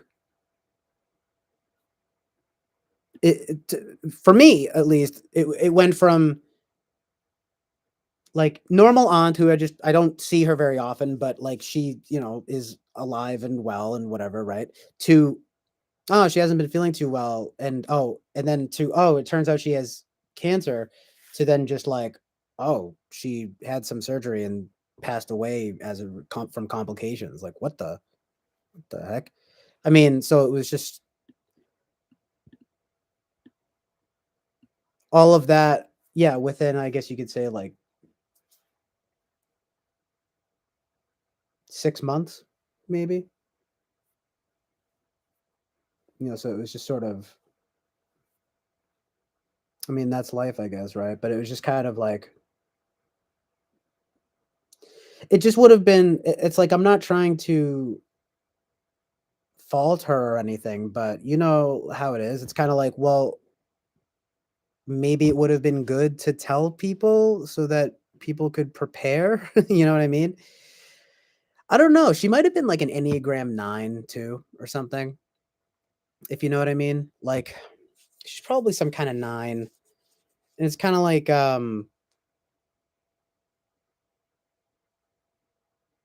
she'd be like, I just don't want to bother. I'm not gonna, I don't want to worry anyone. I don't want anyone worrying about me.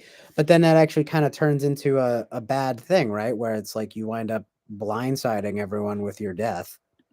It's really Sounds very morbid and to the point, but that's basically what it is, you know?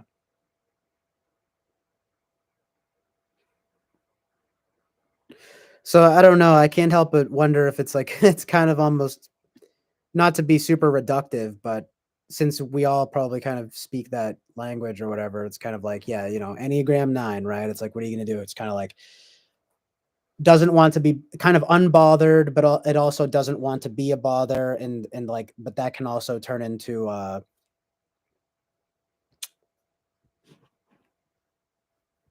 don't know, basically inadvertently shocking people when you die. You know what I mean? It's like, oh shit, it's like you didn't give us any time to like process it.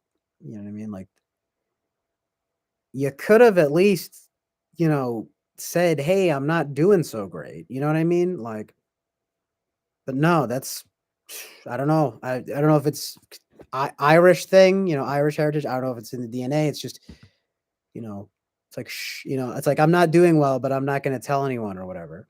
Like not me, but it's kind of like it's weird though, because on the other hand, there's this contradictory thing of, especially on my dad's side, where people do, it's like a joke in the family that people will like complain and kind of be like, oh, you think that's bad? Like I was super sick and all of that.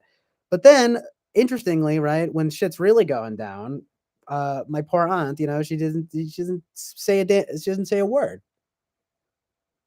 It's like, what gives? Well, it's interesting, right? Because it's like, I guess that's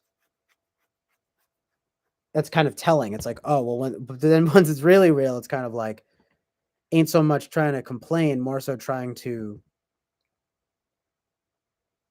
seem like perhaps even hide it or seem well or something like that. But like I said, it just has a way of kind of backfiring. Like, I mean, it's like it's well intentioned, it's almost like neglecting maybe a little bit the impact that you're having on your family, especially your family and friends. It's that whole thing of like, oh, I don't want to be a burden, but then it's like, well, actually, it's almost more of a burden now because it's like we didn't have time to process you dying. Like there was no grieving process, if you know what I mean. Like, you know what I mean? It's a weird area. I don't. I've been very lucky and sheltered in my life, knock on wood, to not experience much death and so forth. So I'm not very like good at talking about this stuff, but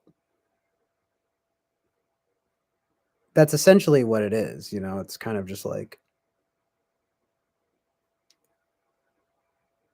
you don't want to be so, oh, I don't want to be a burden, that you wind up like causing a kind of like another burden. If you know what I mean? Like you wind up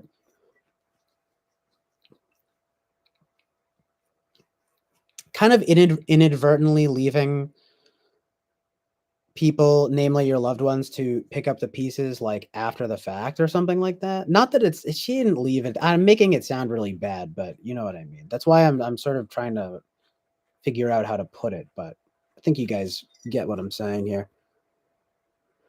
But yeah, it's a tough one. It's a process. Yeah, thank you, Lady Lou. And and your aunt, it was last year. You were close too, huh? I'm very sorry to hear that.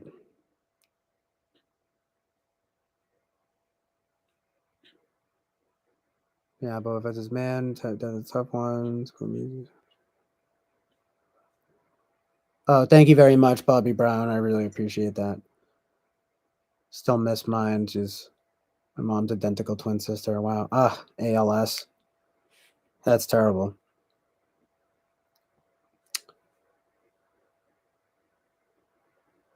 Yeah, it was very, very tough and sad. I bet. I'm sorry to hear that, Bobby Brown.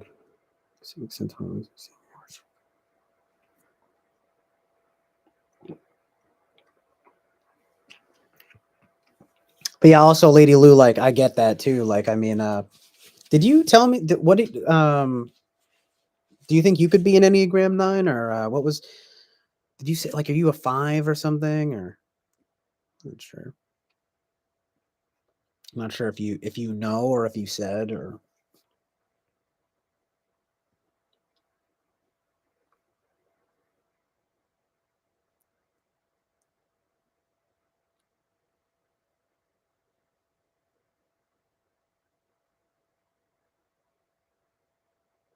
Wow. Yeah, that's pretty heavy, Bobby Brown. Yeah. Mm. Lady Lou with the truth here. She says, "Yeah, we aren't taught how to really grieve and process death or difficult feelings in general, and yet they are skills we all need so much." Incredibly true. Very true. Incredibly true. Well, I guess it's like they say. It's sort of like there's no instruction manual. I think that people say that, don't they, about death?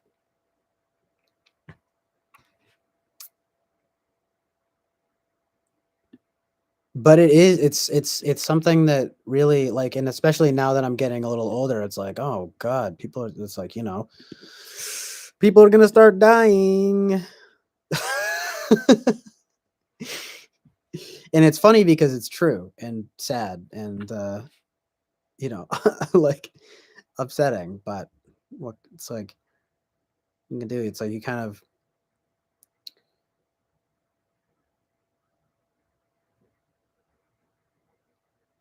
these are the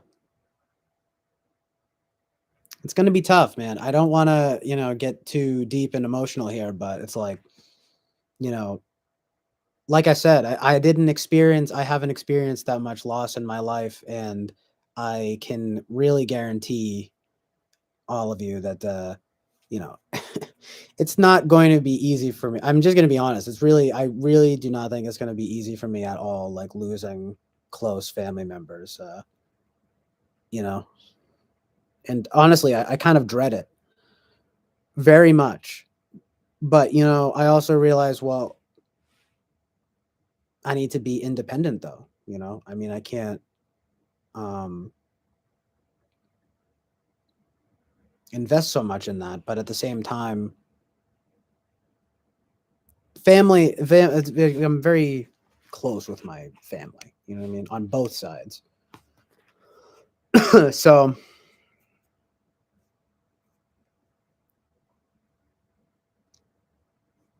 oh, and you're 9. Oh, did we say we might did we talk about that? Because I think that might be my tri type, but it also could be a 6, not a 7, might be a 6-wing 7. That's very cool, Lady Lou. That's actually part of why I said what I did about you being 47, because I was thinking of the Enneagram and stuff. Like those are numbers. It's just 4 and 7. I mean, they're good numbers anyway. But it did make me think of Enneagram just for myself, but now especially you too. That's funny. Um oh, that's nice. Your aunt got to see. She'll love the movies. So Avatar and Sherlock Holmes. Hmm. Jeez, man. Yeah, I'm really sorry. ALS, that is fucking tough and scary, like you're saying here. It's 9. Turned.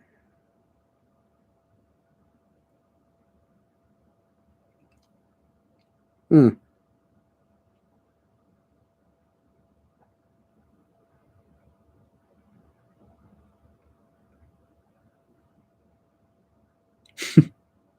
Lady Lou says, "Wait, at CJO, you're a 9 too? Sorry, I got distracted by a squirrel for a sec."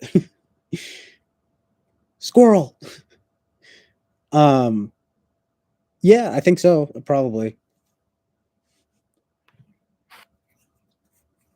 some kind of 9. Probably a 9-wing 1.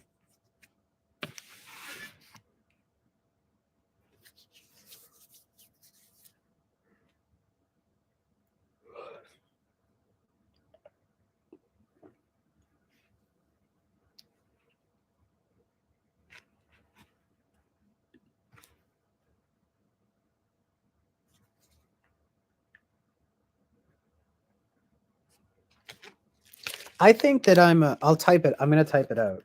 This is what I think because it's hard to. I think I'm a 9-wing 1 social. It starts to get complicated though when you get into the other ones because I mean I think I'm like probably a 4-wing 5 self-preserving, but that might be a stretch. That might be more of a 4-wing 3 or even a 3-wing 4. But for the sake of simplicity, I'm just going to put these here. And also, I might be a 6-wing 7. Oh yeah, okay. So 9-wing 1 social, 4-wing 5 preserving or self-preservation, whatever, self-preserving. 7-wing 6 sexual.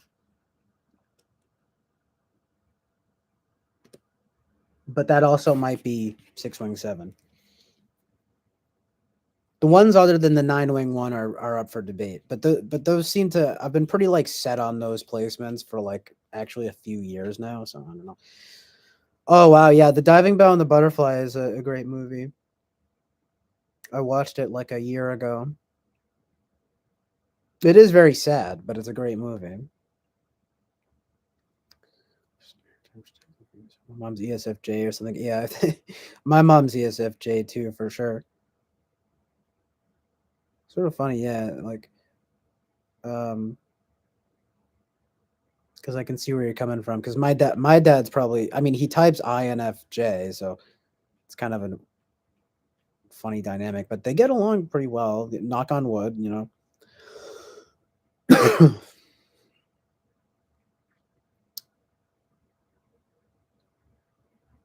And my sister typed ENFP for a while. Or no, sorry, ESFJ for a while actually. But then now she's ENFP, so it's like I don't even know. But that probably is a little bit more accurate.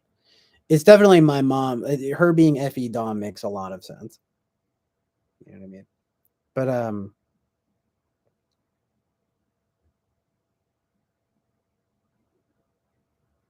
I'm a rogue NFP. I think. I don't know. Probably. I mean, I have been thinking lately that I'm INFP, especially with the polar SE and everything.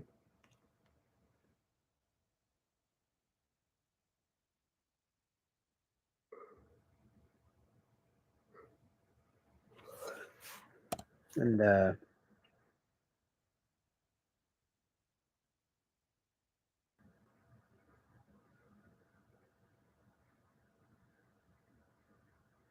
I don't know. Uh, seems to be consistent. I mean, if I had to rank them, you know, it's like the top 4 would be the NFs,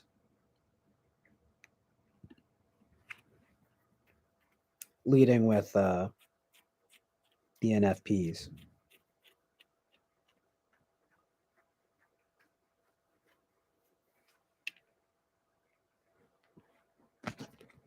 Just like in terms of likelihood. It's just like with the Enneagram, you know. I mean, it's like I can only go just in terms of likelihood. I mean, the those seem to be pretty accurate, but the ones that aren't 9 are up for debate.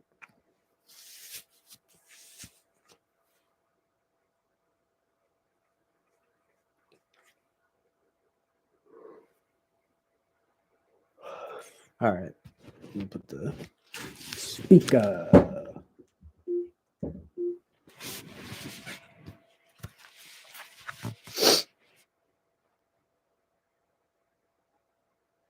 This is it seem to like yeah, you know, NFP folks. Zero functions coming. They fascinate me, I guess. Lol. Yeah, I mean it's. I mean, I love you know NFJ types. I mean, I guess that's an interesting conversation. I guess I don't really have. I mean, I don't. That's actually a good topic. Like your favorite. If I had to rank my favorite types and stuff, that's funny. I mean,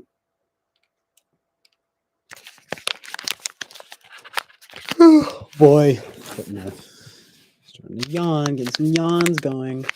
Uh-oh.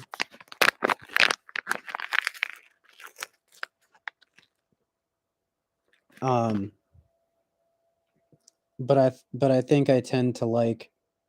I really don't have. I like all the types. It's easier though to say the types that I don't seem to get along with very much. And those would be ISTP, ESTP, ISFP, and ESFP. I actually generally like all of the other ones.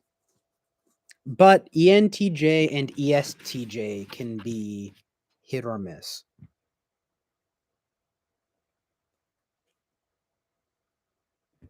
And then from there, working up, I mean, I love all the NFs. And I think if I had to choose a favorite NT, it might be INTJ.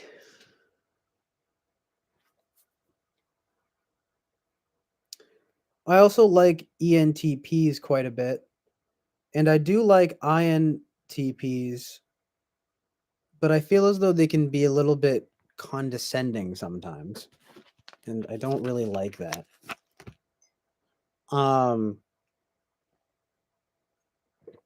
However, you'd be hard pressed to find a smarter type besides the INTJ and perhaps the INFJ, right?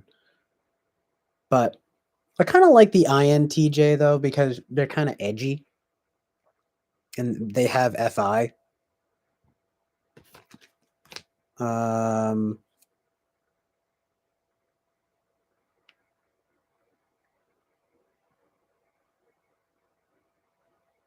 SFJs are very pleasant, you know.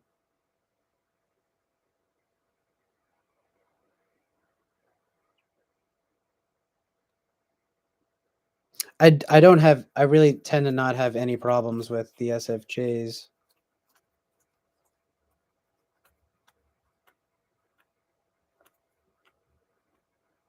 But yeah,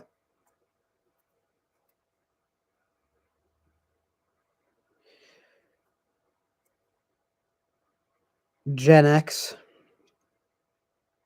I actually like Taylor's channel. Taylor's channel is pretty good. Taylor, when I came in, the first thing he said to me when I went on the whereby, I was like, well, I think I might be ENFP. And he was like, why would you choose that type? um, so, I always got the impression that he was a little bit of a ball buster, a little bit of a, I mean, whatever. But I think as time has gone on, I actually don't. I think the more integrated maybe you get or something, or like the more that you come to understand this stuff, the less like problems you might have. Like, I don't know, it's hard to explain, right? But I also do pride myself on I can generally get along with most people. Like, it's just that I do tend to find there's a certain like aggressiveness. There's just a mixture of aggressiveness and condescension in the STP that or yeah, the mostly the STP that I just find like really unwelcoming. You know what I mean?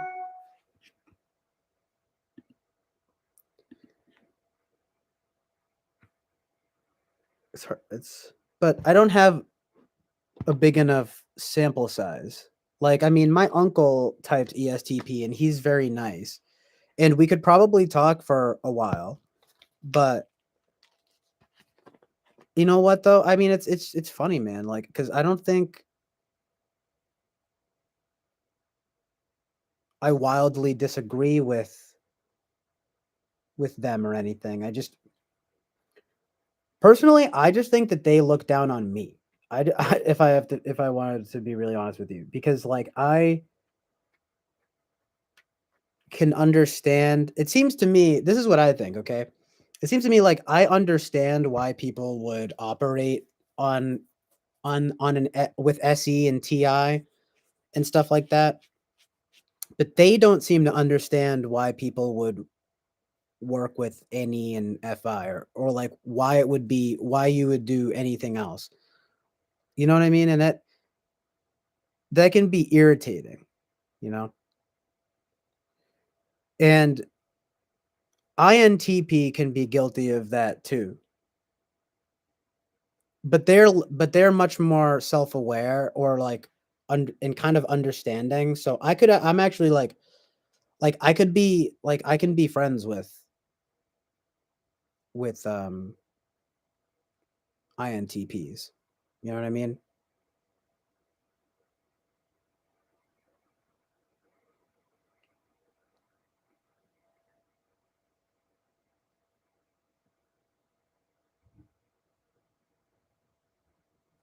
It's just that with the STPs, like I said, it's kind of just like I understand why they work how they do, but they don't seem to understand why we, for lack of a better word, work how we do, you know. And furthermore, they see any other way as just being stupid and like sensitive, or lazy, or just like, everything in the book. It just seems like they don't seem to have much respect for,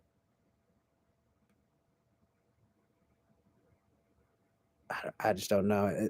For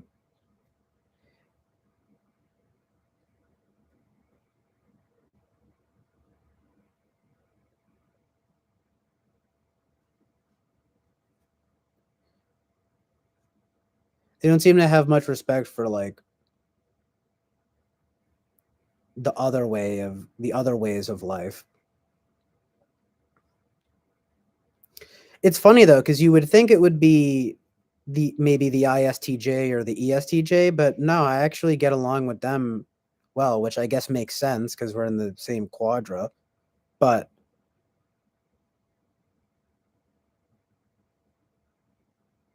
I tend to find actually a lot in common with them. But the STP is a bit of a foreign creature to me. I don't know many.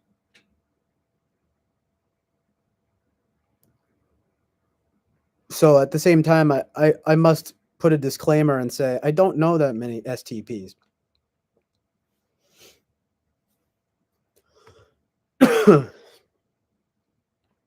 But I have gotten that sense though, you know.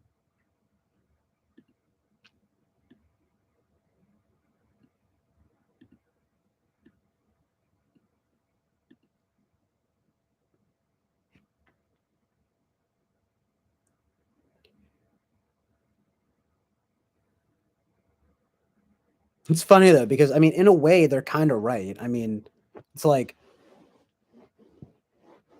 they probably see the other way of life and or whatever, or the other ways of life and think, well, that's just maladaptive, you know. And like there is truth in that, but it's like you need to have respect for different ways of life, you know what I mean? But I think like a well like integrated or like more mature STP, like my uncle for example, like who almost definitely is an ESTP, like he's kind of a more respectful kind of guy, you know what I mean?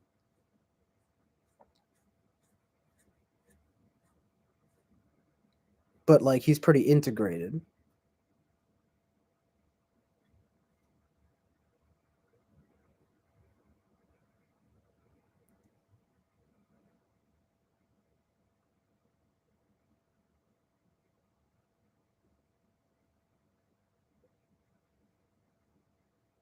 Yeah, INTPs are like who you want to go to like talk in depth about stuff, and it can be really great.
But when it really comes down to it, like, I mean, it's all just bullshit.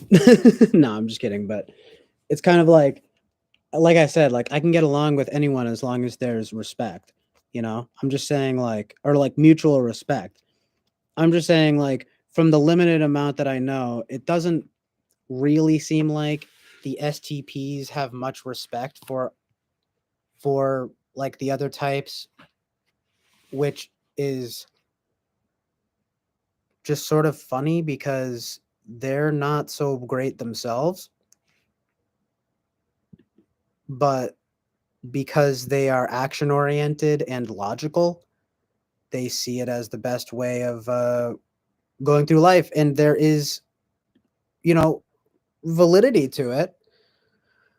But I think it can also make for some kind of more cold and unforgiving types. Maybe not unforgiving, but like unwelcoming. I mean, I like with STJs, you know, there's like a sentimentality in there that you can find. But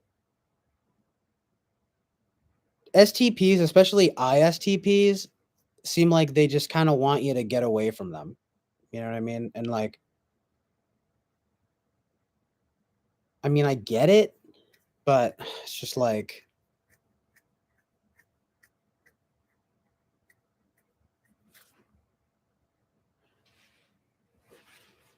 it's just annoying. I think. Well, I don't know.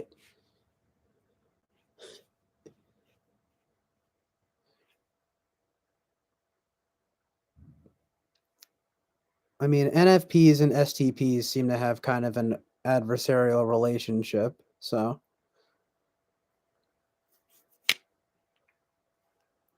it's just that from where I'm looking, like I wouldn't. It just feels like they think, oh, you're like illogical or nerdy or like whatever. Like why would you move through life like that or whatever? Like why, you know? But I can understand why they would move through life how they do. So I just don't understand why. I mean, I'm kind of just working with a limited like pool here, but it just doesn't seem like there's mutual respect at a lot of time. I don't know. I really don't know enough though. I'm sure I will meet more STPs that are my style or something. But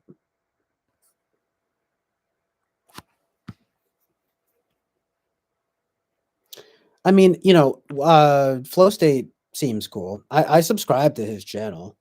I mean, I like that he talks about some pretty, you know, out there stuff. It's cool.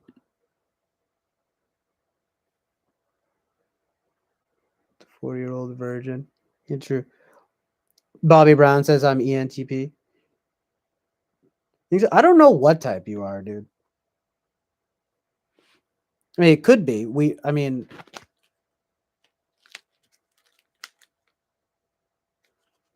we do tend to jive most, I guess, when going in depth about stuff.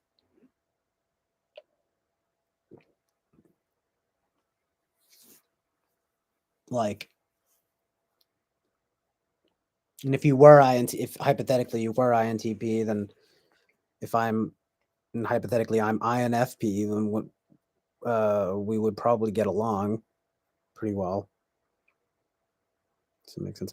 I'll have to check out the Gen X Enneal though. I've seen him around on Talking with Famous People though.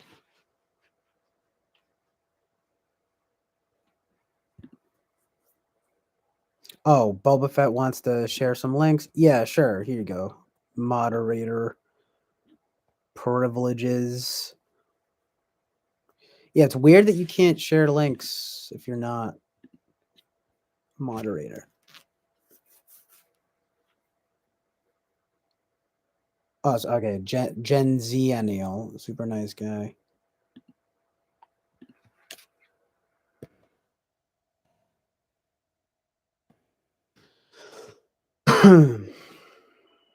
Let's check this guy out.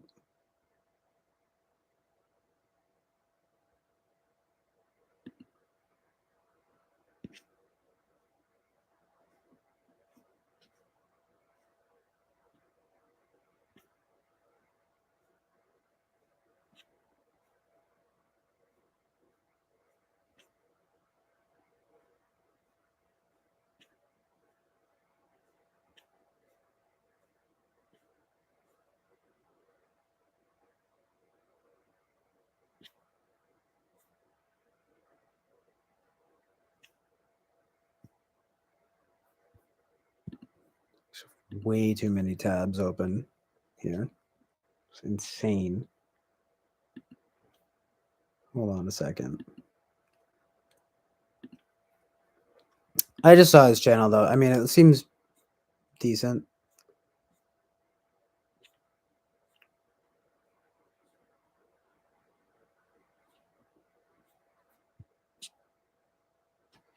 It's funny that there is a video. Unprovoked host Eric Strauss attacks Joyce Meng. Hashtag TWFP. Hashtag Type Talks.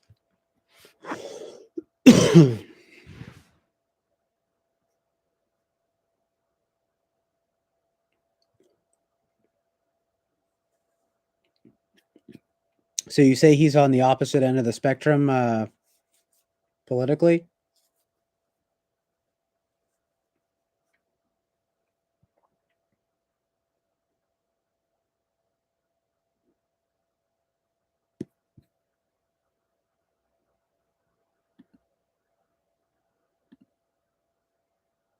Because I mean, Flow State is pretty is obviously pretty right leaning, to say the least. He's pretty conservative.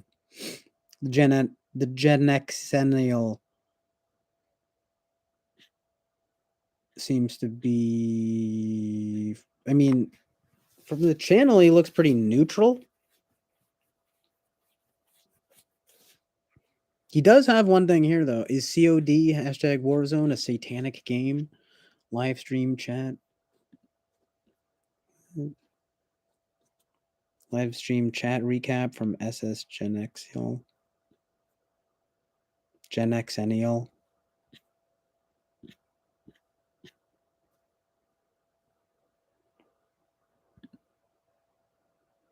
Yeah, I mean, what's his vibe? Like, how does he approach it?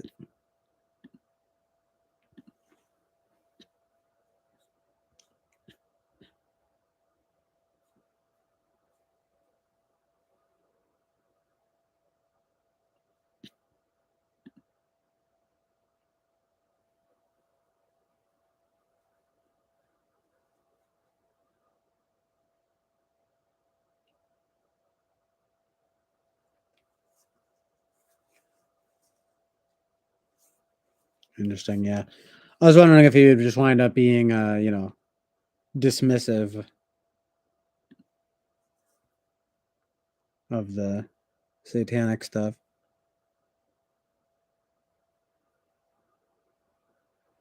Back to be kindness, because I'm the only people who brings the good people to life, and I can't bring people down. I bring people for good.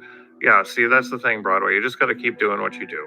You're always, as long as you're out there, trying to do it, trying to make change to the world and do good things and all the things, right?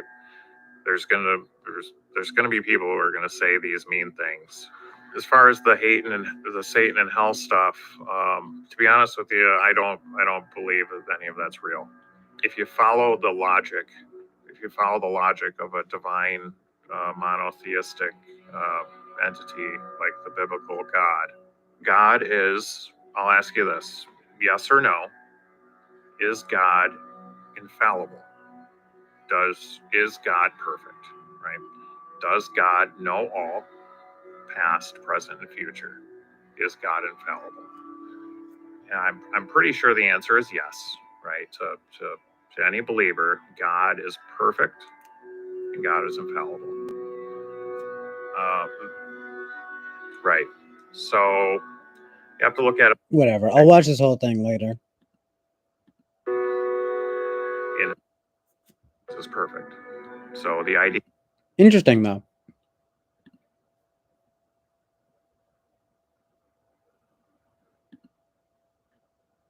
Yeah, he seems like a nice guy.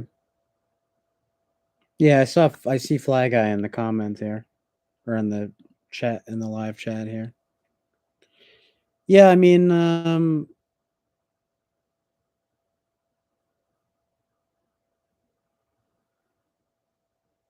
I think people walk a tricky tightrope talking about that kind of stuff, because it's like you don't want to appear alarmist,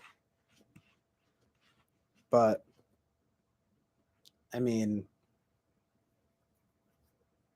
there is just a lot of weird stuff out there. That's all I'm saying.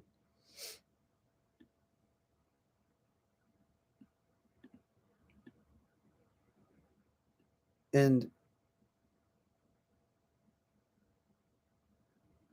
yeah, I don't really understand the dismissive thing, like, approach. I mean,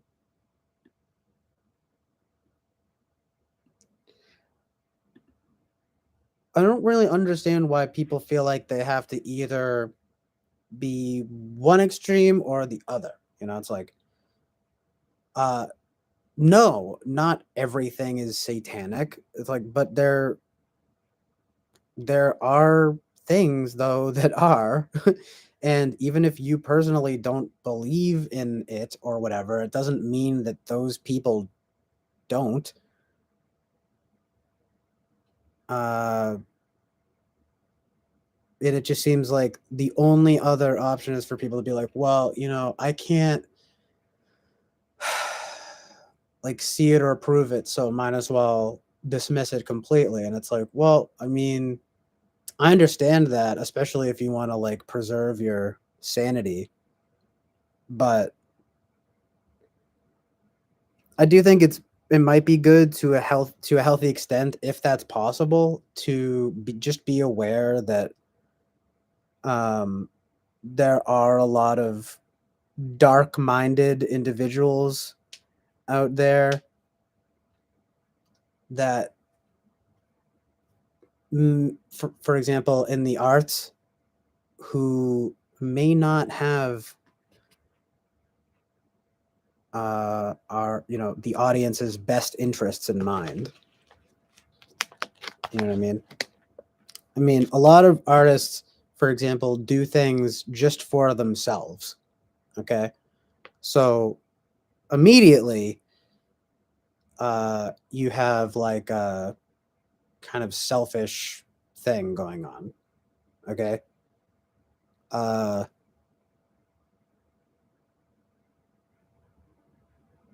it's just what you do with that matters.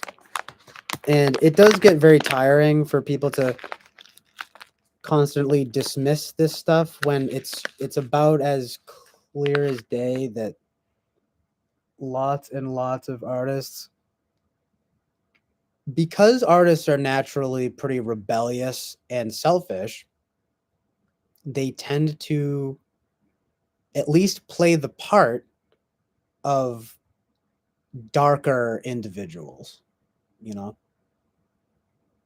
and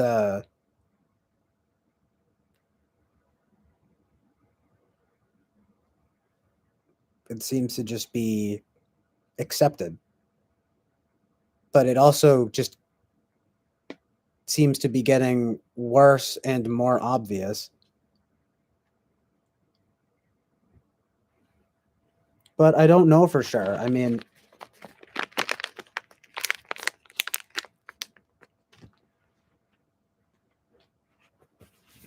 how could you? It's part of the, and plus it's part of the code, right? They're not going to outright say, yep, you got us, we worship the devil. You'll have your few like rare individuals who will admit that they do, but they're sort of dismissed as fringe or something, you know, when in reality they're probably just more honest than a lot of other people. You know what I mean?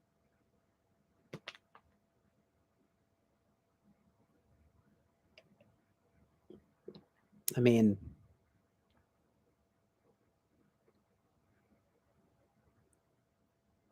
I guess what I would say is it's not good to be a Satanist, but I would rather know what I'm dealing with than have this weird covert thing of like, no, we have the public's interest in mind. Like, that kind of thing, you know? Like, that seems more nefarious to me. You know what I mean? So, you know, I'm pro freedom of speech, pro freedom of expression. I just mostly in the realm of the arts, I guess I just try to be fixed like these days I'm just more interested on like more interested in like responsibility and morality in art. I mean,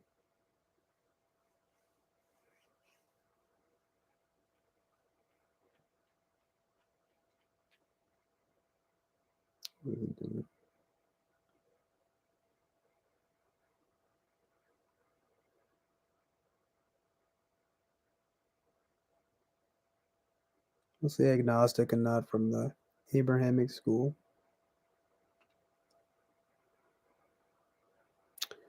Yeah, you know, it's like a tricky thing because I'm pretty open-minded and you might even say liberal to some degree, but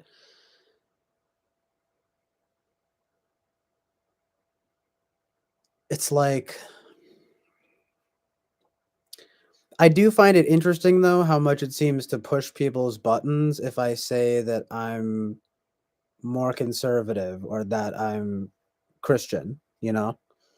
And like personally, I'm more interested in even if it's just to I mean, I don't want to do these things for the wrong reasons, but why does that make people so mad? You know? Art needs to push the boundaries. Fuck your outrage. Well, I mean,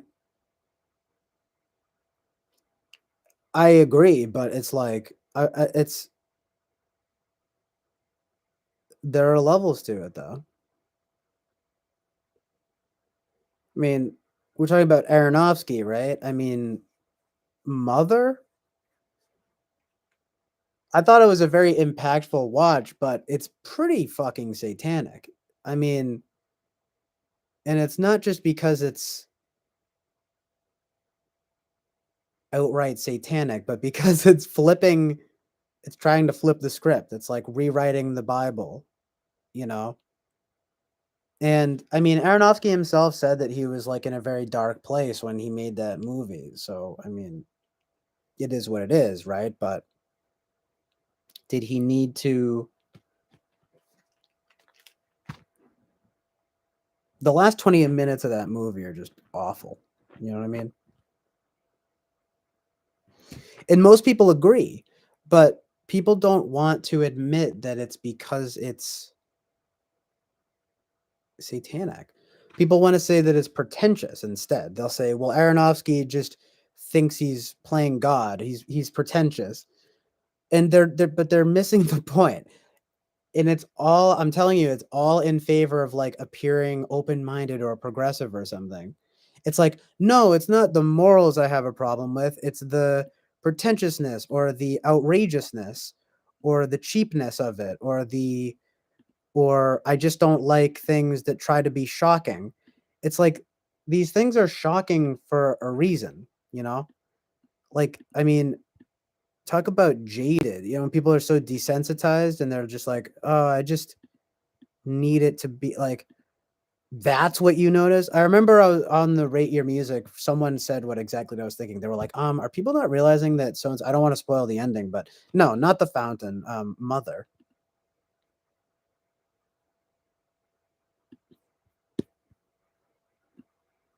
And like even that movie Hereditary, I mean, it's not like it's framing it as good. That much is true. No.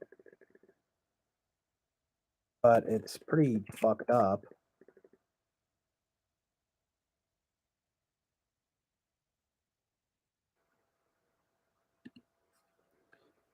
I mean, just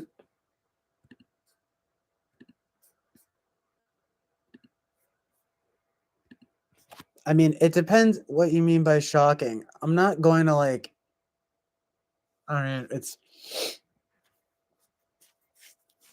different strokes for different folks, I suppose, but it just seems like there are some things that go into a different realm of like actively subverting Christianity and stuff, you know?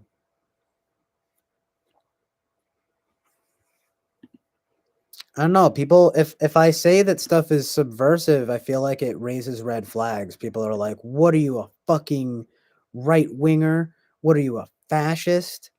And I'm just, no one has really said that to me, but you know, I understand that when people say subversive, it's like a bad word or whatever, but it's like there's no other way to describe it, though.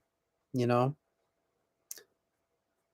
like the um the art, the so-called art piece Piss Christ. Have you ever heard of that?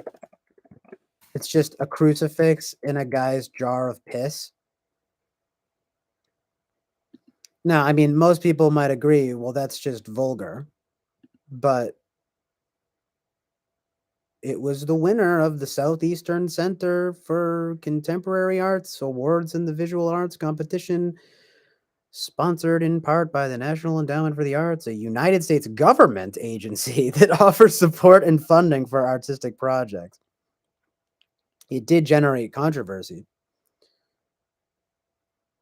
Um, of course, this guy says, I had no idea Piss Christ would get the attention it did, since I meant neither blasphemy nor offense by it. I've been Catholic. I've been a Catholic all my life, so I am a follower of Christ. Okay, so you're a follower of Christ, but you put a crucifix in a jar of piss and called it art. Huh. Interesting. Also, it's from 1987. So you can only imagine things have gotten a lot worse, especially in terms of what people will accept as art. Camille Paglia had a good bit about that because it's the class. She used Piss Christ as a classic example of just how easy it is to attack religion and then get praised for, no pun intended, but get praised for it by the art world. Why is that?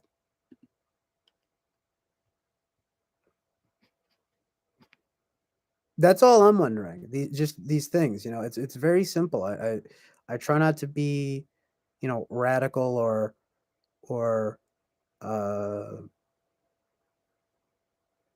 controversial about any of these things, but it just kind of is what it is. It's been part of mainstream society for years and years now to constantly critique religion and no pun intended, right? Take the piss out of Christianity, out of conservatism, out of all of these things. I really, you know, I don't want to get too into it because I feel like this is the kind of stuff that alienates people, but it also is weird to me that it alienates people. Like, I mean, I understand the pendulum swinging, okay? Like, there's a lot of history to be taken into account. I mean, it's not surprising, for example, uh, that there would be a lot of Catholics, for example, who make this kind of subversive stuff because, well, who knows? Maybe they were touched by a priest or something. Okay. I mean, I'm just getting real right now. You know what I mean? It's like these things, people go through trauma. Who knows? Maybe they were persecuted maybe someone was gay and they were bullied by a so-called Christian. And so they go, that's it. Christianity is my enemy, you know? And maybe it's an overstatement. I mean, maybe it's not so many people that think this way than I like think they do, because some people might say, where are all these, you know, anti I don't know how like deep does your head have to be in the sand to not see that it's like, you know, aside from like, I would say that for every 200 movies that come out, there's one that has, and I'm talking about like, you know, a movie that has gained traction. It's probably 1 in 200 movies that have sort of conservative Christian values nowadays. I mean, why is that? You know? I mean, do we really need to look to the Hallmark Channel for these things? I mean, I'm sure it'll be pretty soon that Hallmark will be canceled for racism.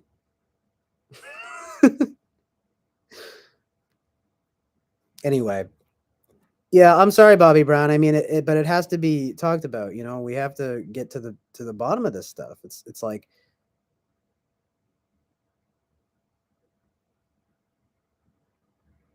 Piss Christ is basically penultimate blasphemous art. You know,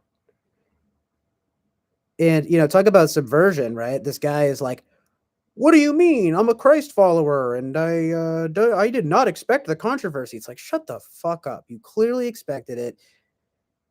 It does kind of piss me off too, you know, because then they play dumb. What do you mean? I've been Catholic my whole life. Of course, I'm not trying to subvert anything. It's like, you put a crucifix in a jar of piss, your own piss. I mean, it's disgusting. And Camille Paglia was right to criticize it, because it's like the prime example of a stupid, tasteless attack on religion, particularly Christianity, being praised by, again, no pun intended, by the art world as, you know, this, I mean, it is subversive, but, you know, in the good, you know, the way that they, you know, in the way that they say, oh, it's subversive, it's transgressive. It's like, it's a crucifix in a jar of piss. It's not art, and it's not good. I mean, you know what I mean? I do think, though, that most sensible people would agree, you know, that it's tasteless. You know what I mean? I mean, I would hope. So, you know, maybe that's a slightly extreme example, but I mean, you get my point. It's like,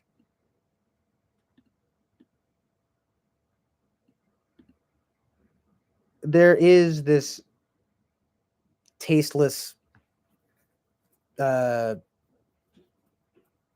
like faction of art that praises the transgressive over the actually good, you know? Like, I mean, but it's also, you know, you got to be understanding about these things. It's like, we are in a pendulum swing type of era where, you know, now it's like there has been oppression in the past, you know? I mean, there's um you know, whatever it may be, you had your hands smacked too many times by a nun in Catholic school or whatever, you know, you you were told growing up that sex was wrong, you were whatever it may be, right? Like and it especially in the past, it's been really bad. But like um it's just really telling when stuff like that gets praised in the art world. I don't know, maybe hopefully we're kind of gonna things will even out as we go forward in time. You know what I mean? Because from where I'm looking, it's not surprising that there are a lot of people who say the stuff that they do about stuff being satanic and stuff being all of that, because I mean it's everywhere.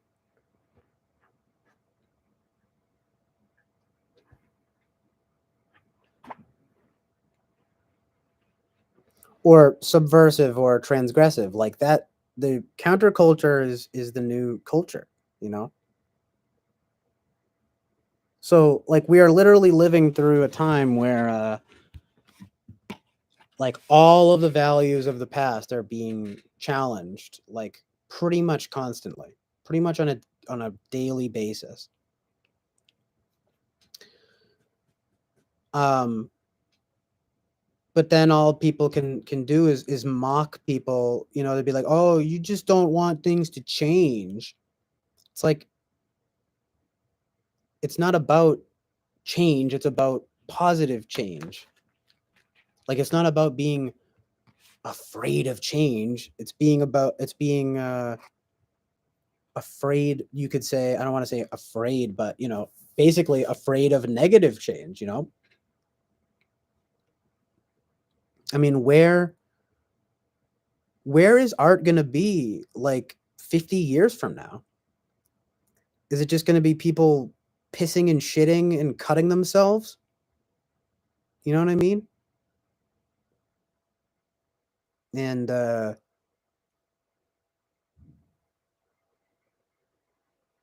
saying, wearing a shirt that says um you know, um yeah, I don't know. I don't even want to say it, but you know, it's like, you know, saying, just being like Satan equals good. You know what I mean? Like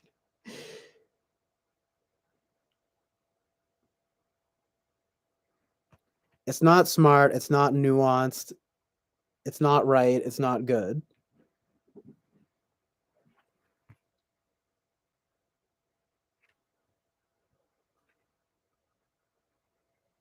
I would love to be the change, you know? I mean, I would like to try to make art that can be pleasing to quote unquote both crowds.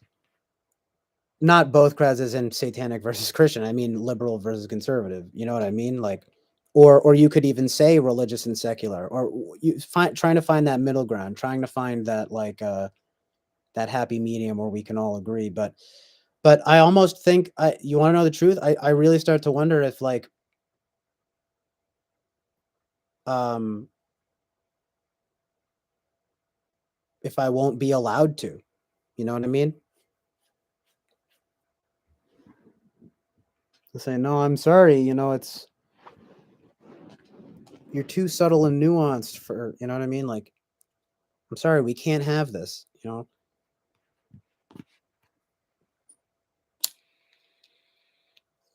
There needs to be a gore porn scene, you know? There needs to be a race riot. There needs to be a scene of, you know, uh, you know, a woman stepping on a just kidding. It's like a woman stepping on a man's balls in high heels, you know what I mean? Like it's like there needs to be a scene where uh a main character is actively flipping a cross upside down. No, that's just funny. That's just ridiculous. I mean, clearly, you know, but you know, I don't know if it's like an Enneagram six kind of thing, but I genuinely do wonder. And like, sort of get afraid like that there's no room anymore for that, like for good stuff, you know? That like they're just they're that they that there has to be something transgressive about it, or else you can't, it's not going to fly, you know?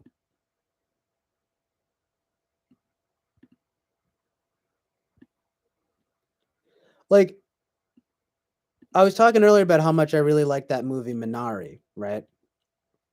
Now, it has very Christian conservative values, but I hate to say it, but I can almost guarantee you that the only reason that it's allowed is because it's about an Asian family moving here.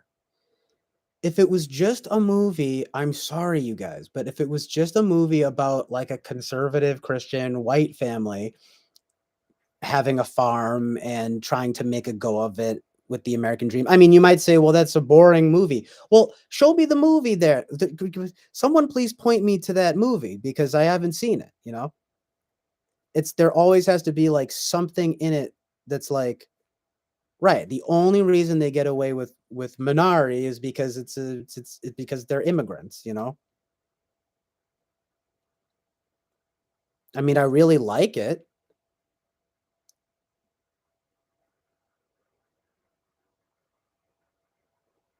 I don't know. I'm gonna get canceled. I'm gonna get pulled down for saying that. It's crazy though. I mean, I guess David Lynch's The Straight Story is kind of like that.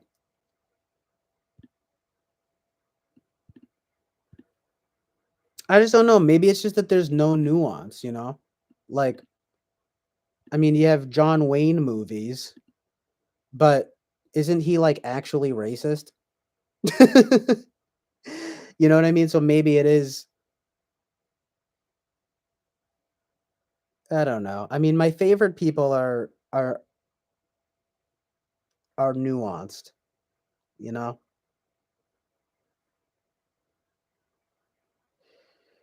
I mean, the Minari thing, I'm not trying to say that. I know it's just like it sounds in bad taste. Boba Fett says, "Oh dear."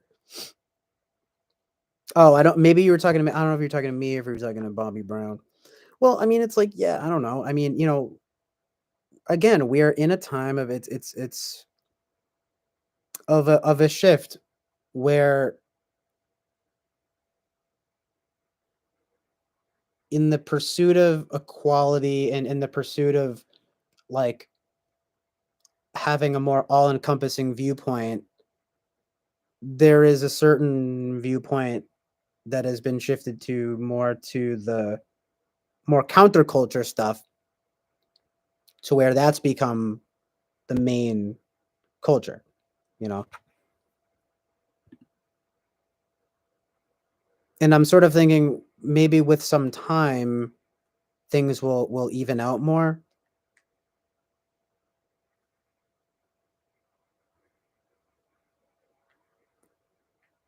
Yeah, Mel Gibson. I mean, here's the thing about Mel Gibson. Like Passion of the Christ, okay? I mean, even he has that thing, and maybe it's like the Catholic thing of like um the focus on the suffering, you know? Like there isn't really any talk of like Jesus's teachings or anything. It's like all about him on the way to the crucifixion, and it's just super like, you know, bloody and terrible. I mean, Mel Gibson, yeah, I mean, he has had good stuff, but he's also kind of crazy and kind of a crazy Catholic. So he's got this whole thing about like suffering and stuff, you know? That's why I mentioned Minari because it's like there's a good message going on there where it's like where my suspicion is almost like, well, it's fine because it's an immigrant coming to the US, right? I mean, that is fundamentally part of the US. Don't get me wrong. Like, and I think it's something that we should be proud of, that we are a melting pot and, you know, but a lot of people don't see it that way these days. It's all us versus them. And believe me, the last thing I want to do is give into that narrative. But at the same time, it seems very clear where a lot of artists' hearts lie. And it's basically a lot with the alternative type of beliefs and things. And that's fine, but it's now not so alternative. It is the mainstream. And like I'm saying, I've always been kind of a contrarian or something, and so like I see that and I sort of think, well, you guys can kind of catch me over here doing this other thing.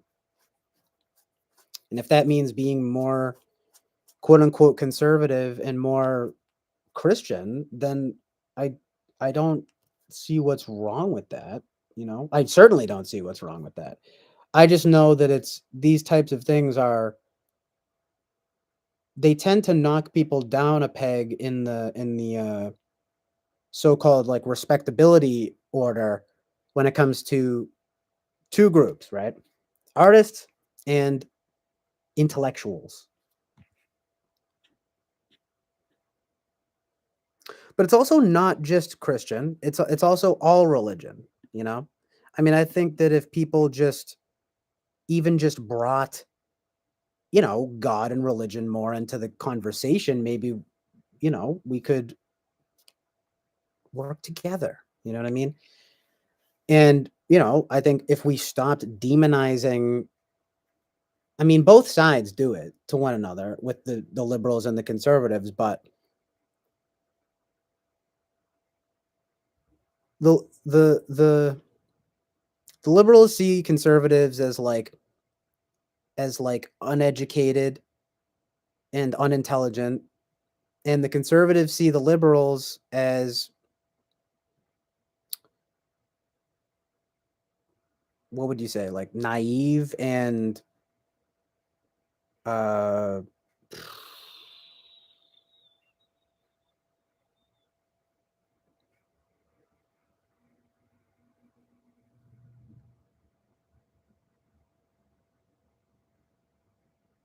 um, like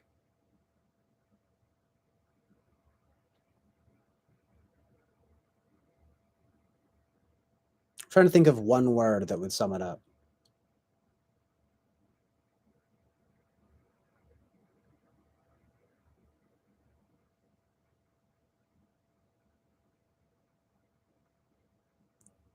Uh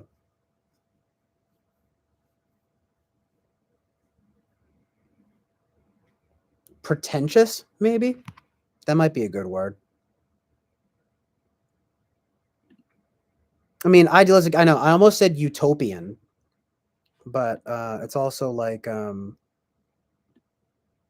it's more than that. It's almost a little too complimentary, you know. I mean, they do love to call, you know, they do it libtard, you know, so they're kind of doing that to the other side too, right? That's why I say naive, because let's face it. I mean, liberals are the more open. They usually are the more open, and they usually are the actually also the more artistic, because they're usually more creative. You know, they're usually more cerebral. But it's like I'm just sort of saying, you know, there's nothing wrong with adding a little common sense to the picture. You know what I mean? Adding some good morals to the picture.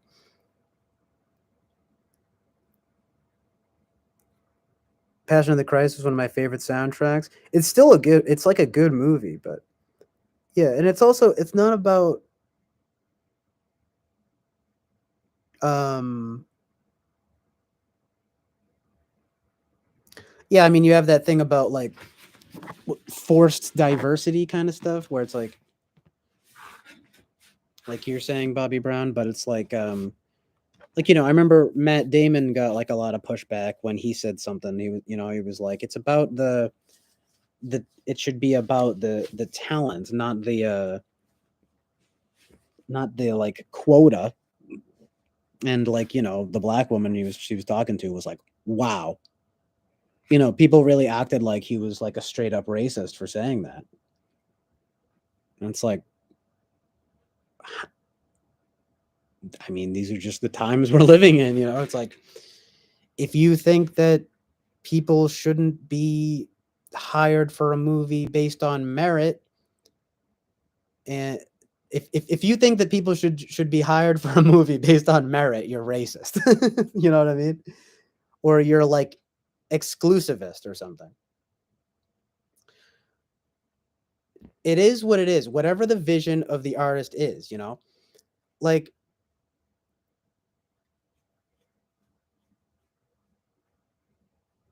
if I made a movie, it probably would be more based in this kind of like middle class-ish white suburbia kind of thing. I mean, but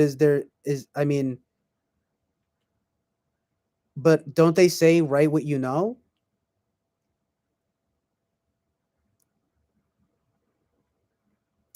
Like Wes Anderson.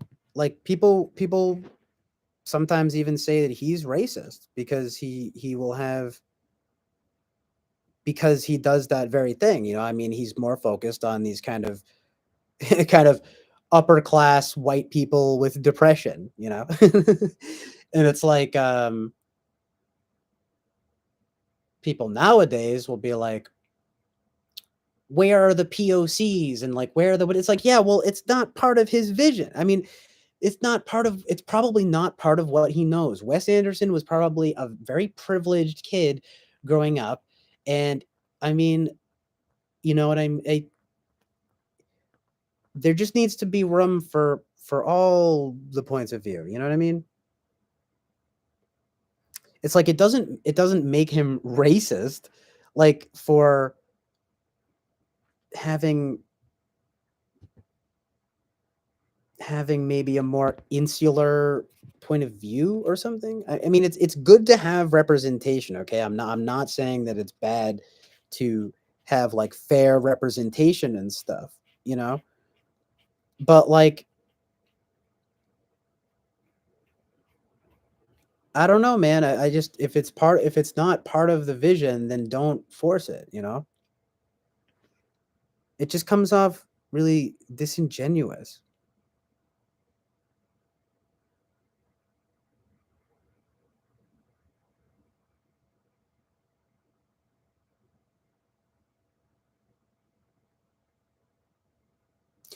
But there's nothing wrong with like Disney has a show about gay high schoolers. It's funny.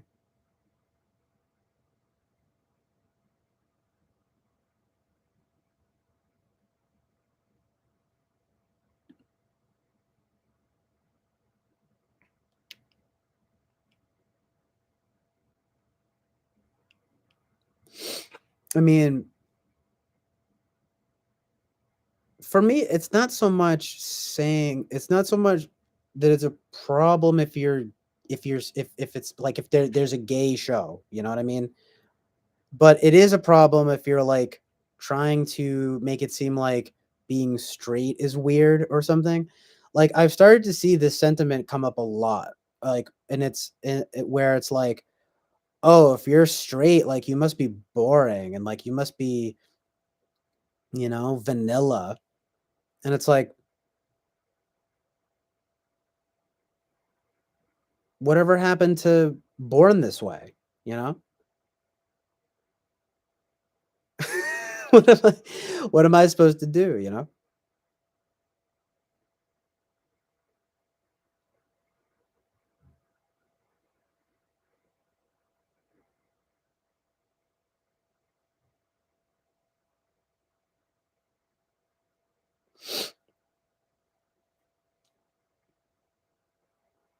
I mean, you could say, "Oh, it's, you know, first world problems or something," but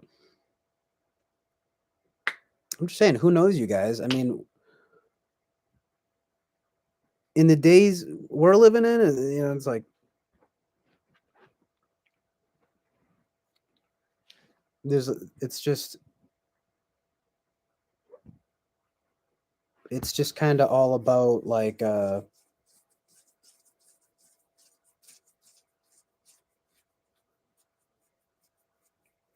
alternative stuff, you know? Just saying it is nice. It can be nice to just have those good things to return to. Not everything has to be this like subversive, transgressive thing, you know? It's pretty simple what I'm saying here, you know? I'm not saying it's necessarily evil. Like, for example, to go, oh, yeah, oh my God, they're gay and it's evil. No, a ton of my favorite artists and like, you know, whatever pieces of, I mean, I know it's like the classic thing where I just be like, oh, my from, you know, my art, I love artists that are gay and I have friends that are gay and whatever. It's like, well, yeah, that is true though for me. It's just, but it's like about, but it's about like kind of the overall picture though, you know, like, you know, more than a few freaky straight people.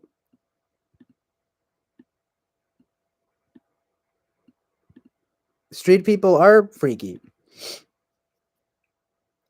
you know.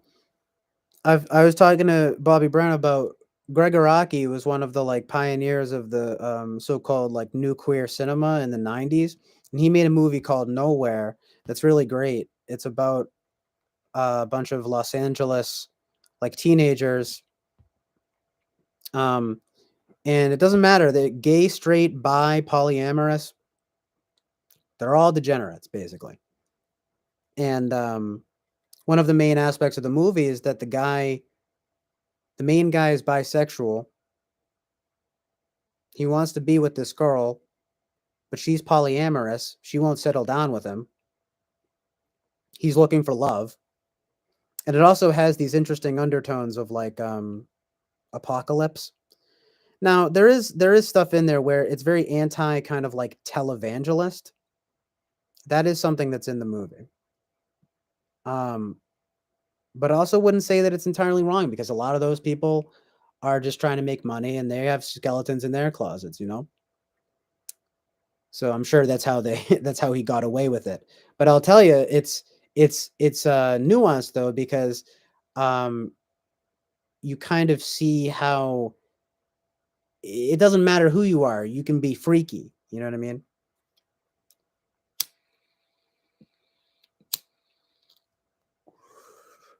Greg Araki is pretty good at showing that. You know, like that's Nowhere. And to me, it predicts like that show Euphoria.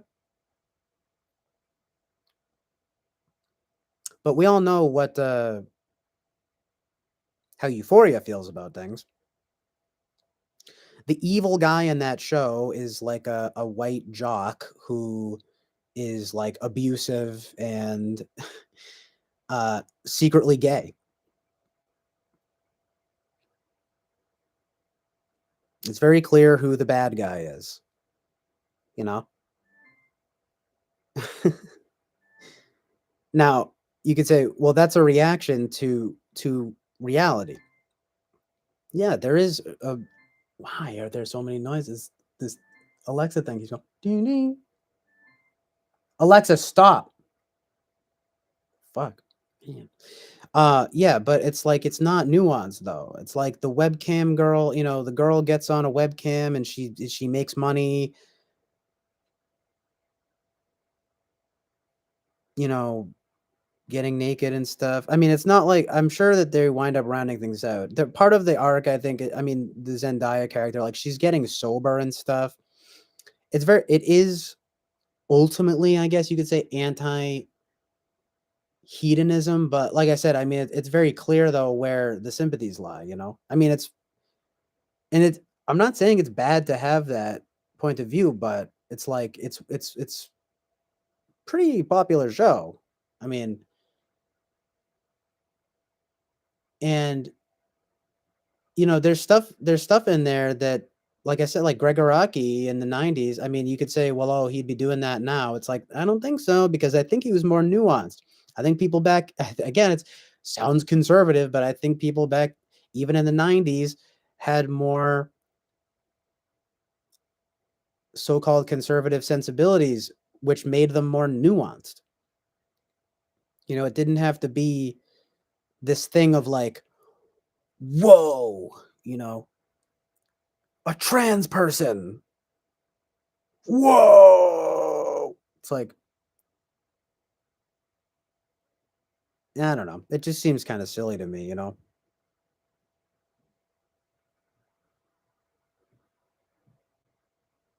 I like it when it's sort of just like a character walks in and they're like, yeah, I'm trans. Like, so what?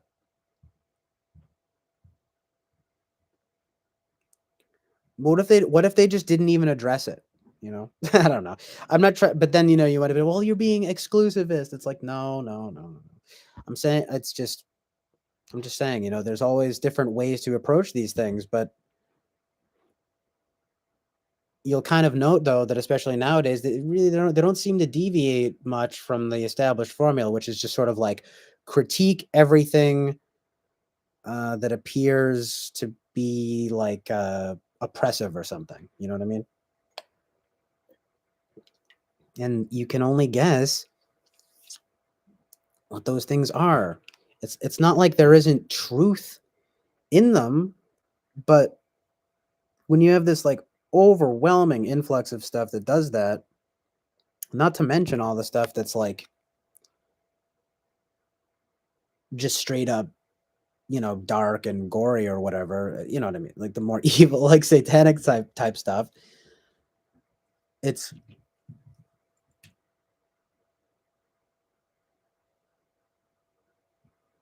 I don't know, man. It's just like hashtag make nuance great again.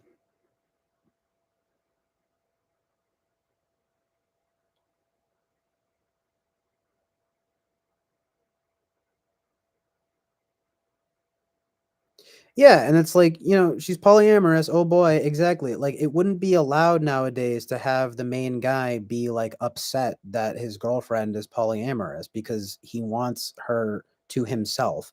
That would be potentially seen as infringing upon her freedom or something. You know what I mean?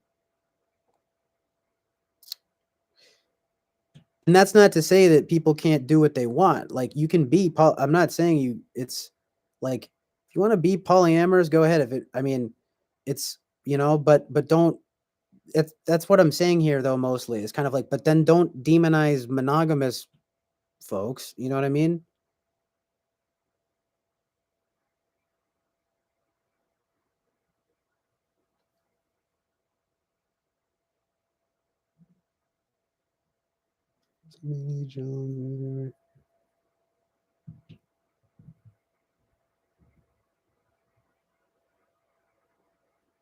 Like I'm just saying like even like a literal pioneer of so-called new queer cinema would not only acknowledge the hedonism of California culture and the hedonism of all sexualities, but has our main character, you know, saddened by the fact that his girl won't settle down with him and insists on being polyamorous.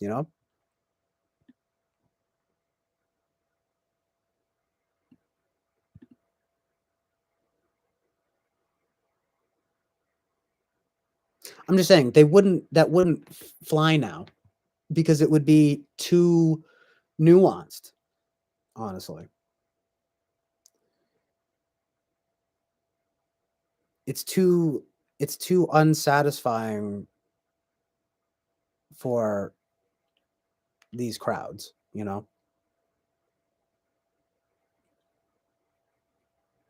Like these modern crowds. It has to be extreme, otherwise, like and that movie is fairly extreme. Like I mean, it's fairly they're all degenerates and stuff. But I'm saying it's actually very like even and properly framed in its depiction. You know what I mean? It's very proto Euphoria. Um, but Euphoria is a show uh executive produced by Drake, one of the biggest rappers, starring Zendaya, who was in Disney. And it's basically just every single thing that could possibly be transgressive in a show. I mean, I guess just for its own sake. I mean, not that there isn't merit to Zendaya's arc, for example, where she's trying to get sober from drugs. And there's validity in the stuff. There's validity in the trans character having her own unique arc. And it doesn't so much matter that she's trans, but It's like, who do you think the bad guy is, though? I mean, it's just like pretty predictable, you know? And it's like the views are obviously very sympathetic towards a kind of like anything goes type of mentality. You know what I mean? Whereas, for example, in something like Nowhere or even like Bret Easton Ellis, you know, like Rules of Attraction.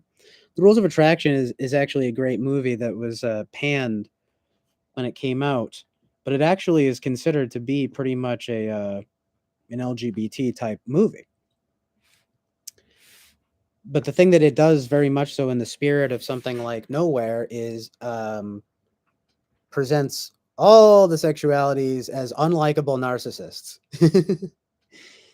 And it makes for a pretty abrasive kind of off-putting movie that it's about liberal arts college students in New England and how they're all hedonistic psychopaths.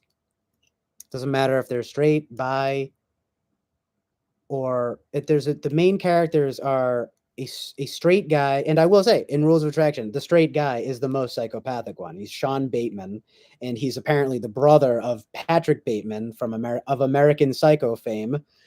Bret Easton Ellis wrote American Psycho. Okay, in the Rules of Attraction, you get James Van Der Beek as the kind of psychopathic straight white male character, but then you also have Ian Somerhalder as a bisexual, kind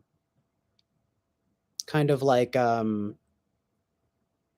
he's a bit more gray. He's a bit morally gray, and then you have a woman who is the love interest of who actually has dated both of them, or yeah, dated the Ian Somerhalder guy, but now she's talking to James Van Der Beek, but she's got a whole thing with another guy who she's waiting for, but he's a piece of shit. This guy Victor.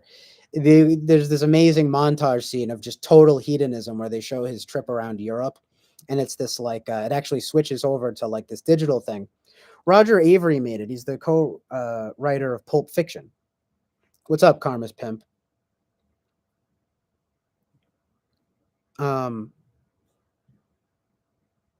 Okay, yeah, Rules of Attraction. So Bret Easton Ellis said that the Rules of Attraction, he thought that the movie adaptation was the most honest adaptation of his work. Above American Psycho, above Less Than Zero, but more importantly, American Psycho, because that's a great movie, but it's a great black comedy horror satire. But I think it's really telling that Bret Easton Ellis felt as though Roger Avery captured the spirit of pure nihilistic hedonism of like New England liberal arts college students, as well as he did. I don't know if I said that right, but basically that was the best depiction of his work, And like I said, it's very much so in this lineage of Nowhere. It's like, everyone sucks, but and that's why people don't like the movie. But it's actually nuanced and properly framed. But it is kind of negative, but it is also proto Euphoria. That's just kind of the thing. That's kind of the thing about Nowhere and the Rules of Attraction that I will say is that they are a little bit negative. They wouldn't be fulfilling enough to modern audiences because it's too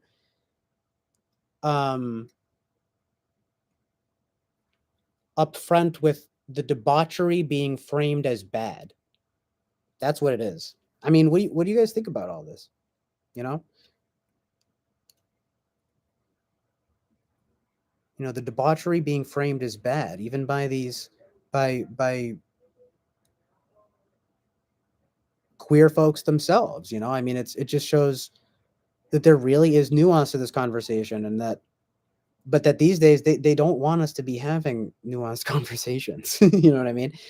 Like, because to say, oh, well, being nihilistic and hedonistic is bad is like then interpreted as, well, what exactly do you mean by that? And what? It's like, what I mean by that is exactly what the words mean. So don't try to, twist it into something else. Like, it doesn't just mean LGBT. It doesn't just mean not Christian. You know what I mean? It doesn't just mean not conservative.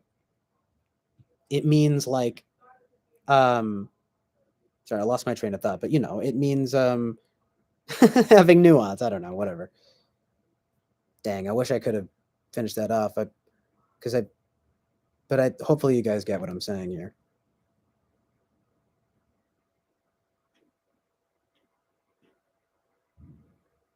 Oh, right, but that it's anti-nihilism and that it's anti-hedonism. You know what I mean? When people act as though nothing matters, and then when people party too much to the point that they self-destruct, like. But those points of view seem to be more accepted now.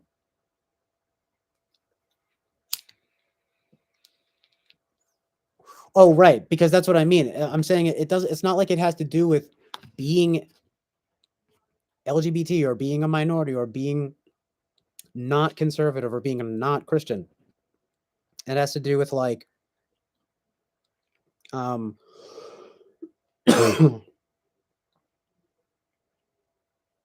nihilism being bad and hedonism being bad, or and I mean just badness being bad, evil, and just evil being bad.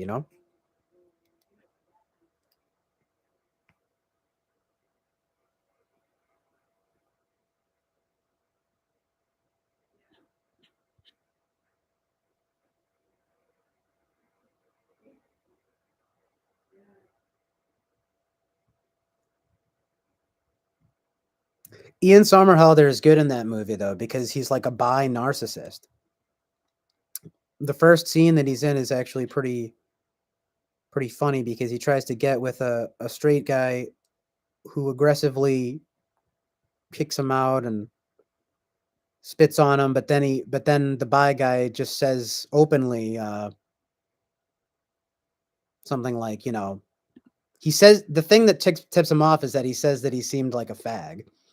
And then the guy gets really pissed, even though he's the one that went to his room with him and everything. He probably is gay, But Ian Somerhalder, there's a scene where a guy comes up a chick comes up and he comes up, Ian Somerhalder, he's like coming up to it's actually the guy from American Pie. It's I don't know his name, but he's one of the guys in American Pie. And he comes up to him all like this, and he's like, "Hey, what's going on?" He's like, together. And then, the other guy is like clearly uncomfortable, and he's like, "Listen, man, like, fuck off. I got my girlfriend and everything." And then the girl comes up to him, and she's all like, "Hey, baby, like, what are you guys talking about?" And then there's this cut of Ian Somerhalder, his character, being like, "Nothing much," but then he goes, "Ah," and then it just cuts back to him being normal because he's angry that this girl just came in and ruined his chances to. He just comes across as kind of like prowling, and that's the face that he makes, But that's the kind of thing where they're not going to show things like that even nowadays because it would come off as too like he's predatory. You know what I mean? It's like, yeah, well, anyone can be a predator. You know what I mean? So when Ian Somerhalder plays a bi guy, or, it's not that he's not shilling for anything. It's actually fairly nuanced. It is a bit much though. I don't know. I don't really know if you would like either of these movies, Bobby Brown, but they are properly framed in my opinion. Even if they are a bit negative, I mean, they're nuanced. They're kind of negative, but they're nuanced, but they're kind of negative. But that's just why I think people don't like them nowadays. These weren't movies that were very well received. And like it's very telling. But yeah, the last movie I was talking about was The Rules of Attraction.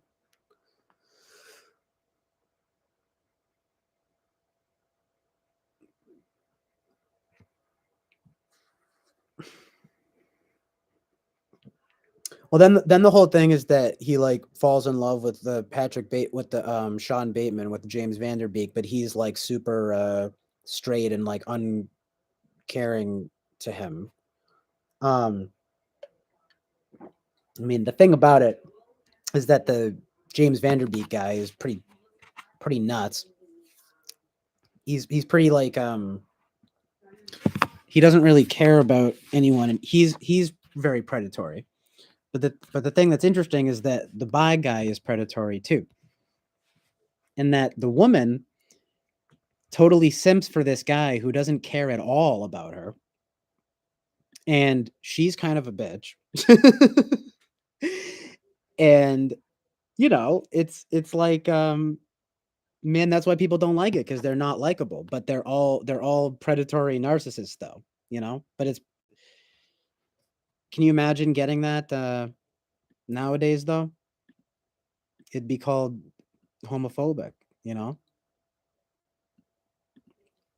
I mean, they used to play Rules of Attraction on like the Logo channel and stuff, they probably don't play it anymore. I would almost bet that they don't play that movie on there anymore, because it's too real.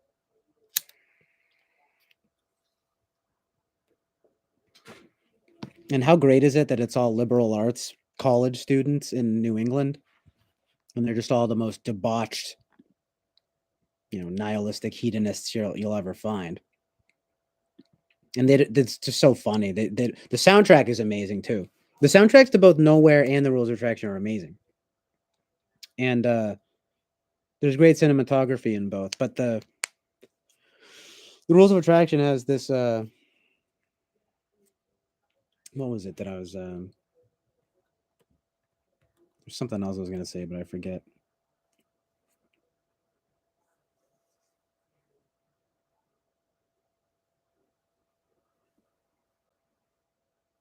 But yeah, people don't like it because it's not very likable. Oh yeah, right. But they probably wouldn't play it, on Logo or on the those channels nowadays, because it would be like I don't know, it would be seen as problematic, for being true and real.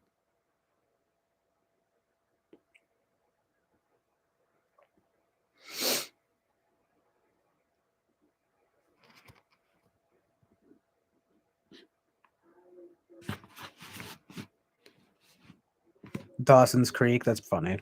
Yeah, that's what's hilarious about that movie too, is that it came out like right at the peak of or right after the peak of like Dawson's Creek and all that. So he was kind of this heartthrob, and then you got him totally switching gears into this like psychopathic narcissist.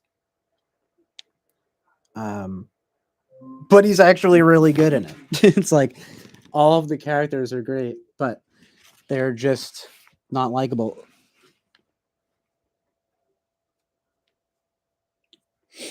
You a bastard? Why? What's going on here? Yeah, rainbows. Talking about rainbows.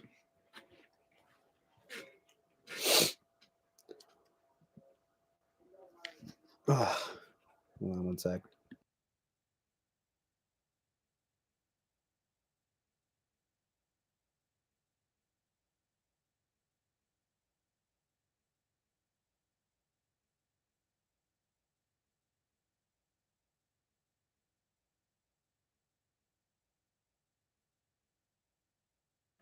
I mean, a great movie that is so-called sort of LGBT is Midnight Cowboy. That's an all-time great. Probably somewhat properly framed too.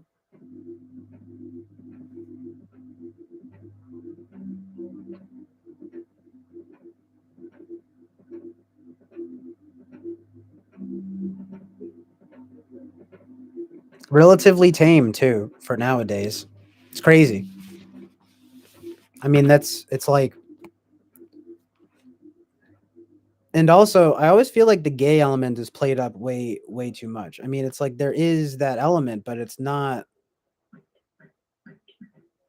it's not explicitly that. Like the main guy, like Joe Buck, John Voight's character, like clearly has gone through like some trauma. It's not. It doesn't seem as though it's like he may be overcompensating, but he's not. Well, there is something that happens at one point in the movie that is pretty gay. But then there's the Dustin Hoffman character, and like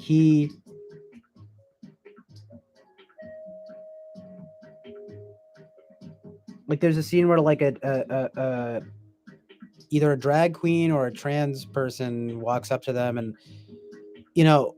Dustin Hoffman is pretty rude to him/her, and but what's really funny though is how the drag queen or whatever, they have a back and forth where they're like fuck you and then fuck you back, but it's kind of like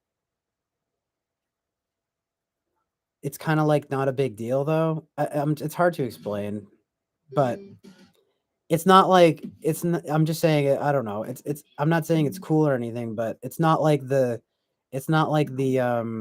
I don't know. It's just that they're both individual, independent people that kind of speak up against one another. But it's kind of like that thing of the kind of like soft bigotry, you might call it, of like I don't know, like like down south and stuff, where there's almost like a camaraderie or something, like a respect. I mean, I don't know if that can exist anymore, but like something like that, you have the New York art scene, like in Midnight Cowboy is great. It's just that there is a sort of LGBT subtext, and their relationship is sort of seems like it could be gay, but like it's really not. If you watch the movie, it's not so obvious to me. I mean, a lot of people they're really keen on like labeling it like a gay movie, but I think there are multiple ways of reading it. I mean, the guy, like I already explained it, it's like the John Voight's got like sexual trauma, and fucking Dustin Hoffman has like a disease or something. He's like dying, and they're trying to just make it. They're just trying to survive in New York. But the guy John Voight is like is trying to be an escort though for girls. He's basically a male prostitute. But then he meets Dustin Hoffman. Dustin Hoffman actually cons him, but then he goes to find him, and they actually become friends. Now the main point of the movie kind of is, well, Dustin Hoffman's character starts really deteriorating in his health, right? So, John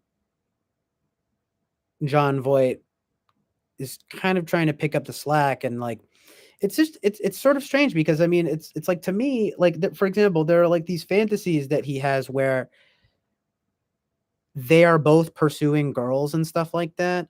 But then it's an interesting movie. It's an interesting movie for sure. Because like it's I think it could really, really be debated about what is really going on there. Like, but like I said, there is some.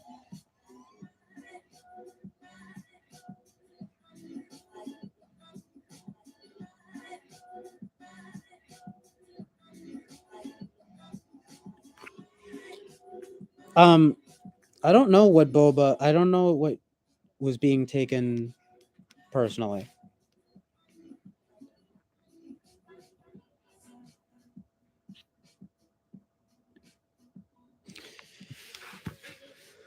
Yeah, Midnight Cowboy is an all-time great, though.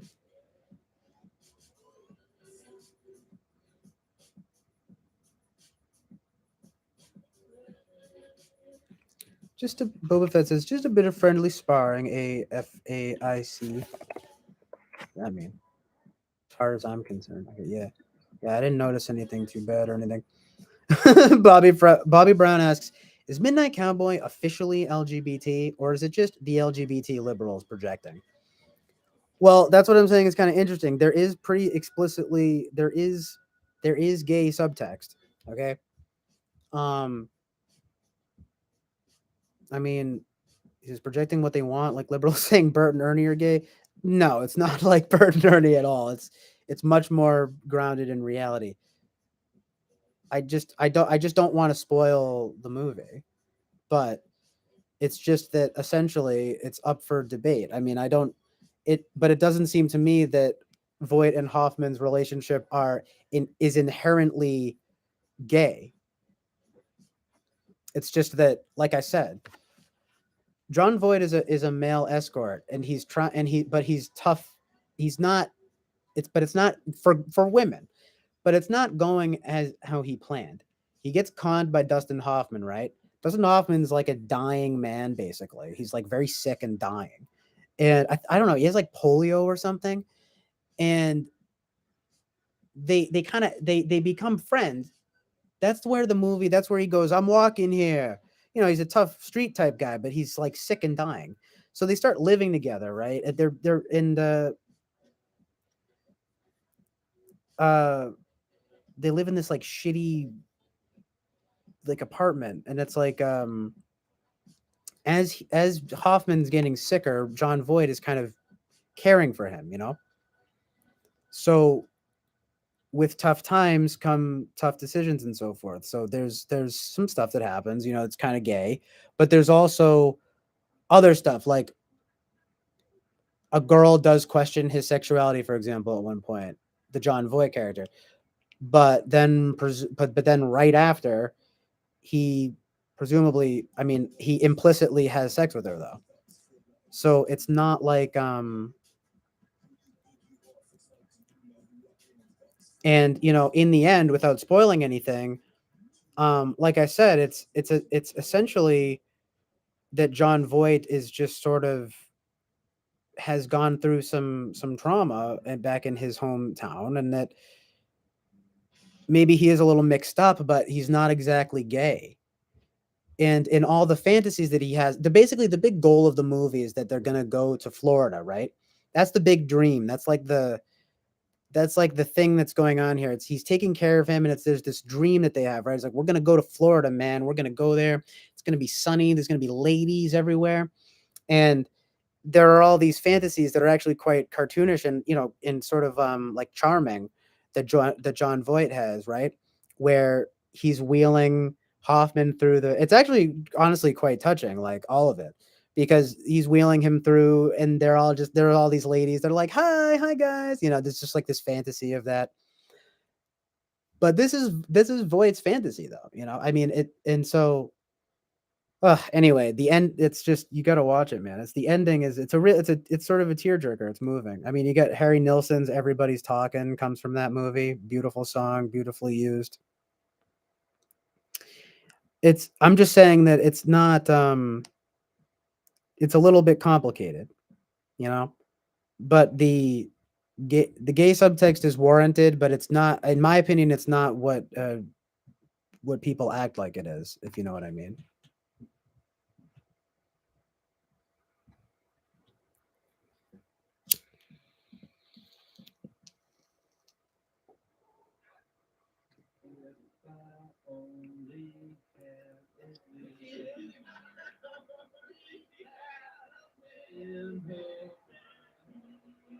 But yeah, it certainly isn't. You know, it's not My Own Private Idaho or Call Me by Your Name or anything. You know what I mean? It's definitely like the rough late '60s New York version of things that has gay subtext, certainly, but it's a little more again nuanced than you might expect. You know what I mean? I mean, call me naive, but it's like while there is that subtext, there's honestly a bit of just genuine friendship between the two that is not really. It's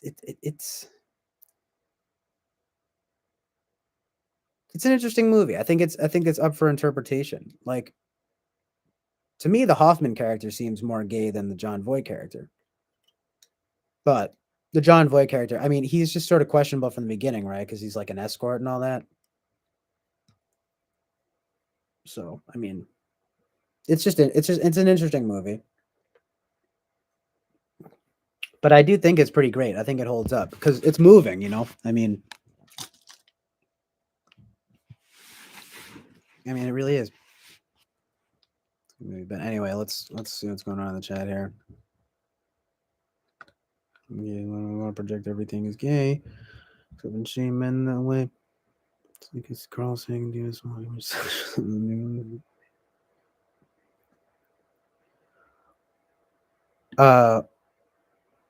Yeah, so Boba Fett makes a good point here, saying among some of those circles there is a concerted effort to sort of denormalize all the normal stuff.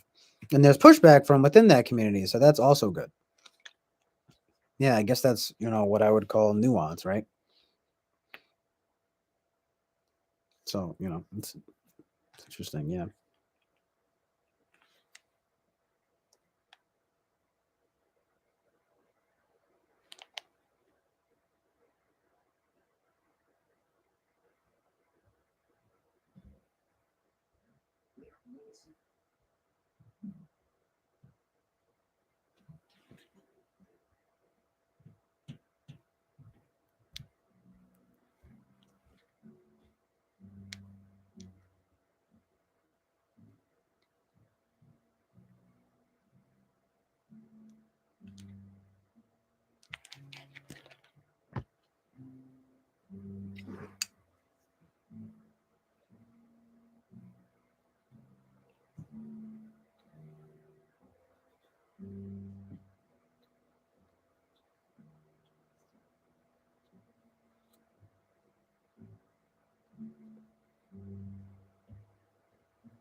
I mean, at the end of the day, I'm pretty centrist, but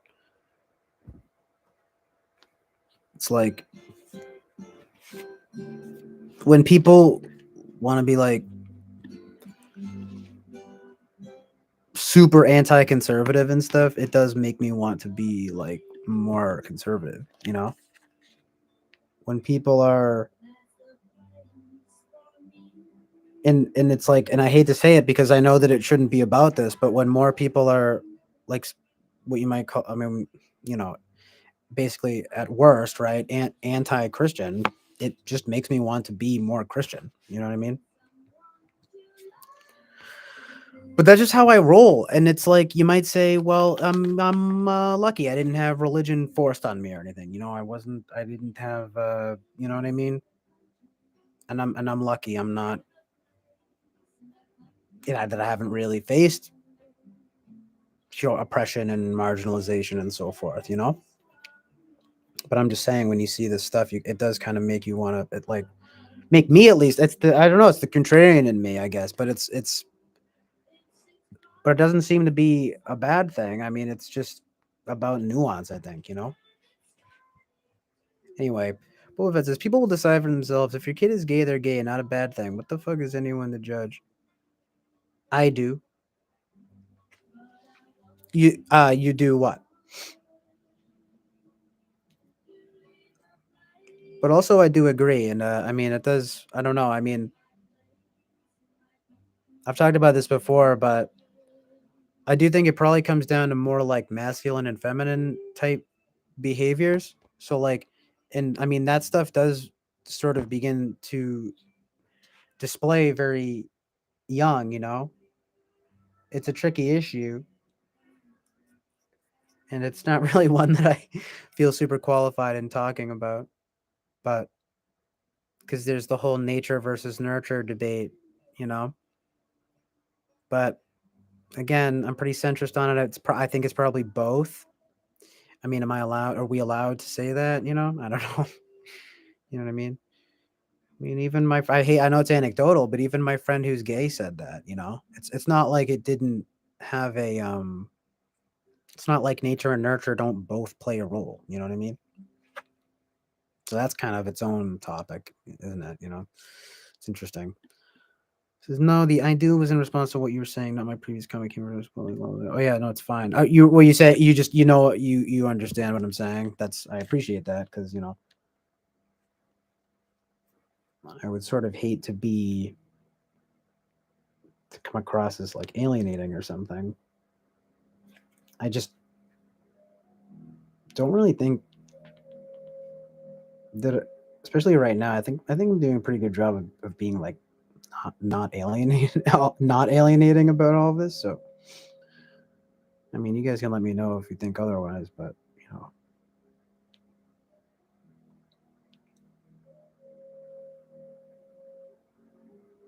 and it's like, plus, all of this is just how I'm feeling today, how I'm feeling lately, and how I'm feeling today. It's subject to change. If things do become more nuanced, especially in the mainstream, then I will probably change my tune accordingly. But until then, it's like I kind of just feel this way now. You know what I mean? So I mean, it's like I'm not gonna lie. You know what I mean? Just being honest.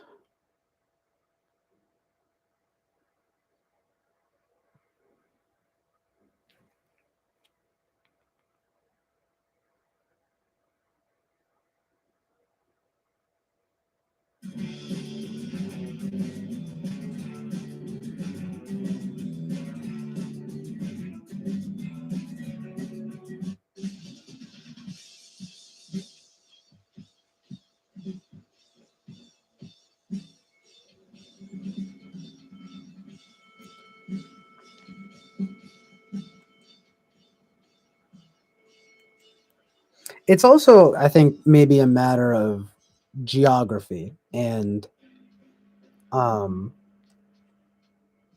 class. Like,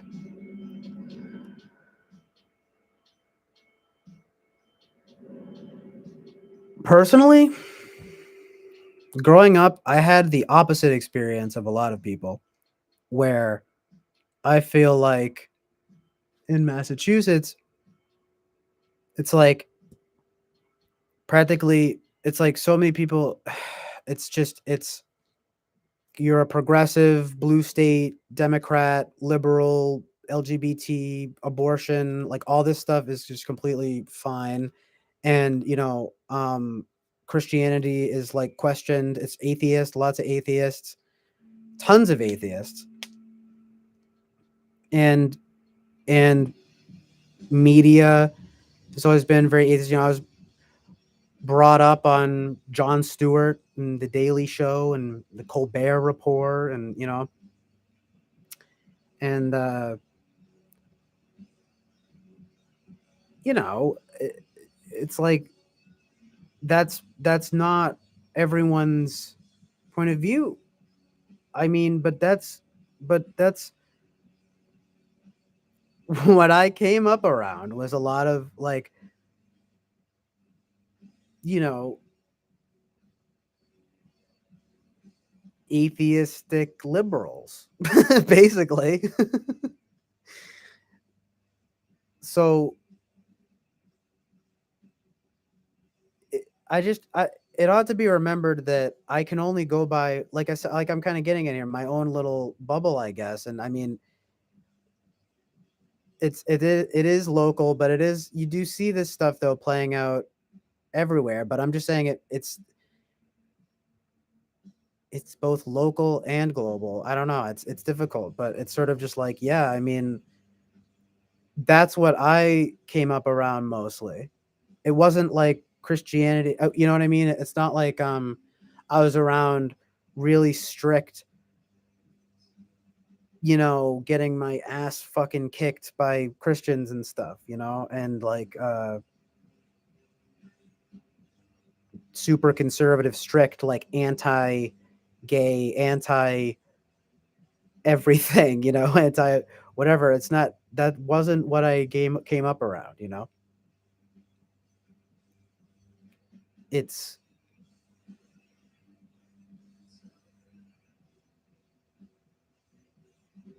So it's like you'll have to forgive me, you know. I mean, I'm in my mid-20s now. I felt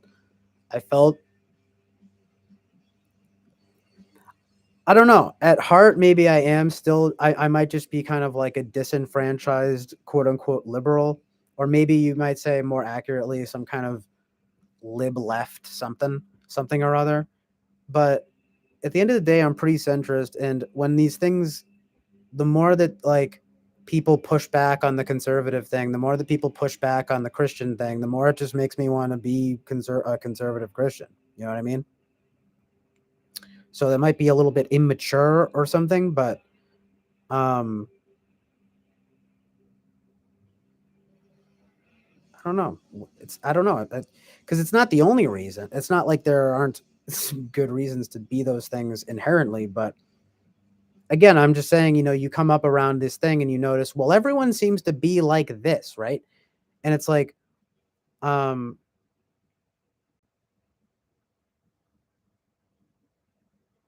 it does raise a certain like it took me a long time to see it, you know. I think I always thought that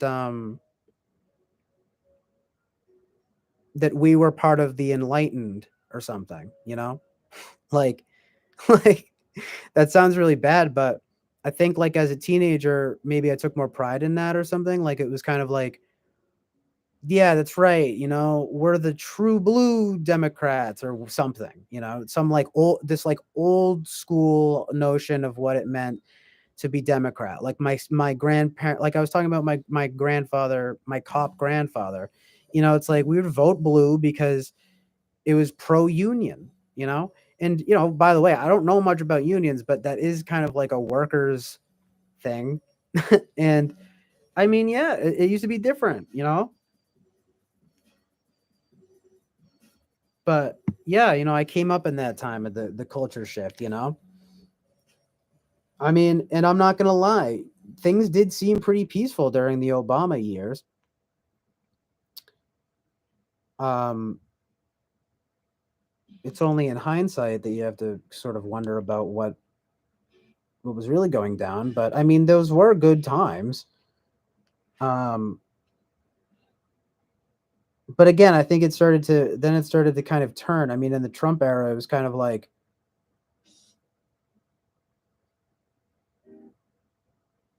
I don't know. It just caused me to have like to sort of see things from the other side, and where it's not. It's like no, it's not. It's like it happened slowly over time, but I think it kind of peaked when like Trump hysteria was like really crazy, you know? I mean, I wasn't too thrilled about it when he became president myself because I was only familiar with him as this like, you know, entrepreneur guy who says you're fired on a reality show and, you know, like blah blah blah, you know? And uh, you know, like just like Twitter, you know, all his nonsense on Twitter and all that.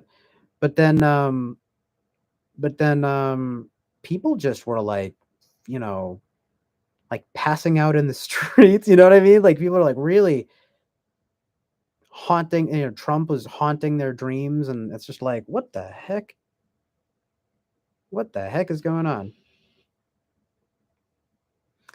I mean, I have to be honest, like I mostly thought that he was like funny and like kind of and just like bad at FE or something, you know, like just kind of abrasive, kind of unlikable, but really kind of funny and just like kind of just ridiculous. So I don't know. But then so strange, you know.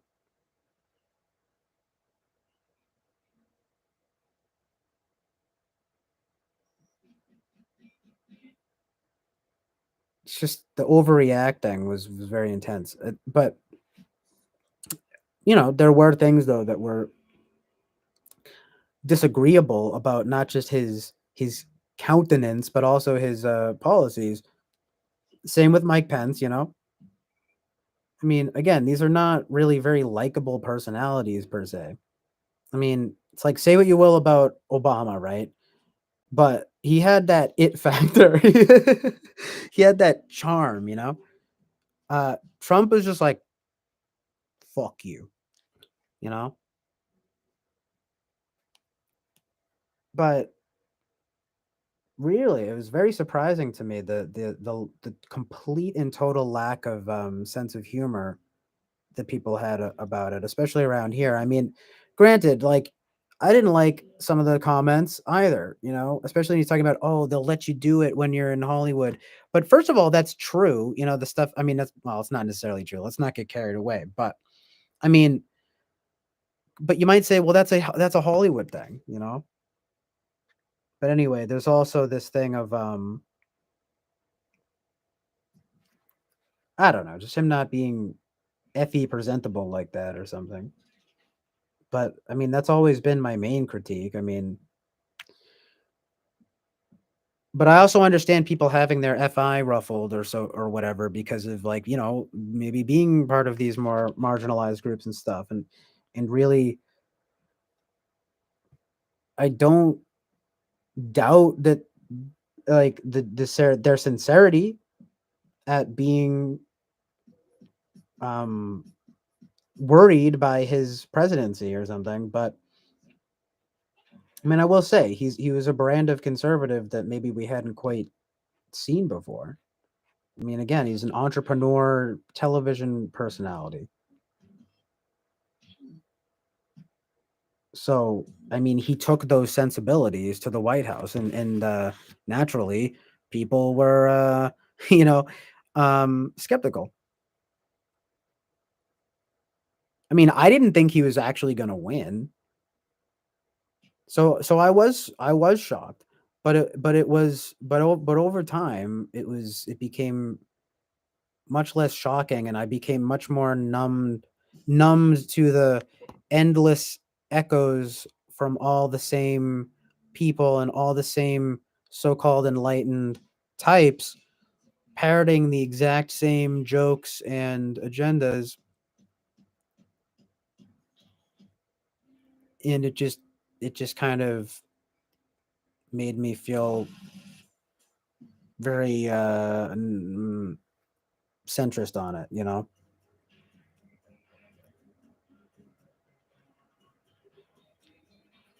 It's you know, it's a lot to try to encapsulate, but it's good. It's not. It's we're getting deep here.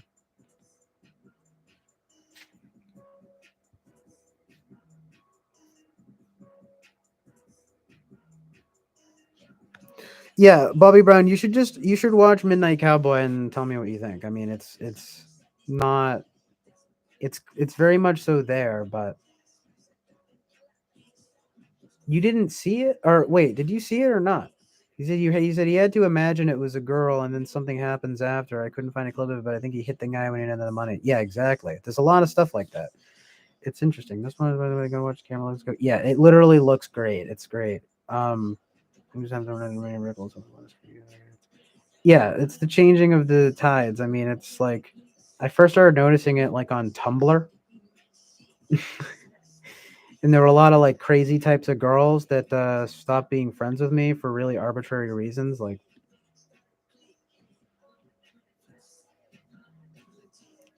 um, decide their game. Democrats are not like they used to be. It's moved too much to corporate interests on both sides. IMO money and politics is a problem. Yeah, exactly, Lady Lou. Bobby Brown says, I was thrilled when Trump won. I got a dirty look from a Walmart lady when I bought his book, Crippled America.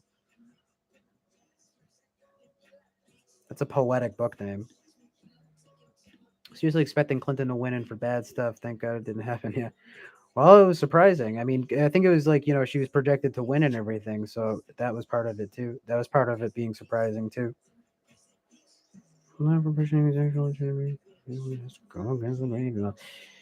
Yeah, I mean, I gotta say, like, the gay thing is difficult because you really can see stuff like that developing, like like I said, there are more masculine types, more feminine types, no matter what sex you are, and those things, those interests develop fairly early. But I would say that in terms of these more serious decisions about, it's like you need to at least wait until you're I would say post pubescent, I don't know, pubescent, post pubescent. I understand that some people quote unquote develop earlier, but first of all, ew, gross. I'm just kidding, but no, it's like like all of it, but I don't know. It's a touchy topic because of course you don't want to say, well, oh, I mean, put it this way. I mean, I had crushes on girls since I was probably 5 years old.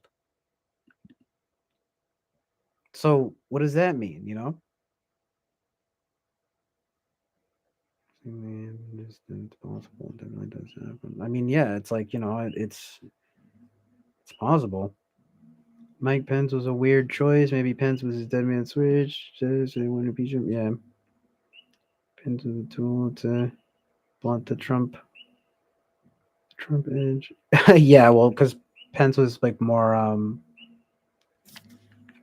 a bit more of a standard Republican, I guess you could say.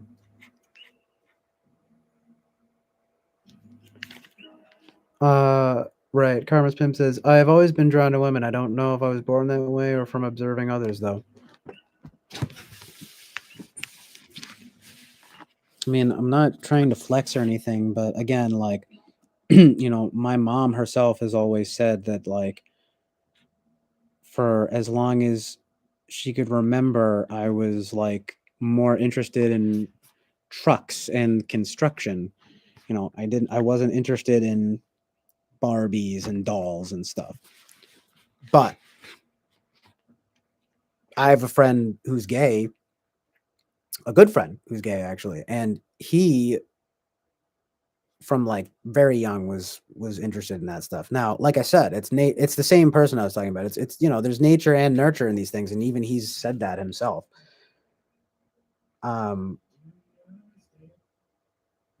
However, it doesn't seem clear to me that it's not that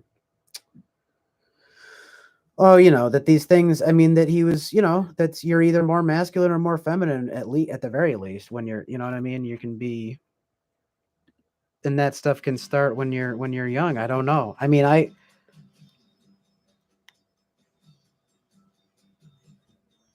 and really, I wouldn't say I'm the most masculine guy or anything. It's just like, but yeah, it was, ever since probably 2 years old, playing with trucks and stuff, and looking at construction and everything. And then, by like 5 years old, I'm, having crushes on girls and stuff. I mean, they may not have been real. It might not have been more real. These things may have not been fully real or actualized, but it's a tricky issue, right? Because it did seem to, I mean, I don't know about you guys, but it's like, I can't really remember a time where I wasn't sure. Well, some people aren't sure. I know that that's like its own brand of thing, right? But like still, it's just for as long as I can remember, is like I was straight, you know what I mean? I don't know. These things can develop pretty early. It's strange. I don't know enough about it really though to sort of like say anything definitively, you know what I mean?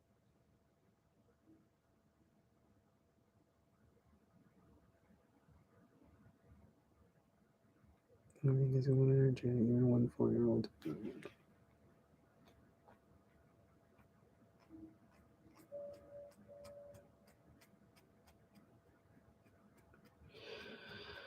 You guys are right.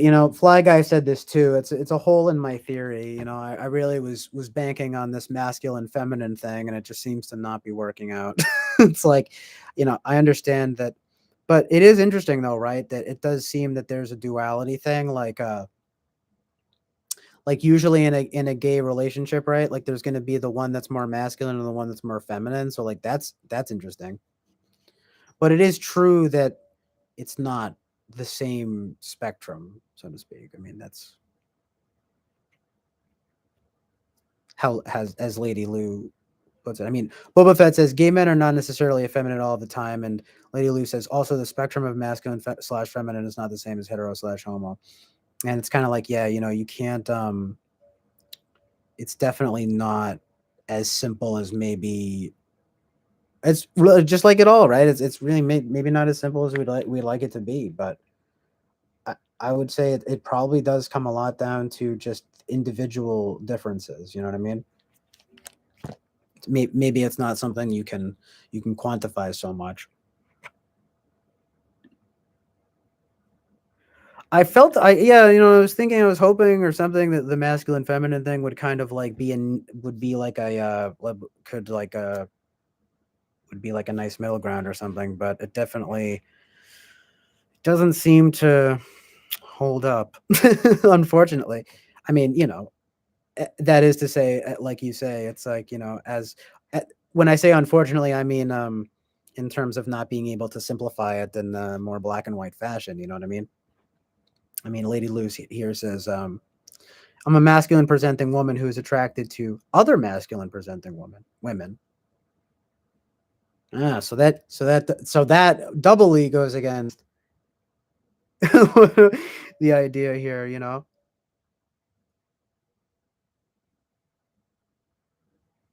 Yeah, it's interesting, isn't it? I mean, it's yeah, because like it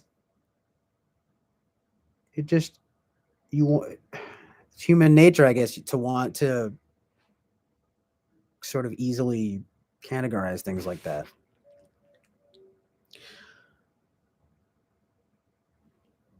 I mean, I'm really something tells me that there needs to be more like research done into this stuff, Either that or I just need to look into it more.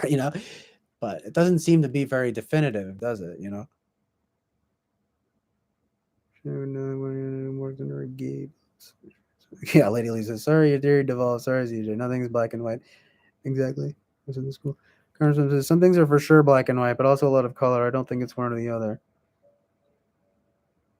Yeah, well, sexuality is certainly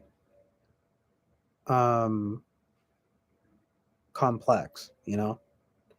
I would say it's more complex than morality, if you know what I mean. Like we can definitively say that there is objective good and that there is objective evil, but it's like you can't be as black and white with sexuality, perhaps. Like as easily definitive. I mean, the masculine feminine thing, like that is true. The thing that does need to be remembered is that there is a lot of like weird effort to try to perhaps even like erase that notion. Like that, well, that's the so-called binary, but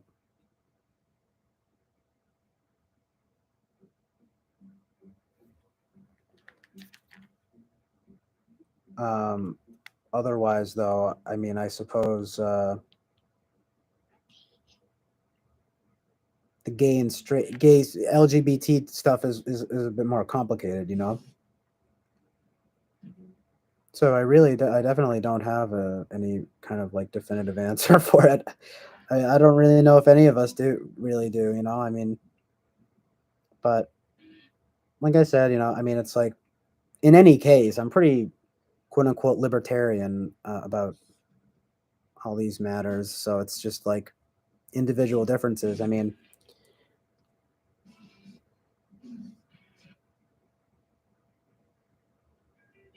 variety is the spice of life, as they say, right? So good. So true and good.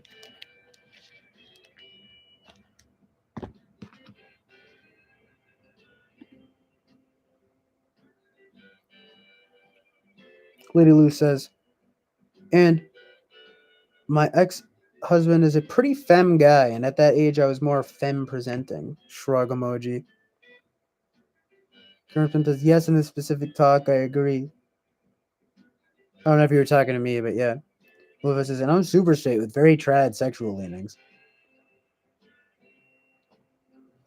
Hello, Winston's mom. Winston's mom says, "Hi everyone, Midnight Cowboy. What a movie! Yes, he was a male prostitute in the book, if I remember correctly." At Lady, oh yeah, it's a book. I don't even think I knew it was a book. What the heck? Look, if I remember correctly, Happy Valentine's Day to you. Happy Valentine's Day to everyone. This place did just level up bigly.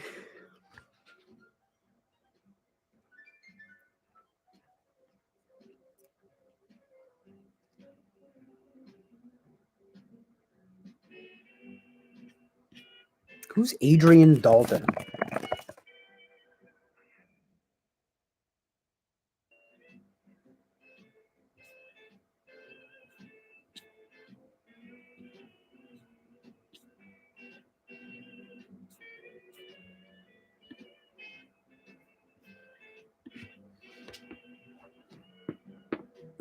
Man, streaming for almost 6 hours now. Amazing.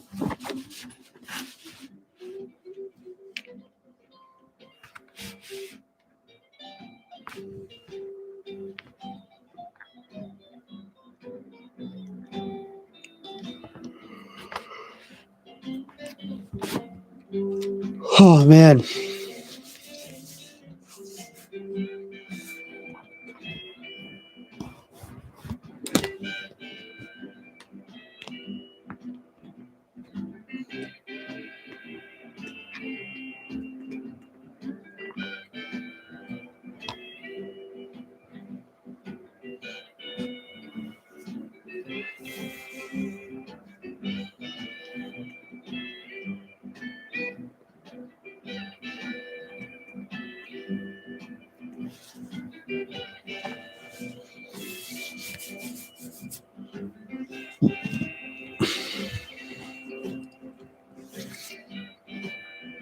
Anyway, let's get silly. I'm done with all this serious talk.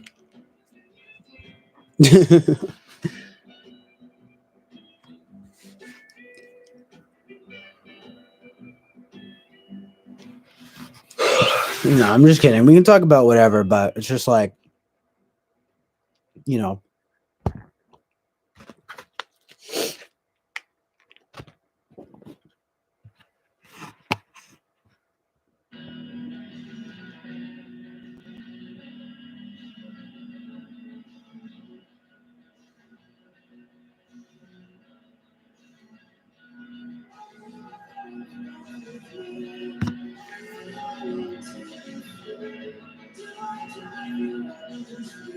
Yeah. Oh yeah.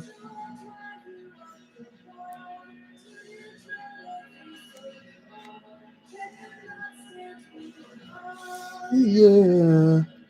Oh yeah.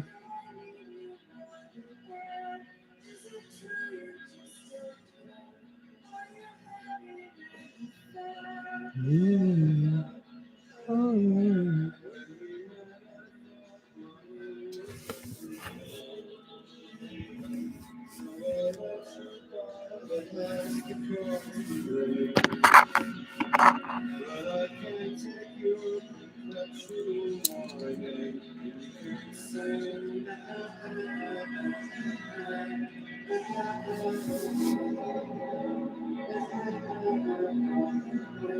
Yeah. Oh yeah.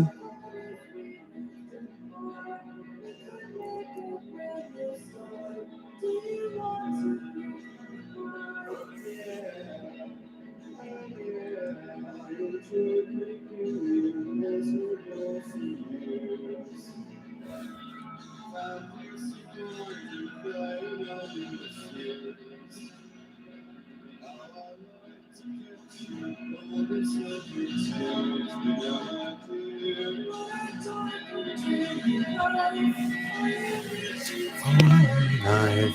Would you really kill your wife? Yeah. Oh yeah. Die, I die. Somewhere you and I. It's just a lie. Yeah. Oh yeah.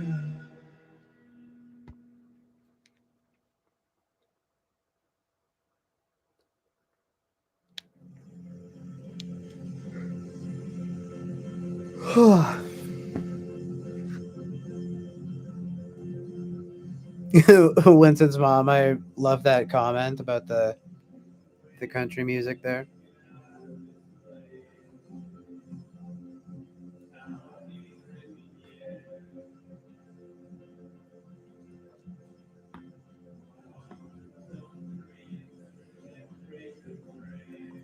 Nice. Alcohol is super overrated. It's not a very good drug when you really think about it, you know? It's a miracle to me that like that's the drug that we went with as a society.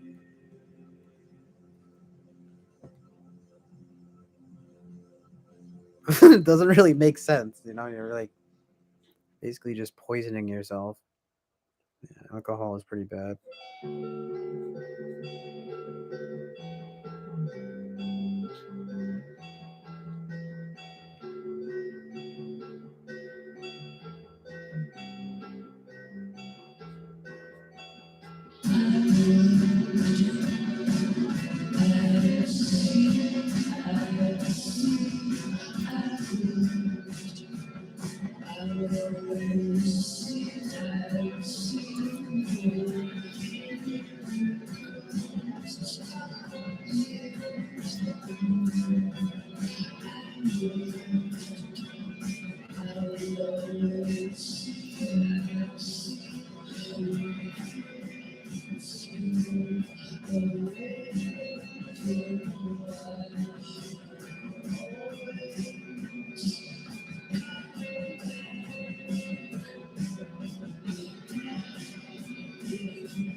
Ew, Bobby Brown, don't be gross.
Hello, Jonathan Basanti.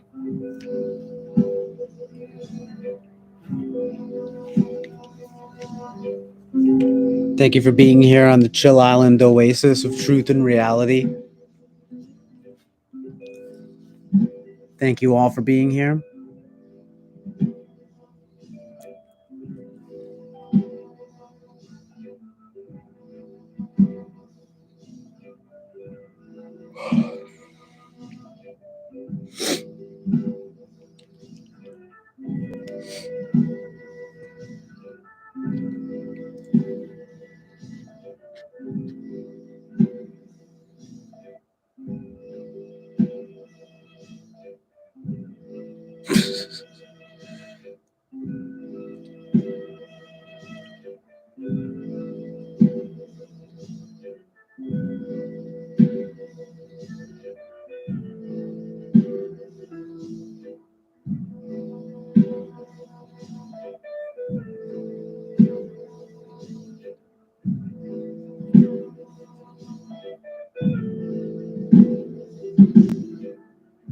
Johnny Sexy Beast Basanti in the house.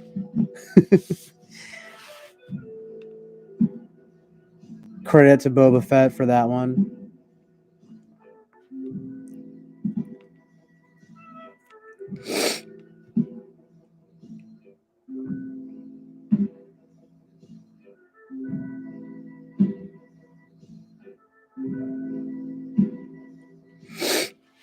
Yeah, Bobby Brown, you gotta stream. You gotta start a stream on them.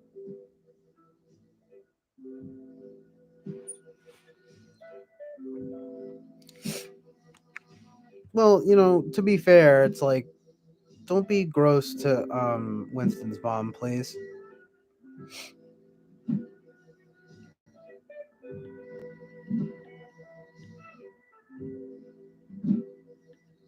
That goes for everyone. Winston's mom is a treasured member of this community. It's just funny to call it a community. Wow, you guys. You guys are so nice being here. It's so nice.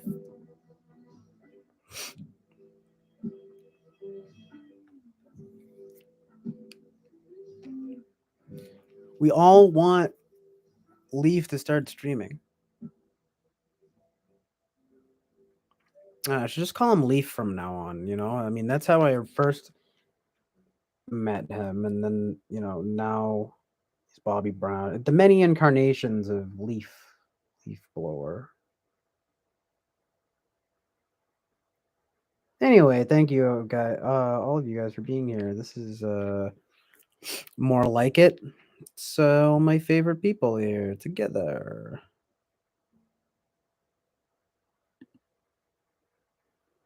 Winston's mom asks, The first time I spoke to you in a chat, you mentioned Vincent Gallo. How did you discover his acting chops, Buffalo 66 and his acting? I'm curious as to how you keyed into his energy. It's funny because the last song that I was playing was a Vincent Gallo song. Um, I only found out about him like less than a year ago. Actually, I watched Buffalo 66 and was immediately smitten with it, and I could tell that there was something really funny.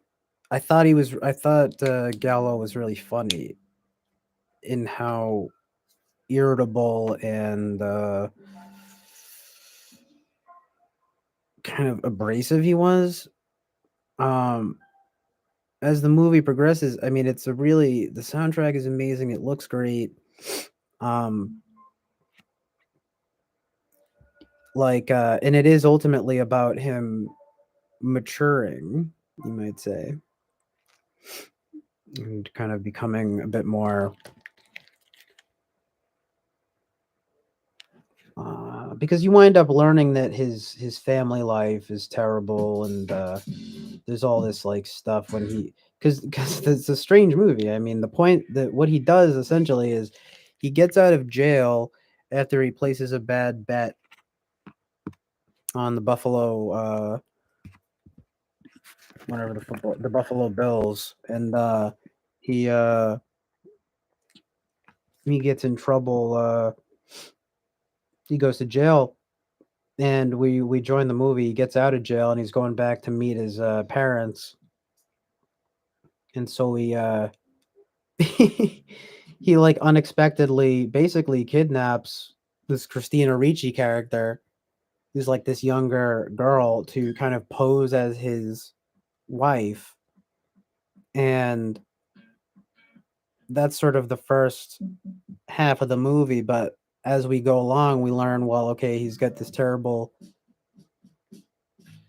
background here, and he then also has this like uh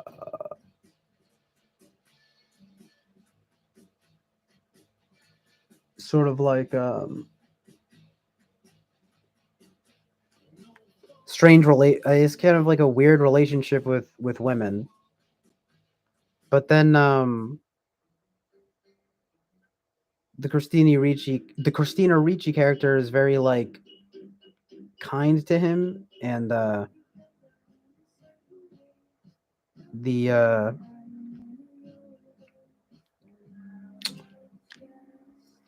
trying not to spoil everything, but essentially again, yeah, it's a very music driven movie too, and it's really great. Like, I don't know why, but it was just so refreshing to see.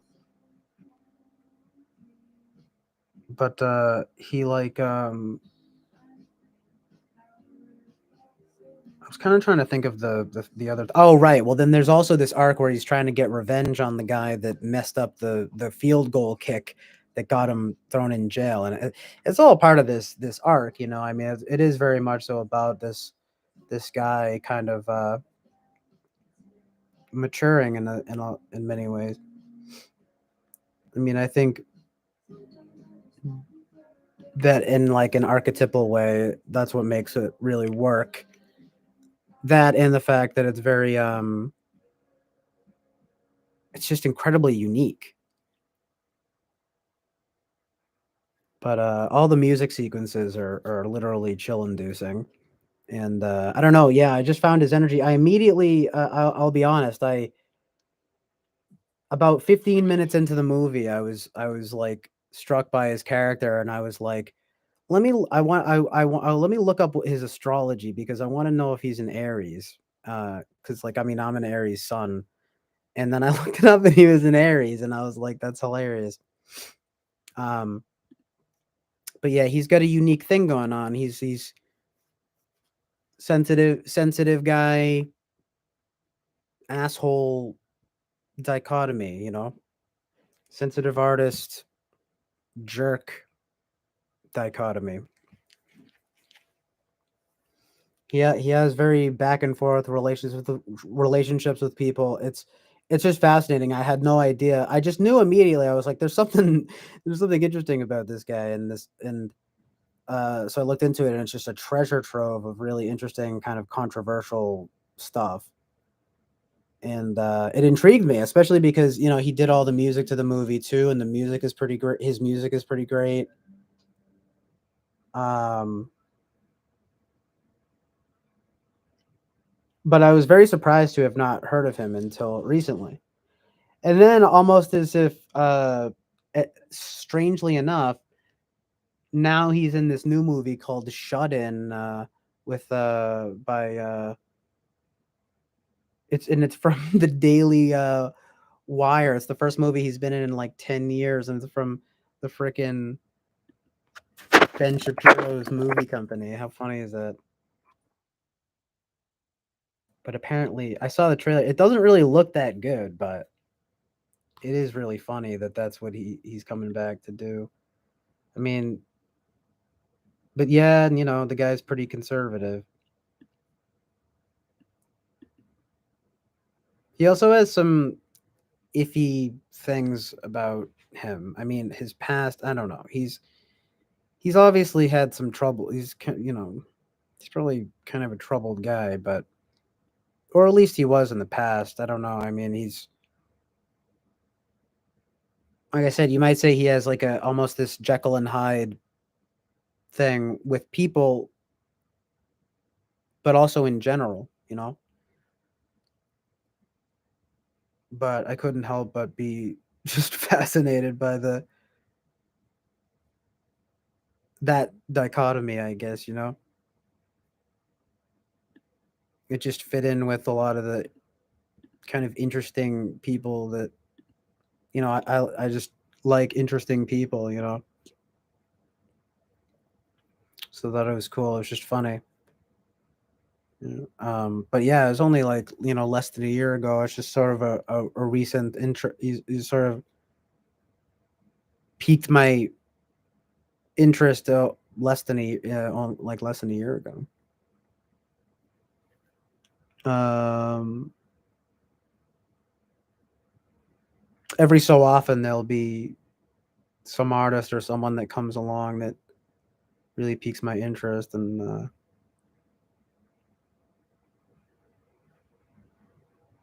I mean, he was one of them. I finally watched the movies from Godard and stuff like that. Jean-Luc Godard, John Cassavetes.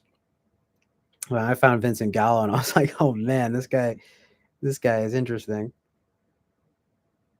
But yeah, Congressman, I feel about community. I find community talk cringe, but sometimes I'm forced to. His mom took no offense if she did, and immediately apologized. Okay, fair enough, Bobby Brown. Jonathan doesn't. I think it's more of a.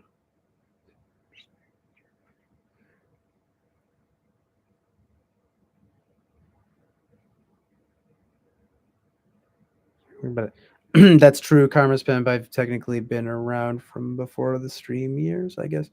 I don't know if you mean on here or I don't know if you mean the TWFP streams, but yeah, I mean I've been floating around TWFP for years, for a few years now.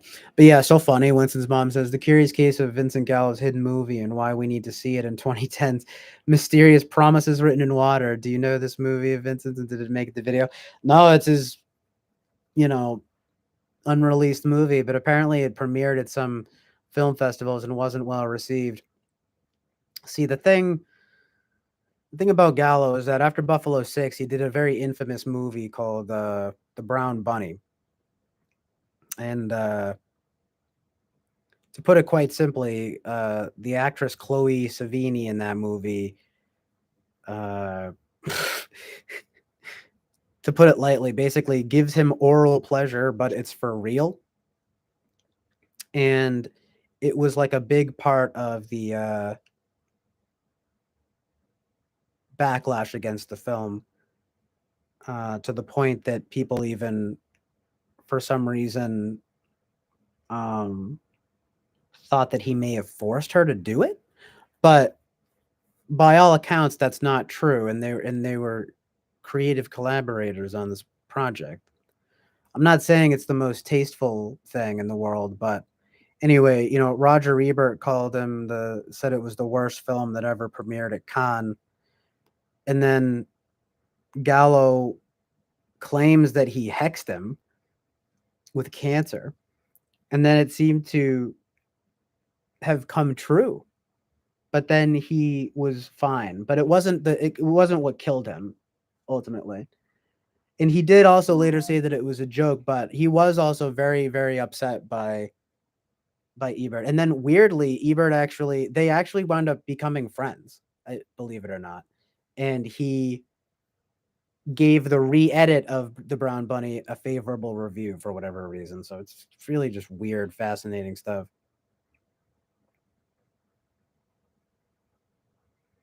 The black and white feature, which runs under 80 minutes, falls terminally ill, dying treatment really because of successful web in her body after she dies. Huh. I didn't know that was the plot. It didn't get very well received though, so he just didn't release it. That's what's interesting about him, It's like he like that ruined, like The Brown Bunny. The reception to that like really hurt him, and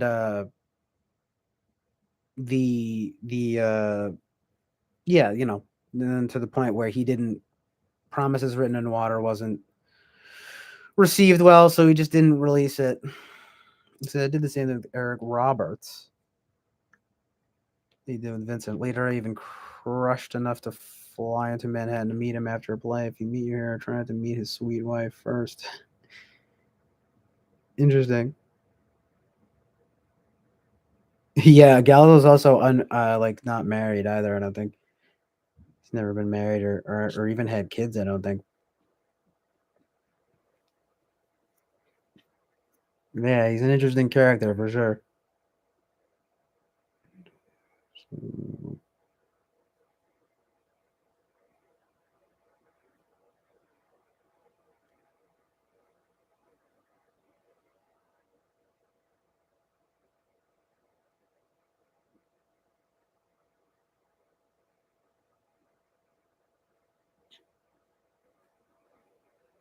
Nice. Winston's mom says John Cassavetes and Gina Rowlands. What a movie power couple. Indeed.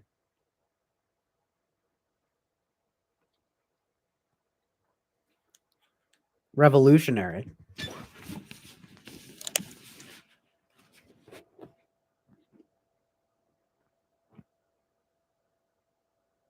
One of the all-time great cinema couples. Gina Rowlands as John Cassavetes' muse. And boy, both of them are great, but Gina Rowlands is kind of a powerhouse. I mean,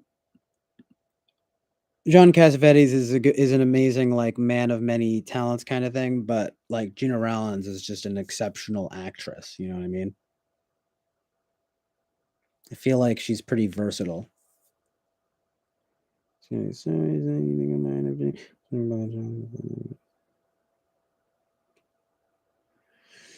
Montes, correlation is not causation. People can't really wish spells of cancer onto people. Someone may freak out and think they are cursed, but that curse is not a real power, only a placebo sort of thing. One can believe one is cursed, but no one here on earth has this as a real power. It's all woohoo and not the good kind, which is always kind.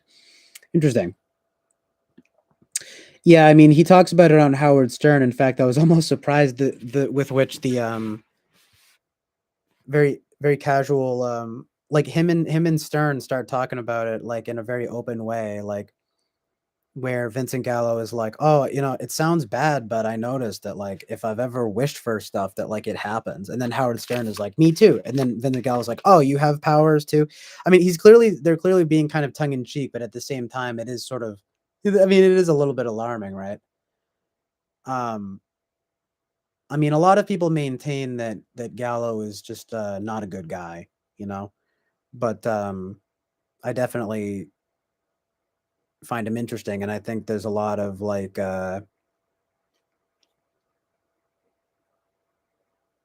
I don't know. I think he's just he's probably just kind of troubled in ways, and he's just fighty. But that's mostly how I see it.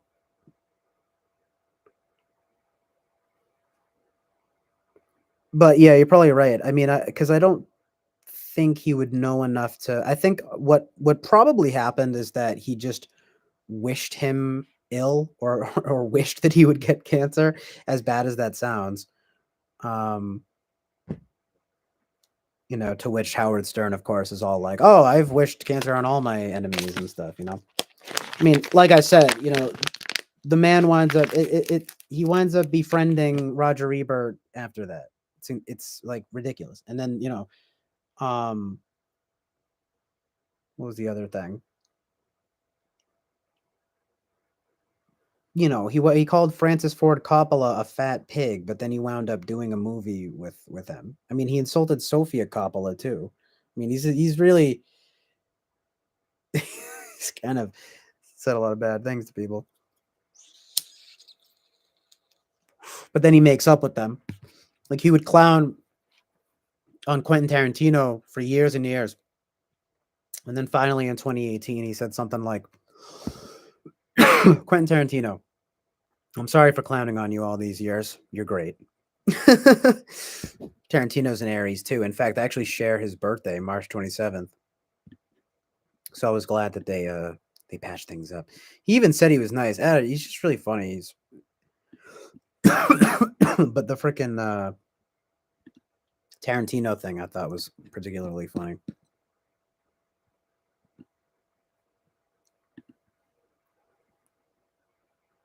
Do you watch James Lipton? Winston's mom asks, do you watch James Lipton's Inside the Actor Studio? Over at Pace University, the new school, they hold masterclasses, and Lipton would interview an actor, fascinating discussions. Yeah, I've seen some stuff from him. I need to watch. I could get more into watching more, because there's a lot of good stuff there.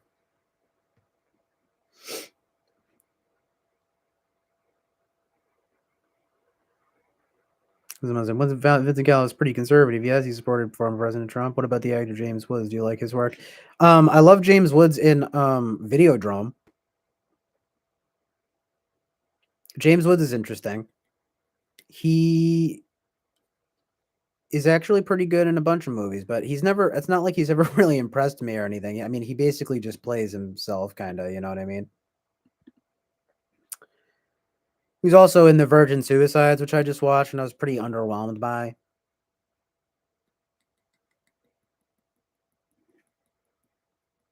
I don't know. I thought that movie was kind of pointless and negative.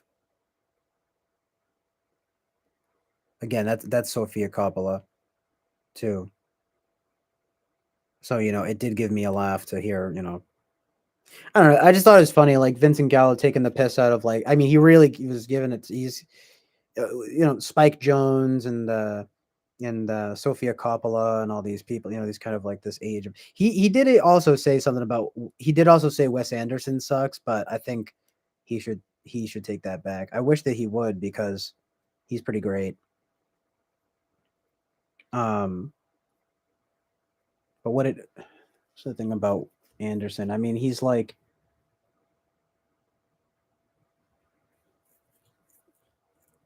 Well, he wasn't impressed, and then the guy was all like, oh well, Jason Schwartzman though, and Rushmore. He's like, yeah, well, but he was a kid, and they're always good. You're young, you're an up and coming actor or whatever, like. But I would beg to differ. I mean, his, Max Fisher, Jason Schwartzman as Max Fisher is pretty legendary. I mean, that was one of my first like real favorite movies. And he's a great character. What was the? So that's one that I sort of disagreed with. But yeah, it was just really funny to hear this guy, going against all these contemporary filmmakers. I mean, even Paul Thomas Anderson, he was like, it's just so many funny quotes. I could go on and on. But I love that. Yeah. But yeah, he is pretty conservative.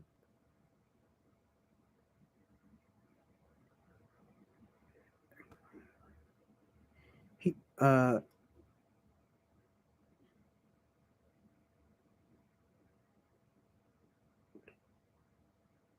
He recently came out in support of Kristen Lee Cinema, though, which is so funny, that last name, Cinema. But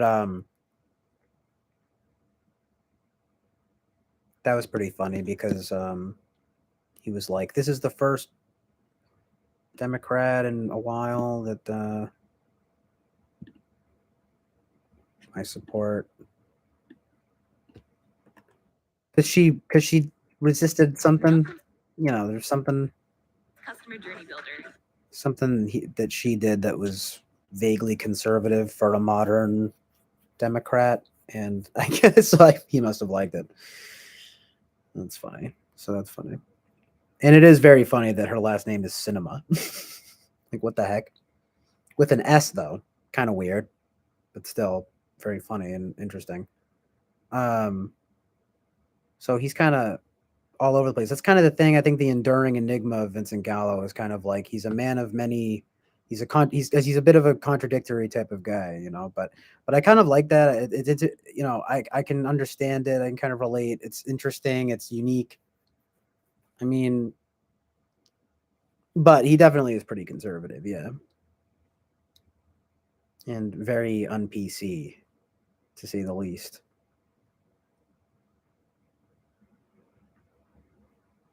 James, let's take a joke. Yeah, that's the virgin suicides kind of sucks. The woman considered insult to Sylvia's godfather version. She was made up for this in her movie making, learned to make a movie, but GF4, she was out of a league. GF3.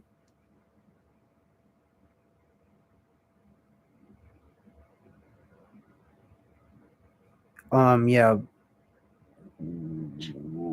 Sophia. So Lost in Translation is really good, though. That's like an all-time great. I mean, she hit it out of the park with that one. I don't know what happened, but it's like that's probably her one great film, and it's amazing. Well, maybe it's a little bit overrated, but it's pretty amazing. I think it's a pretty amazing movie.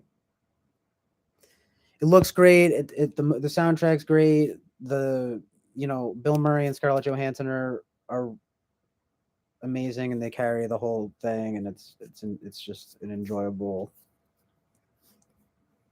kind of somber comedy drama situation, about these two Americans in Tokyo, and it's a pretty good movie. I mean,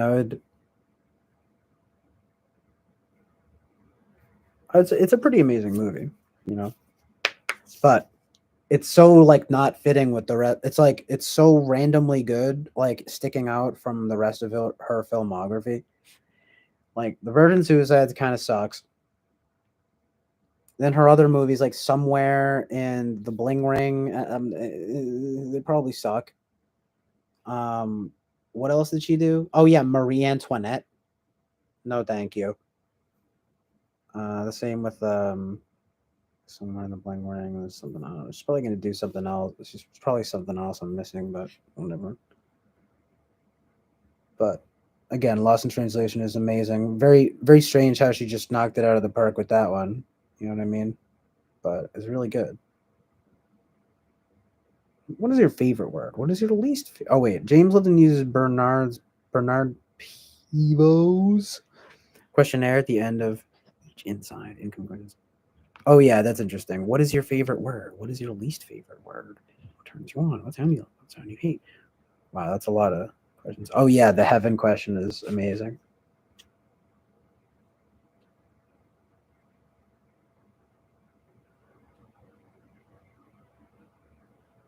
Air One got Fifi's.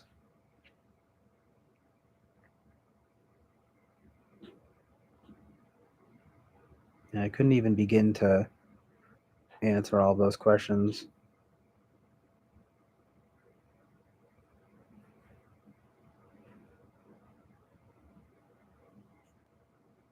Well, I mean, I guess I could, but it's a lot. But I don't know if you were exactly asking me. I don't know if you're just giving the examples from James Lipton, right? Like, kind of seems like it.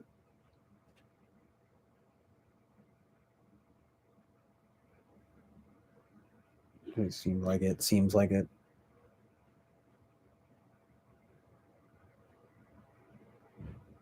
Talking about Jonathan Basanti's typing here. NFJ. Interesting. Could be NFJ too. I'll have to check out that typing video finally. I've been meaning to watch it. I'll be honest, I don't usually watch people's typings. It's not personal. It's just I really very rarely watch them. Sometimes I'll pop in when there are premieres, but that's really just to chat, you know. But I honestly don't know if I've ever watched a full typing of Eric's fully, like the whole way through, which is sort of surprising because I mean I watch a lot of his stuff obviously and have been around on TWFP forever now, but well, you know, for a few years now. But I don't know. It's just they're so long.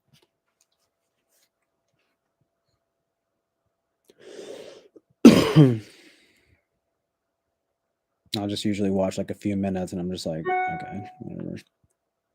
But I would be interested to watch Jonathan's because it's like I actually like, you know, kind of know him now, so it's like more interesting, you know. Well, either way, yeah, it'd be interesting if you use INFJ instead of INTJ. Here's the water. That's literally the same as me, Karma Spin. That's what I'm saying, dude.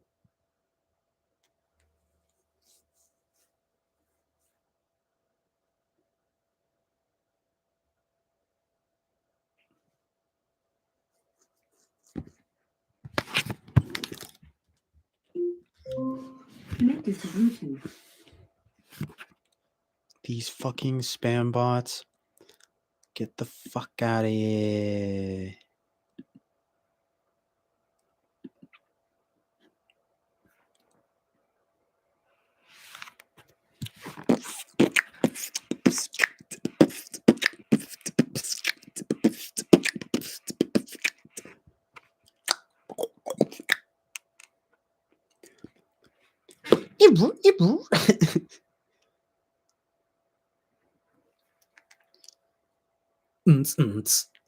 So doing like really annoying beatbox noises.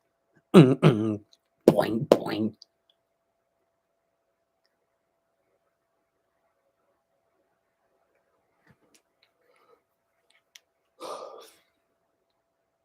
It's all about taste with the beatboxing, okay? So many people overdo it, you know, they're like, dude, we get it, okay? Give him one of these, okay? No, this is funny. Give him one of these, okay?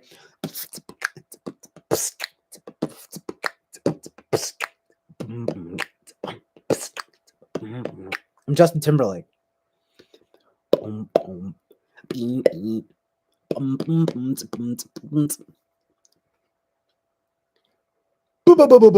Bass.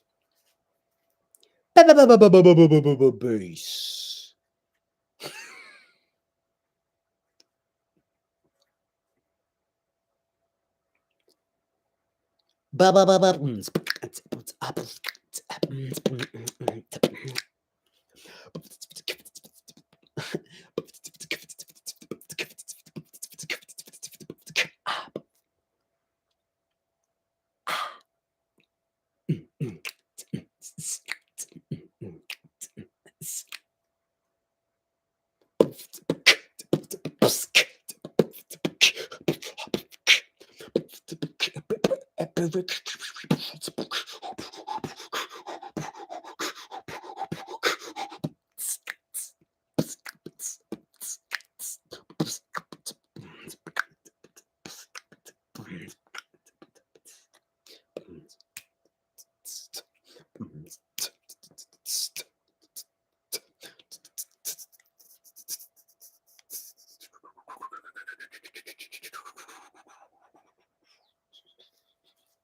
It's kind of embarrassing. I haven't really done that. I don't. I don't really just. I mean, I feel like I used to be better at it, at beatboxing, but I need to get back into it.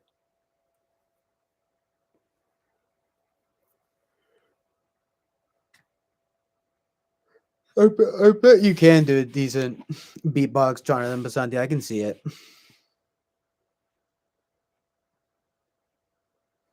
I mean, I feel like if you have like any musical proclivities, you can probably at least beatbox a little bit. It is definitely a skill, though. It's not. I mean, it's just. It does take practice. Like that is to make it sound really good.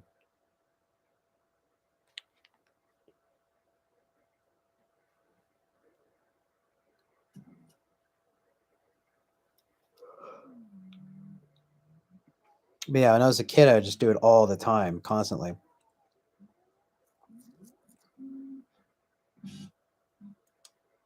And to get back into that, just beatboxing to myself all the time.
I need Winston's mom to take a look at my chart and figure me out. Get all psychoanalytical on me and shit.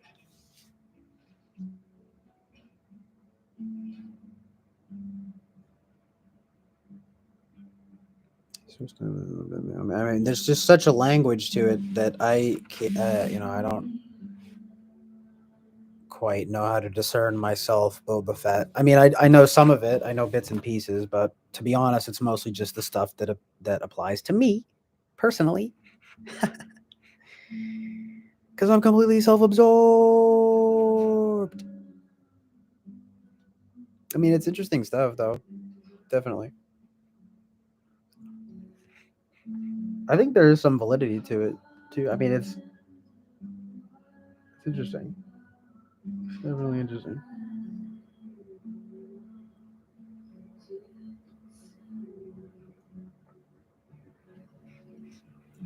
Or at least to elements of it. You know what I mean? More Astro Club.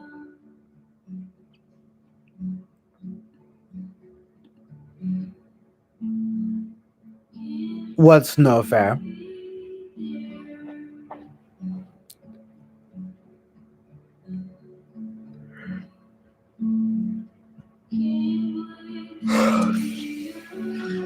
I mean,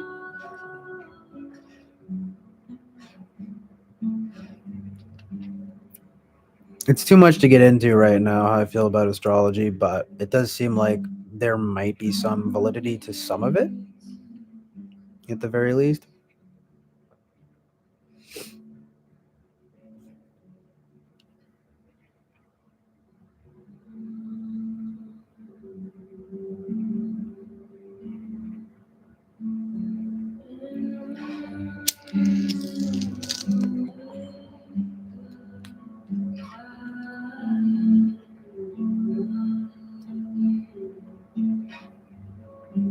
temperament.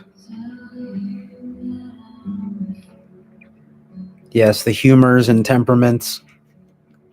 Those go way back. It's like those are like the original personality types.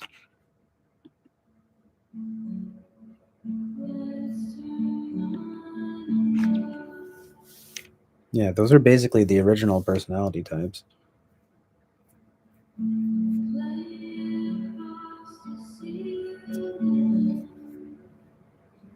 Mm.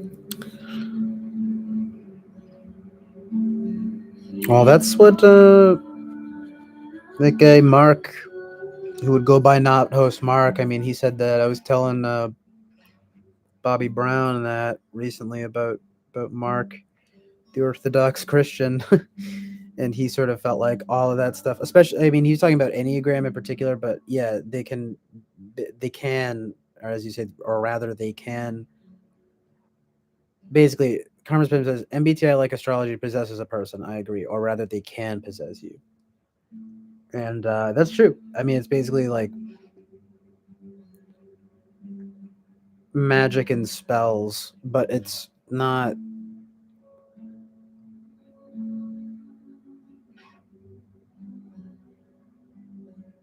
It very well may just be more metaphorical, but they do have ways of, becoming overly.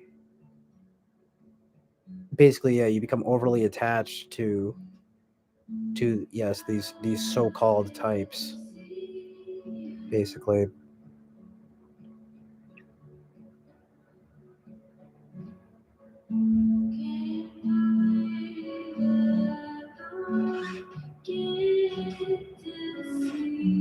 Carmen Spim says, "I meant it metaphorically." Yeah. Well, I think that's even how Mark meant it. Though he was a spiritual person, or though he is a spiritual, religious person.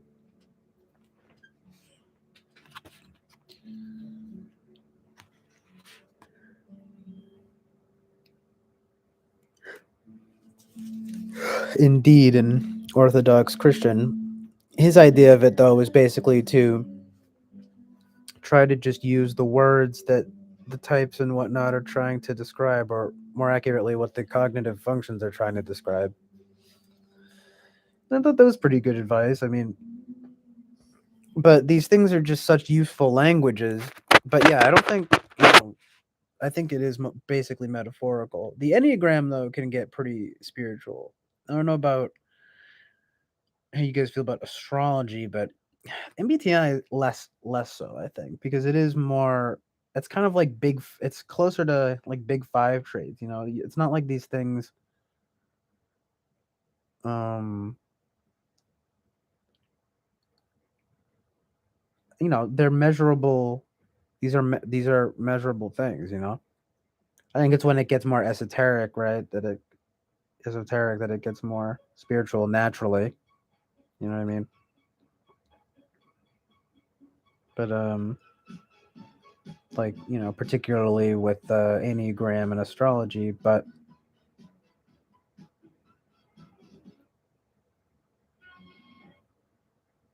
who knows? I mean, I guess everything within reason, right? Basically, it's kind of just like it's probably good to try not to take any of it too seriously, or at least so seriously that you like kind of limit yourself to like one or a few simple definitions of yourself or something like that. I mean, just types basically, you know. Everyone is unique in their own way. Yeah. But anyway, these systems are always, pretty helpful though, especially MBTI in my opinion. You know what I mean? Well, yeah, Winston's Mums is typology. It's basically typology in general. There's definitely a lot of validity in typology in general.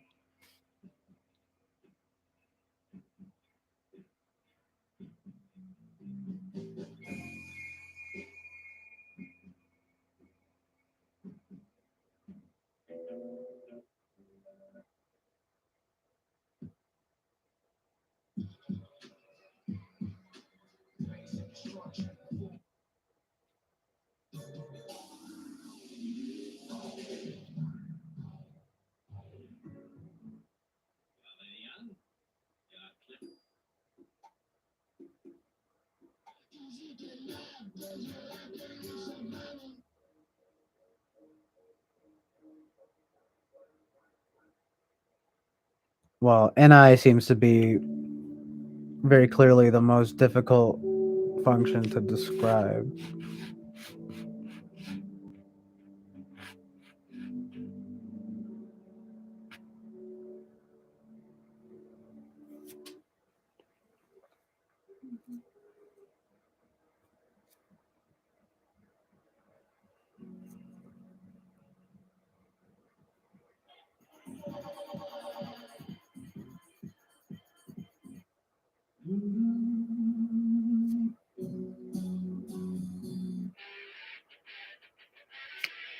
I mean, I don't feel like I fully understand NI.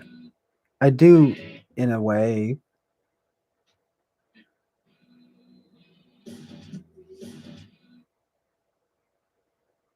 I mean, it's like it's at least like symbolism and well, it's I don't want to even get into it because it's like there's so many. It's a lot to try to sum up.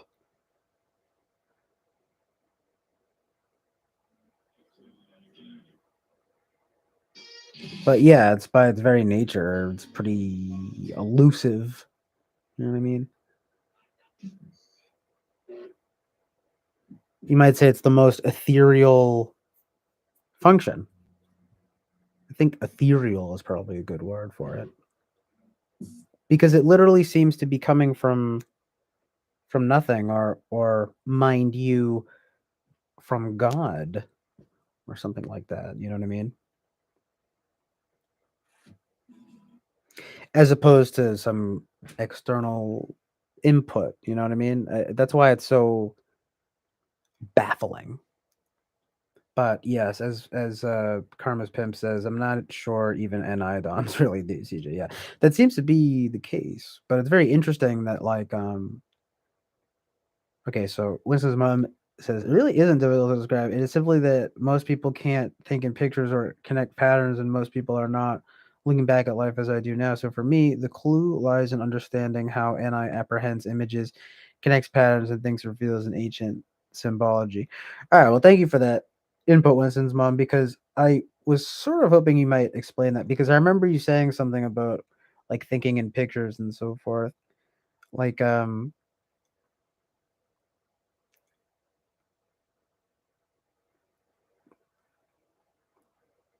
as you put it, apprehending images, the connecting patterns. I mean, that does seem to be an NI phenomenon, but it is also I mean, sorry, it is also NE, isn't it? And but absolutely, the stuff about ancient symbology and everything. Hold on one sec.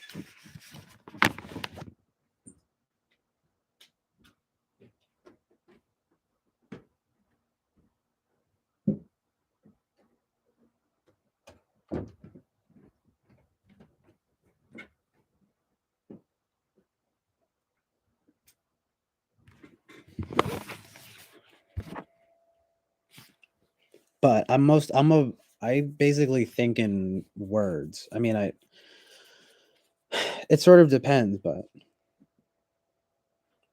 I feel like I think in both, but I also tend to think more in terms of words. You know what I mean? So that is probably true, or about NI versus NE or something like that. But John Vasante says, from God, TJ, or from the collective unconscious? Woo-hoo. Well, yeah, I mean, I need to get more into Jung's stuff, his like original stuff, you know. Collective unconscious thing is well, like why either or, you know, why I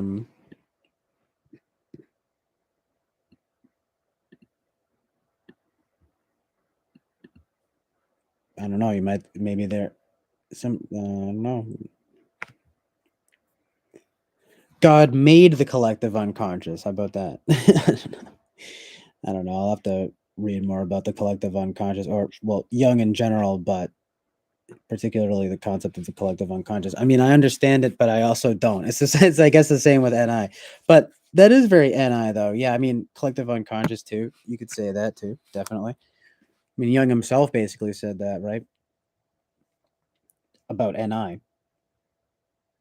That it's sort of a collective unconscious phenomenon. It's very interesting. I don't know.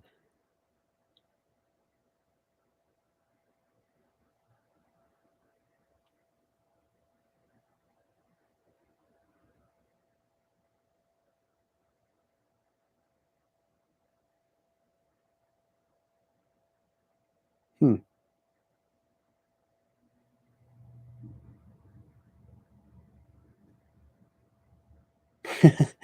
Lost in translation. Yeah, exactly.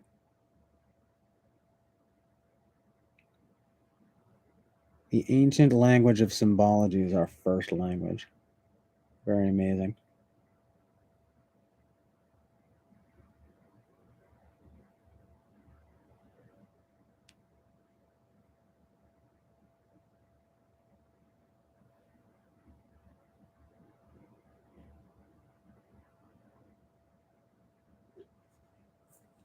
I mean,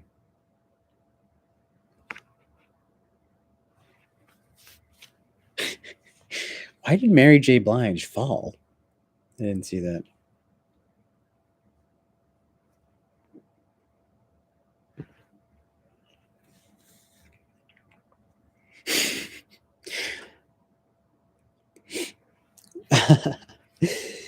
Bobby Brown says, "Why get into Jung? It's Gnosticism." Well, I mean, Jung is the, where the cognitive functions come from, and before the types. I mean, there is, like Karma's Pimp says here, take the good and leave the bad. But Jonathan Vassanti coming through with the heat here saying, if philosophy were a math equation, just put parentheses around wherever the philosophy is and multiply it by God, eh, CJ? Yes, basically.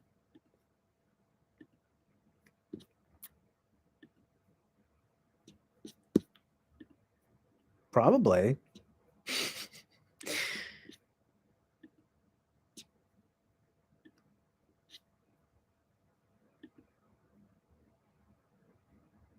I mean, isn't that basically how it works?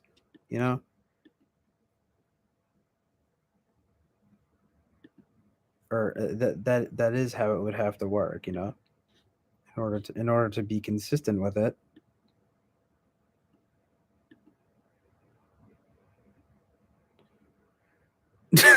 Bobby Brown. Don't let the seducing words of the fork-tongued serpent get to ya. I mean, it doesn't matter, man. I mean, everyone's entitled to their own beliefs.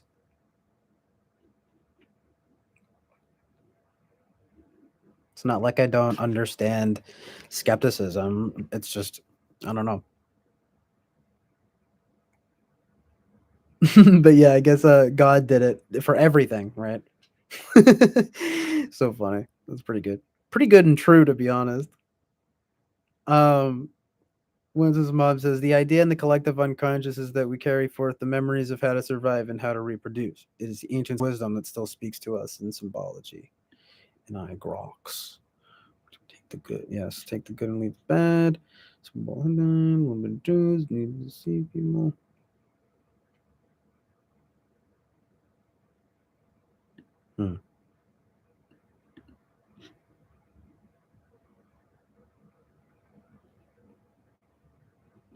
Well, I mean, I don't know if Jung is deceptive. It's just but he's certainly got his own ideas about things. His own ideas about things. He doesn't really, I mean, I don't know.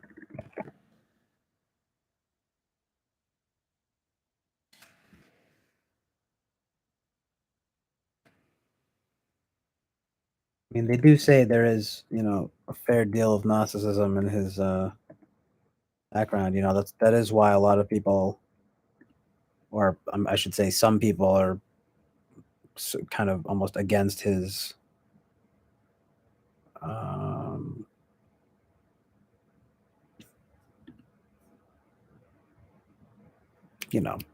it's basically Gnostic. Yeah, I don't know.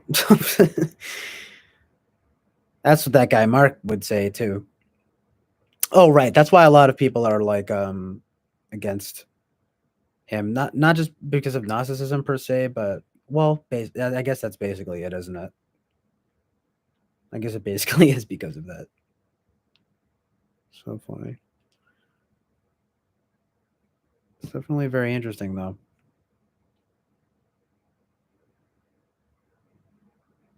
I mean, the guy did clearly have some pretty almost downright mystical insights, didn't he? You know what I mean? So, I mean, you can have your own conception of it. It's not like, you can interpret his texts. I mean, why not? I just think it's probably worthwhile, though, if I'm going to be, I'm interested in typology and, of course, philosophy and psychology and spirituality and religion. I mean, Carl Jung is a major figurehead in like all of these things, basically, right? So I don't know. But anyway, hold on.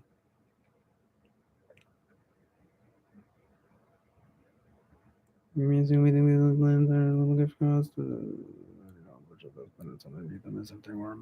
the map of the stars thing, like, makes sense, I guess, as long as you're not worshiping the planets and so forth. Yeah, I don't know. The map thing. I mean, I've said that before. There's some truth in that. You know, using the stars and planets as a map. It's just, I mean, I'm not exactly sure if it's. It does seem like maybe, I mean, maybe God doesn't want us to look there so much because it reveals his plan or something like that. But at the same time, it is there, so it's sort of interesting. But I don't know if it's a temptation thing. But it is. I guess I would say, yeah. If it is indeed a map, like I said, I mean, they went to.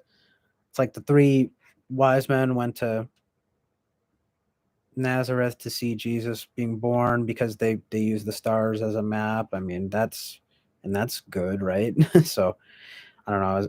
I guess as long as you're not worshiping the planets and stars, then it's not necessarily bad. I think it just depends, especially if you're trying to, and maybe not trying to predict the future and stuff like that. You know what I mean? If people are going to be the same, hold on.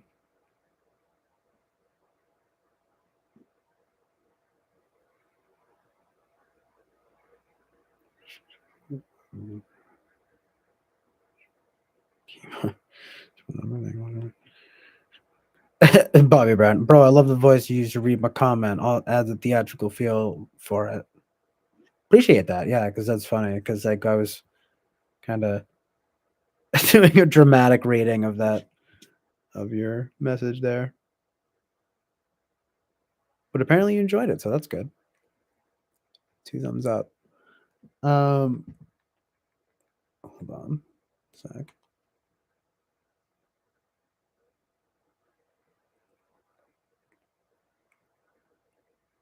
That's also true, Carmen's pen. But I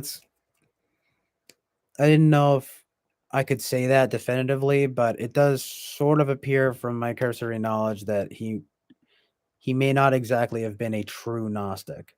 You know what I mean?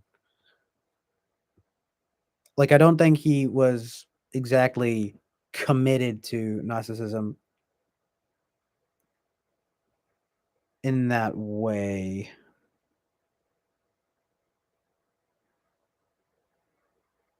He certainly did dabble in it, though. But yeah, I don't know. That might be an exaggeration, like to say he's like true, that he's like a Gnostic first and foremost or something. But he does have this sort of the Gnostic tendencies. So funny, yeah. God, sacrifice the hero's journey. Well, to be fair, the hero's journey did come after the Bible, right?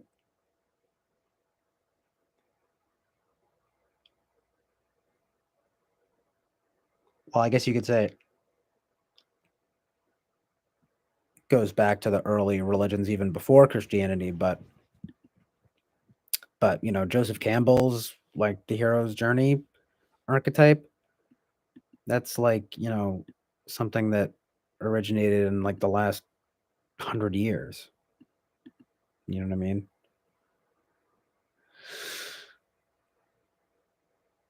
He wouldn't have come up with that if it wasn't for the Bible.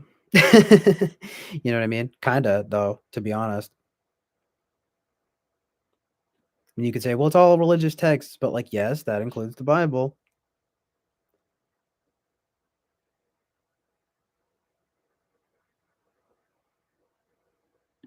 Spencer Smith.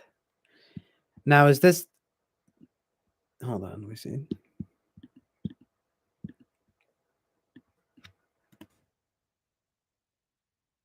Ephesians 4:27. The Bible says, neither give place to the devil. Neither give place to the devil. Oh The boy. thought there is, if you're setting dinner plates on your dinner table, why would you set a plate for Satan to come and eat dinner with your family? Okay, the thing is, like, it's not like it says. I don't know.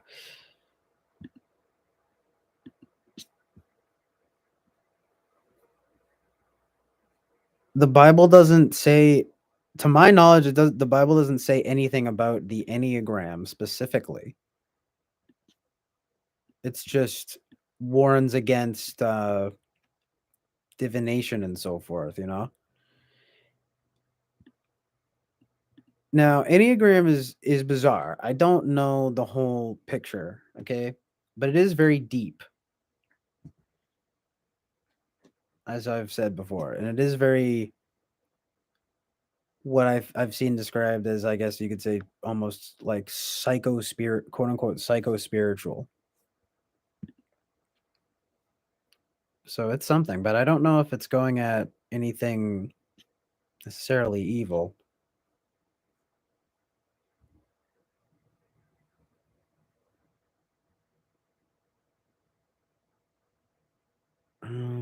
Joe Spencer, Michelle Way, I mean Michelle Way. Hashtag based. Jonathan Messiah says, "Do you think CJ is also a biblical literalist?" Well, the thing is like, how could I be a biblical literalist if I haven't even read all of the Bible? I just know the story and the and quotes and message, themes and messages. I can only go off of what I know, but I do need to read the full Bible, definitely, So that is true, and I should probably, I have said that quite a few times, but I don't know, maybe I should say it more because you might then know that my take on it isn't so much coming from yeah, no, I mean it couldn't be coming from, it's not a strict biblical text thing, but you might say that it is the NI of it, though, is it not? I mean, it's kind of the, not to use that heathen Gnostic language from Jung, but no, but seriously, it's like and again, this idea of consistency that, of course, Bobby Brown is sort of talking about here. I mean, but did you say, is you a biblical literalist? Winston's mom says, yes, the three wise knew about the Saturn-Jupiter conjunction, and Jung wrote about this when he wrote of Pisces astrology. It was astronomy before the woohoo. A Gnostic interpretation. Where was the Gnostic Bible thing? I don't see it.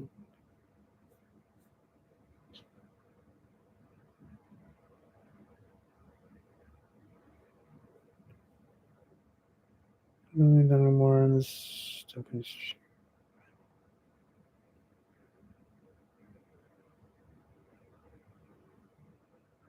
Gnostic mysticism won't give heed to the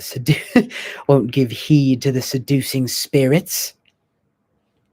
Read that shit like Harry Potter. That's like with the snake too. It's like some Slytherin shit, dude. Of course, everything is Harry Potter, right? Because they invented magic. No, I'm just kidding. But hey, man, J.K. Rowling took influence from the Bible. I love that thing when Norm Macdonald trashes that comedian for like making some low-hanging fruit joke about that. He's like, well, I'm going to quote Harry Potter on the thing. And he was just like, well, J.K. Rowling was heavily inspired by the scriptures. And then Roseanne Barr is just like, huh? Yeah, they didn't expect that realness. They didn't expect that truth and reality. They didn't expect that amazing truth and reality. Anyway. Yeah. They didn't expect that amazing truth and reality. Winston's mom says the Enneagram was brought into Christian evangelical circles because it is the discernment of spirits, the virtues and the vices as told of in the New Testament. Well, it is true that there have been many. I was actually just thinking about that, and it does seem to be true that there are a lot of Christians that they try to synthesize. Well, actually, astrology too, but especially Enneagram. And MBTI isn't even like a problematic, you know. It's just that there is debate regarding, I think, Enneagram and especially astrology because of the more spiritual natures of them, right? In the case of the Enneagram, again, you could say the quote unquote psycho spiritual elements of them, elements of it. I mean, but yeah, like you know what I mean. But yeah, then there's debate on this though. I mean, but it's not like it says verbatim. Anyway, you get it. I don't want to sound like a broken record. Kind of goes back and forth that way, doesn't it? It's like, well, it's like whatever, man. I can't even, I don't know. Well, says, I honestly haven't seen the video myself, but I completely agree with the sentiment. Nice. You're talking about yeah, I don't know what video you're talking about either, but do you mean the sentiment of the video or the sentiment of what I'm saying now? But yeah, Jonathan Bassani, we've come to witness the Messiah. We were brought here by a star. You were brought here by a bottle, more like. What does that mean? Yeah. Represents wit beyond measure is man's greatest treasure. Bobby Brown says, yes, CJ, I believe I've brought up that before, the norm thing, norm defying the FE and speaking truth. Yeah, it's very amazing.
Everything starts from now. We all go down unless we stay together. Connected to Bluetooth. DJ CJ Radio.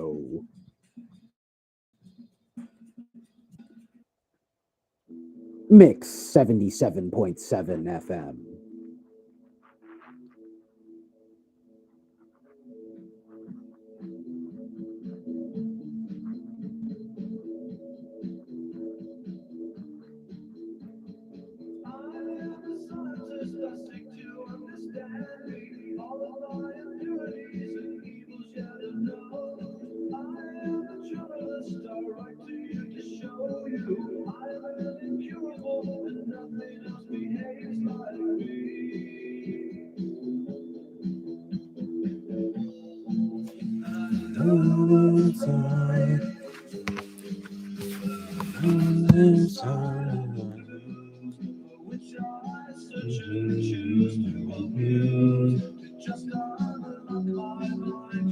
Just unlock my mind.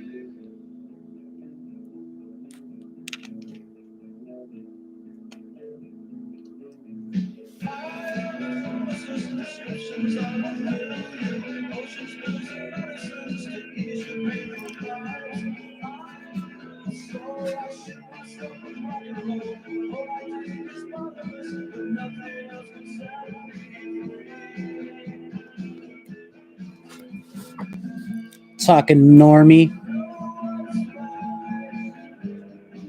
Sometimes I'm never in there.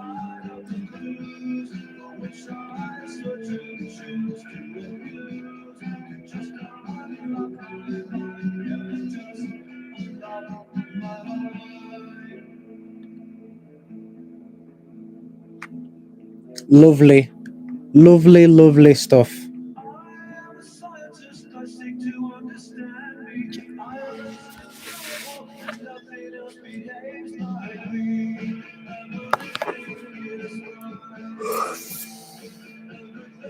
Oh, Bobby Brown. Calm down.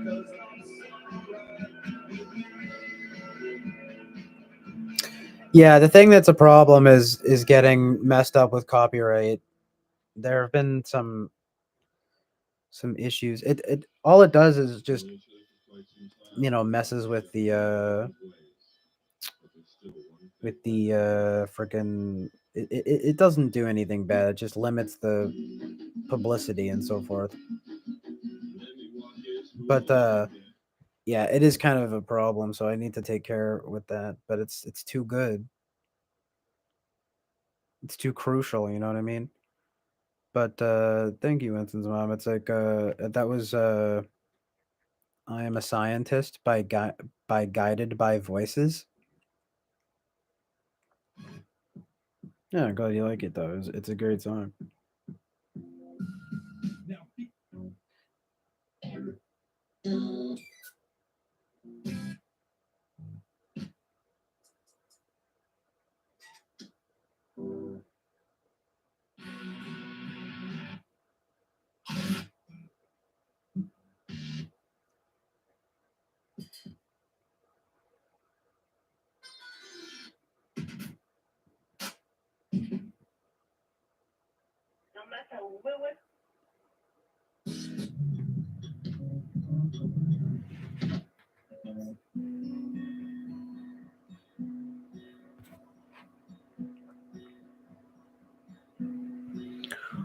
Ooh, Winston's mom.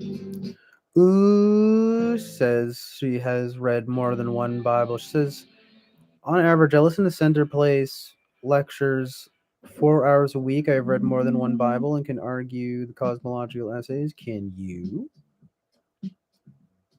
Whoa. It's a rap battle between Winston's mom and Bobby Brown. Cosmology, astrology, mysticism, blah. And Jordan Peterson's biblical lectures are brilliant. Have you listened to any? Because I certainly have and do. We're up to 7. Hey, we made it, gang. 7 hours, yeah.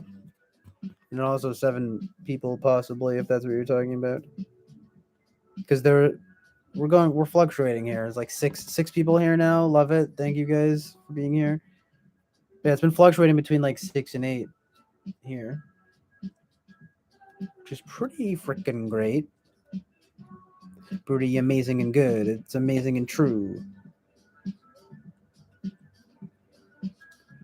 Truth and reality for me and you. That's who. Bouncing up and down with it. Yep. And I'm gonna go on town with it. King with the crown, isn't it? Isn't it?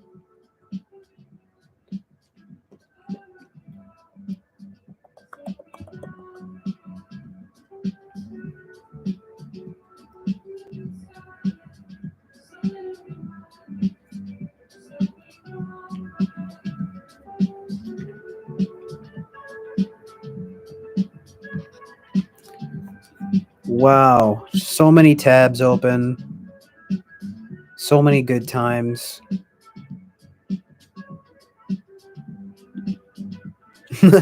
Glad to spend my Valentine's Day with the squad.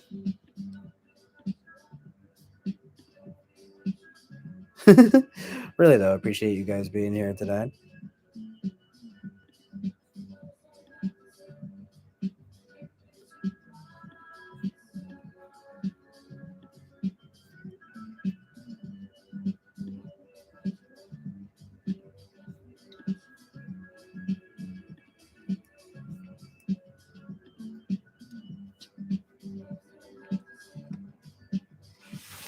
Mad love for the chat, yo. Make the gat go splat, yo. Facts, yo. Catch me laying beats in the tracks, yo. Collecting taxes. I'm in another bracket. Making a racket. Smack it.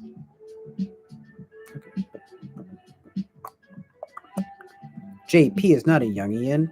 He does not have the Kantian foundation.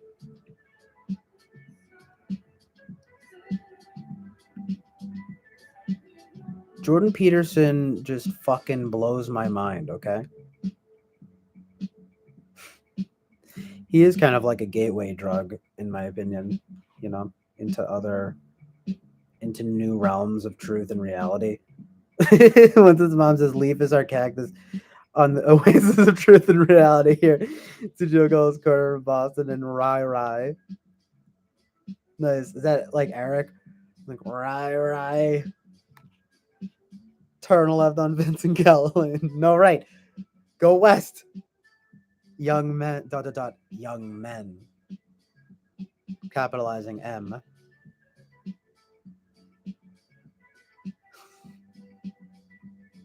Political. Somehow political. He did think Young's intelligence was terrifying. Yeah, well, remember when like so much Jordan Peterson like crying, being like saying that like Jesus Christ is terrifying. That was kind of weird.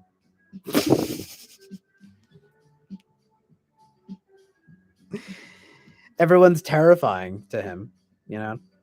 Carl Jung is terrifying. Jesus Christ is terrifying. Like, who says these things, you know? Especially the thing about Jesus. But I mean, I get what he was saying. I think what he meant was more like awe.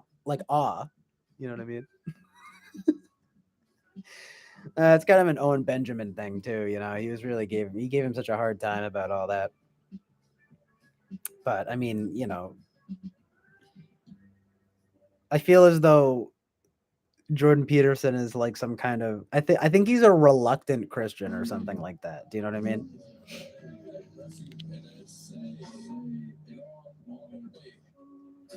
He's just got his head buried in too many books. You know what I'm saying? Been reading too many books. He's been hanging around too many intellectuals, okay? So-called quote-unquote intellectuals, okay? All right, you guys. The truth of Jesus Christ is so terrifying. Oh, jeez. My goodness. Is there anything that man doesn't cry about? No, I'm just kidding. That I shouldn't poke fun at him because, you know, I honestly like JP, but he's just so easy to make fun of and, you know, kind of impersonate and all that. But, you know, the man speaks some truths and realities. And like I said, he was kind of a gateway drug for me, you know, into like the deeper realms of thought. No, I don't know. You know, I guess philosophy and psychology in general. You might say it's kind of a Jordan Peterson thing to say too. You might even say that he was a gateway drug for me into new realms of truth and reality. I need to work on my impression. I need to work on my Jordan Peterson impression. Not fear and no, he's evil, yada yada way. It's just fear. Oh, right, the fear of God thing. Well, like that. Maybe that's true. Yeah, oh shit. The cactus is an important part of finding truth and reality. Very true. Very true and real.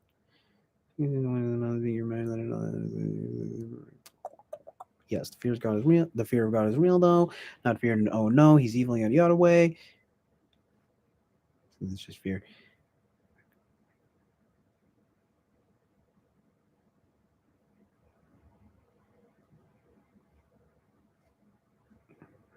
JP has the fee feels. He does indeed. I mean, he probably is an ENTJ. So, you know, big vibes for real. What are you saying, Boba? Boba Fett, y'all. It's Boba Fett, y'all. In the give my respect, y'all, to Boba Fett, y'all.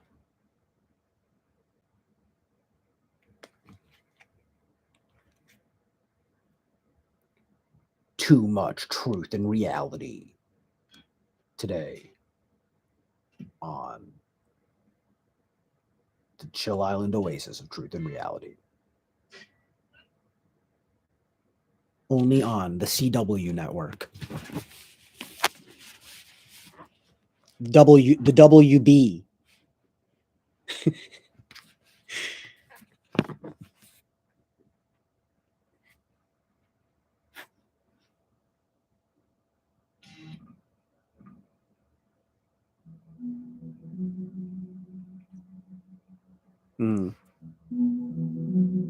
It's time to take a nap.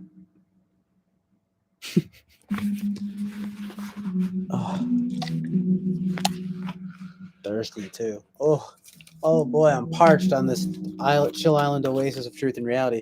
Good thing there's water everywhere.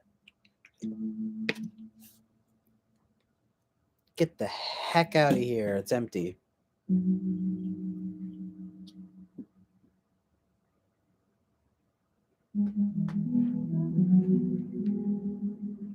INTJ, some think. SI7 IMO. Could be. Oh, yeah. I remember so you guys were talking about that earlier, right? His benzo addiction and all that. There does kind of point to that is very possible. Wait, though. That would be ENTJ, though.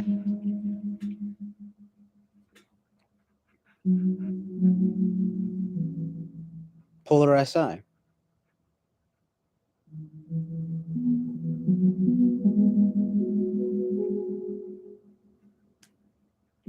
What the heck?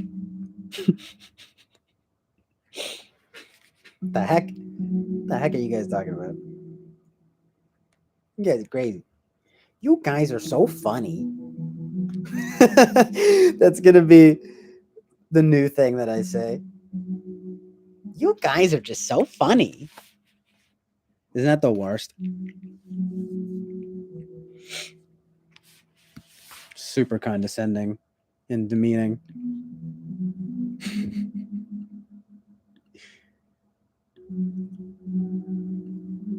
But yeah, SI7, I don't know. He's probably ENTJ.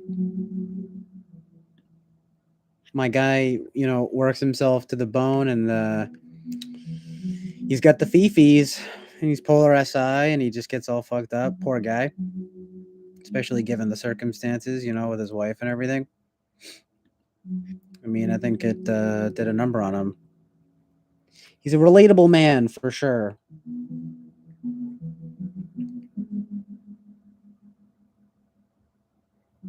We're all pulling for him over here. As he's been fine for a while now. Well, let's hope he stays fine. Let's hope he keeps coming through with the truth and reality. Am I right or am I right?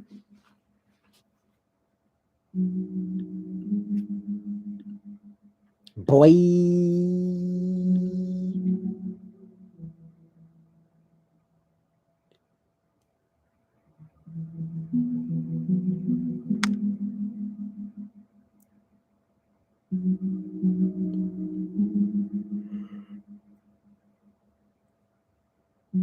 Yeah, I mean, Boba Fett. I'm not. I will say though. I mean, I'm not as crazy about him as I mean, I've always found him interesting, but I'm not as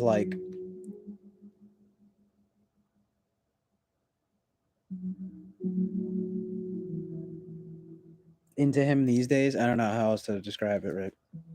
I don't know.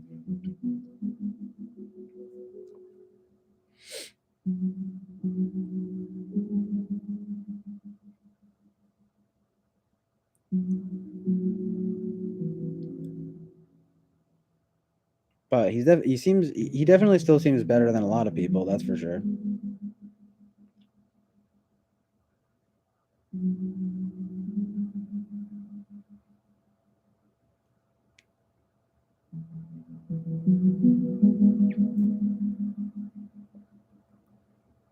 Yeah, the fear of God concept is interesting, but I think it just has something to do with maybe just being humble and reverent, as things always come back to. I don't know. I think the word fear maybe is I mean it's like the archaic usage of it, isn't it? You know, it's like it might not be so much fear as we know it in terms of anxiety or something like that, but more like a reverence. You know what I mean?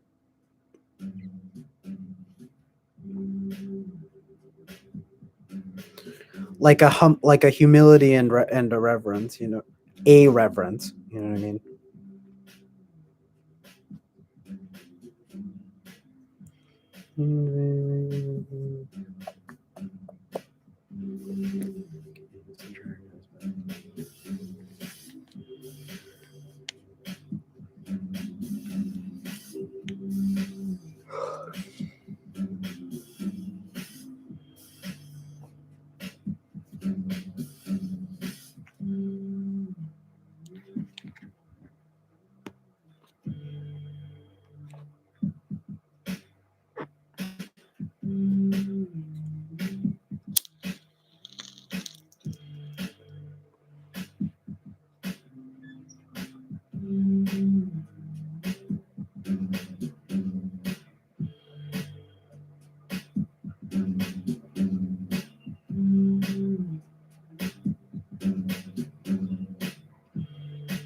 A 7 people here now. 7 hours. 7 people. We lit. We gang. We poppin'. We swag. Yeah.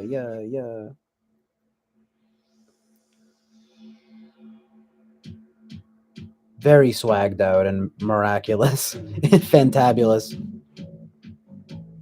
Excellent mentalities. Amazing truth and reality. Motherfucker, let's do this. Yeah, I'm gonna do this. Yep, and I'm not a Buddhist. Sorry. Kudos, my kudos to to Judas. Amazing truth and reality. I don't want to be the lead with a capital B, capital C. You can see what I see through the lens. Cinematic. Yep. You can see that schematic.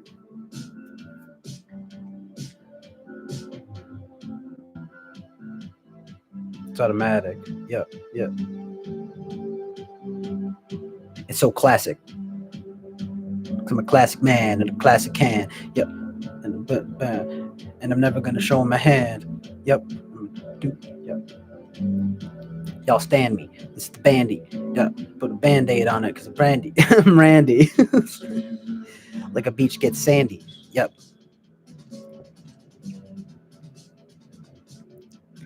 And I'm not Canadian, so I'm not about this. Seriously. The fear of God is the beginning of wisdom. I mean, you know, it's like there's truth in that, but I do think it's more about humility and reverence. Amadia.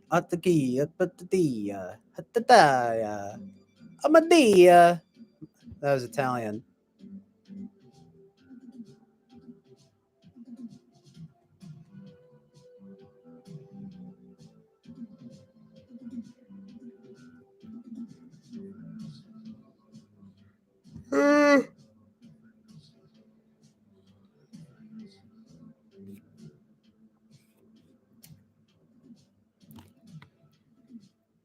Aye. It'll put the fear of God in ya.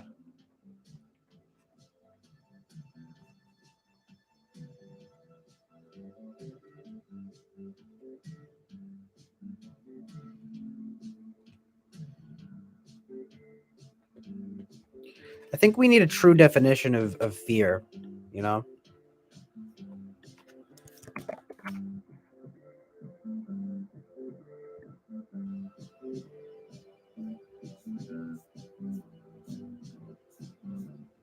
Fear of God on Wikipedia.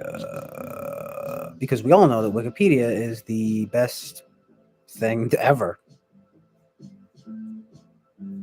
Remember when they used to be like, don't go on Wikipedia, it's too fake. It's fake. But it's real.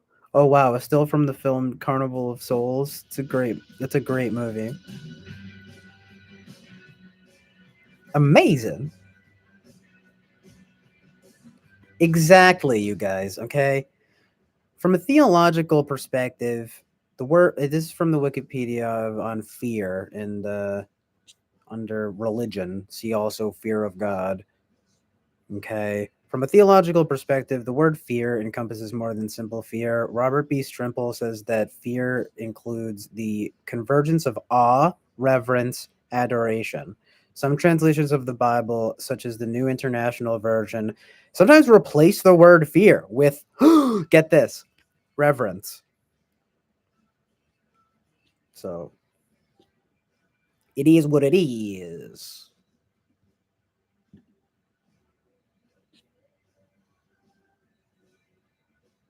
But there are obviously different interpretations of that.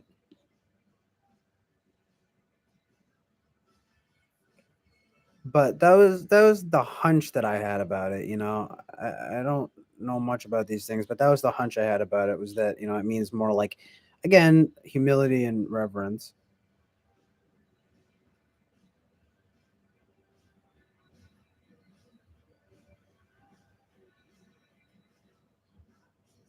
So, I don't know. It's actually an interesting conversation, though. What is the correct interpretation here, right? Hold on.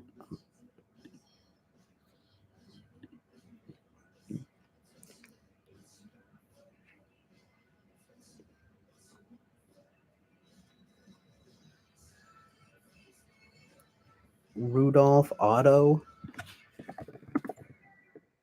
I'm familiar, but interesting. I'll definitely have to check him out. Apparently, he says he influenced young Campbell and C.S. Lewis. C.S. Lewis was Christian.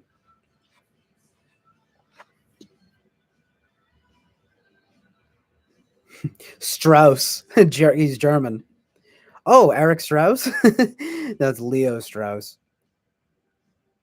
That's really funny though. Oh, that's right. The great philosopher Eric Strauss. The great German philosopher Eric Strauss. So good. So good and true and real and amazing. Amazing.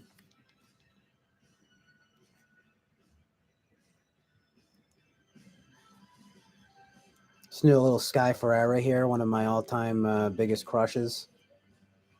If you're watching, I love you, Sky Ferreira. I'm just kidding, but so true.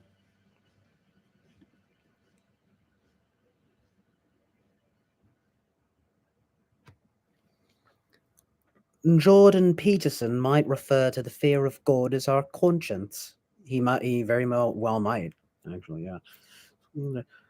Bobby Brown says, why is fear a bad thing, CJ? Why do they need to soften it up for people who don't even follow God to begin with? I'm just saying what I think and what it appears that a brief glance at the Wikipedia here gives me. You know what I mean?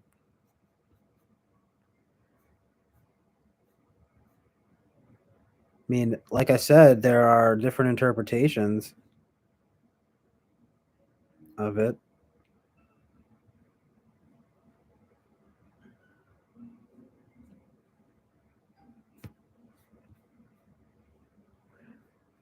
I mean, do you think that we should be literally afraid of God?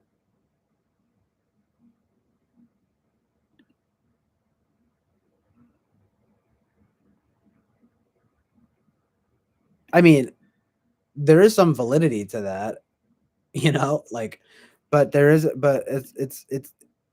it does seem like fear can encompass a lot of things here. You know what I mean?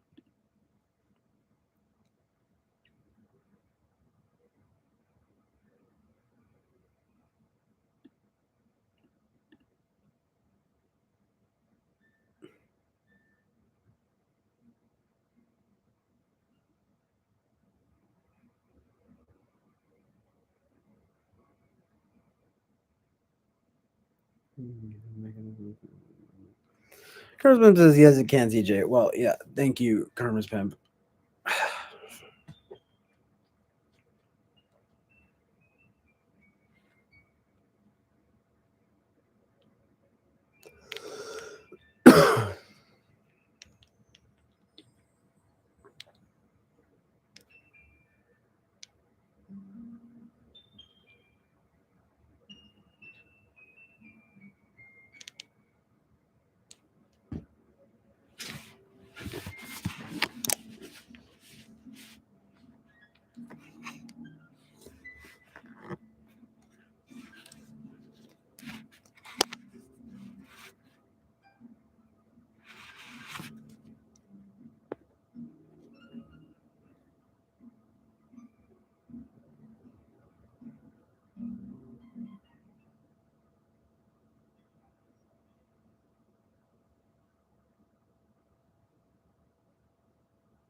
Let it ride out.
Oasis of truth and reality.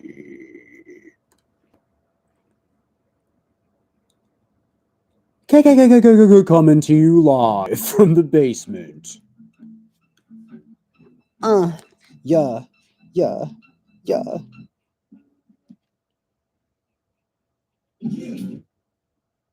Yeet. Yunt. Yents. Yunt. Skirt, skeet, and all that good stuff. Y'all feel me? Y'all know what I'm saying.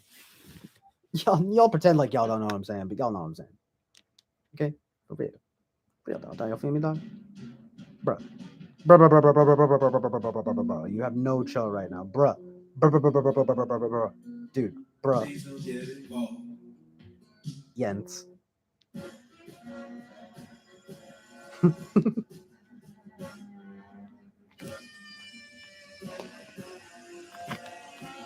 Amazingly truthed and reality.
Very interesting conversation here.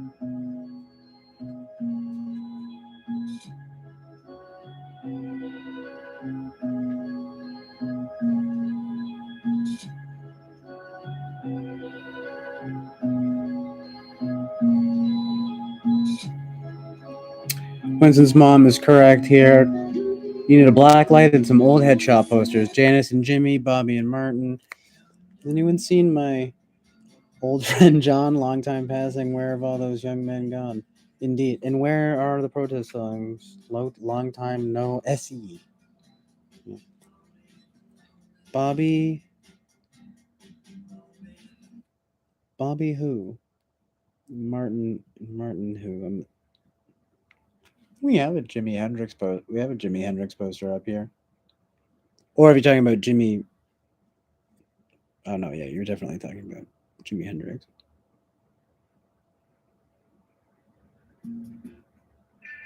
But yeah. I know.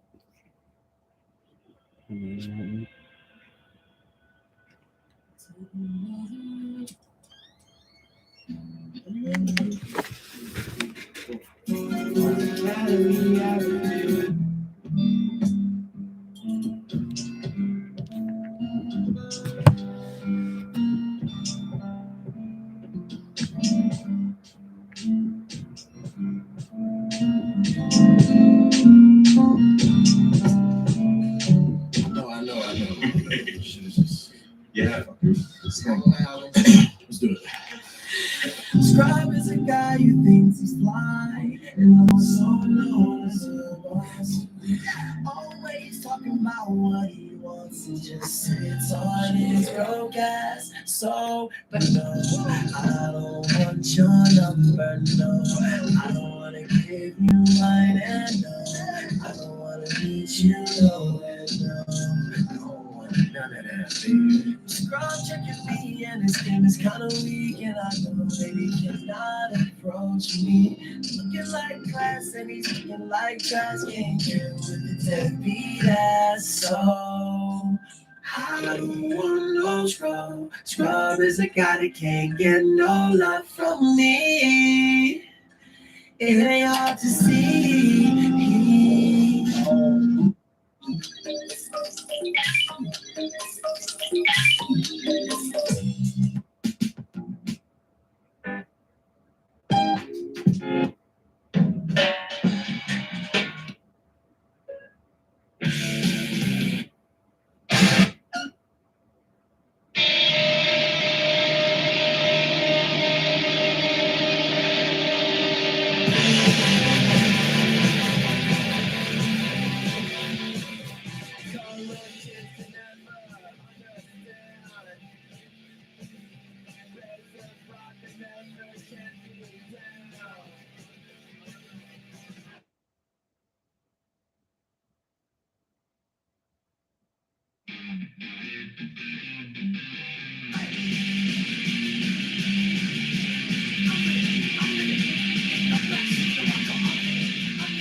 It's Illmatic, yeah. It's Illmatic, yeah. It's Illmatic. One time for your mind, one time. Yeah, whatever. One time for your mind, one time. Yo, whatever. One time for your mind, one time. Hey, yo, nah. What up, Paul? That fucking rhyme. Check it out. What I'm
looking up at you, yeah. Are you looking up at me, yeah?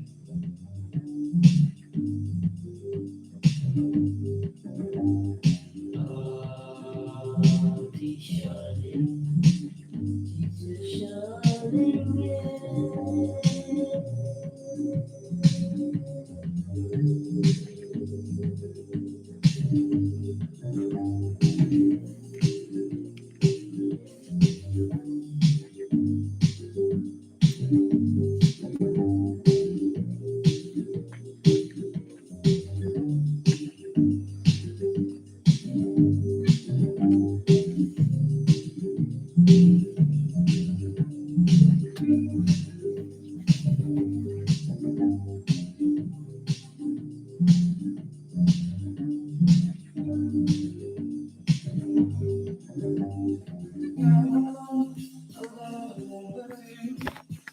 even though it looks like our hope is true, we can try to see. I saw you looking up at me, now even though it looks like our hope is true, we can try to see. I saw you looking up at me.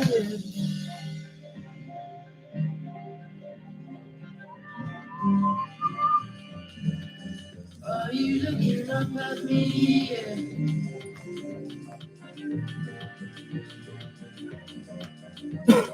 I'm looking up at you, yeah.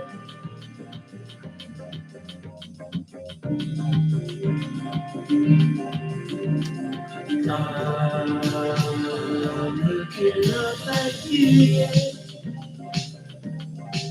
Are you looking up at me?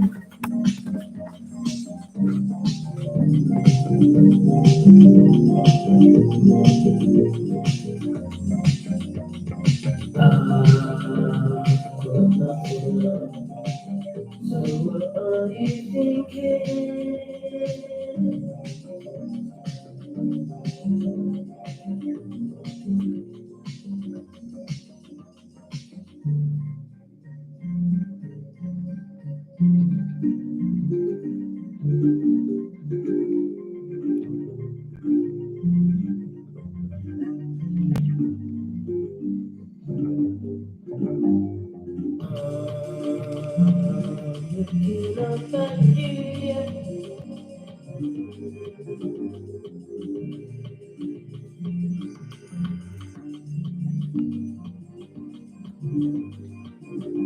you looking up at me?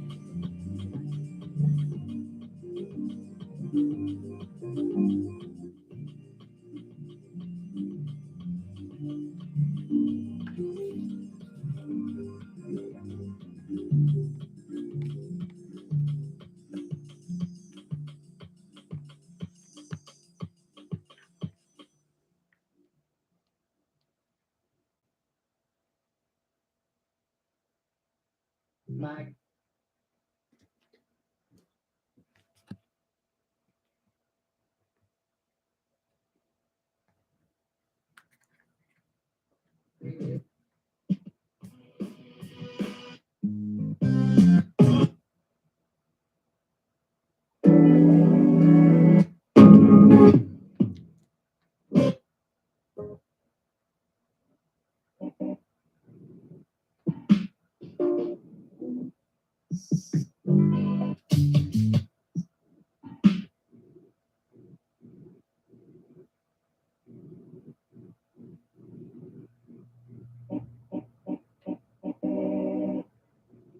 Love is patient and kind.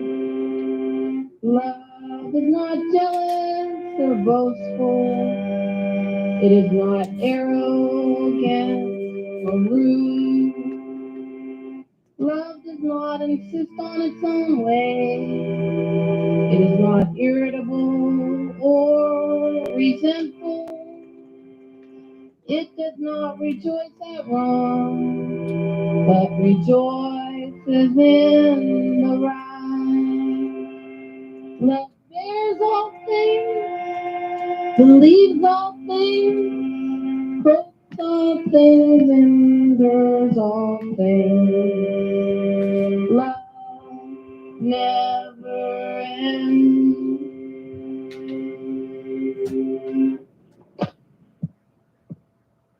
Like the rain, like the rain.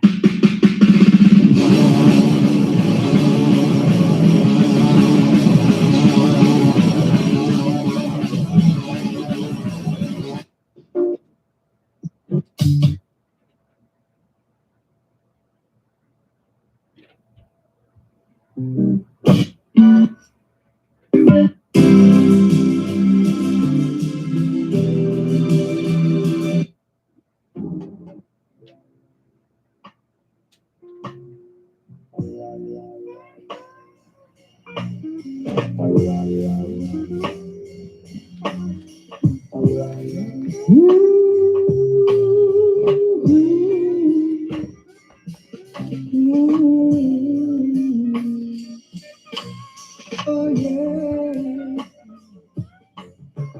when I have done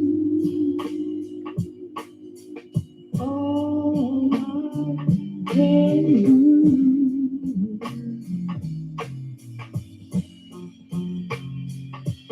and I can't no, no, no, no, no, no. I'll keep trying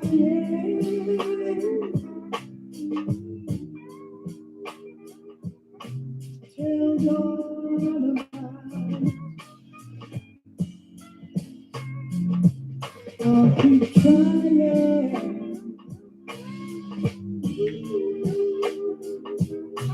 till dawn about. That's all all I need to do. All of me, all of me. I'm looking for the sunshine that comes and rain. I believe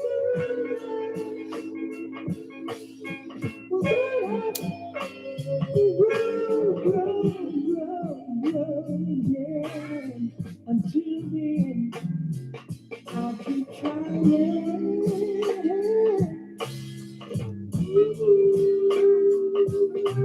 Tell God about you may scandalize my name. I'll just tell about you may cause trouble. That's all right. I'm going to tell my father. You may cause my heart to bleed, but while I'm there, ooh, I'll tell him about.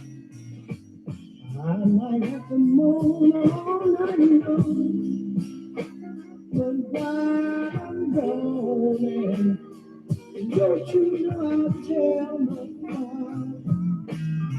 That's all I need to do. What up, Peter Dentici?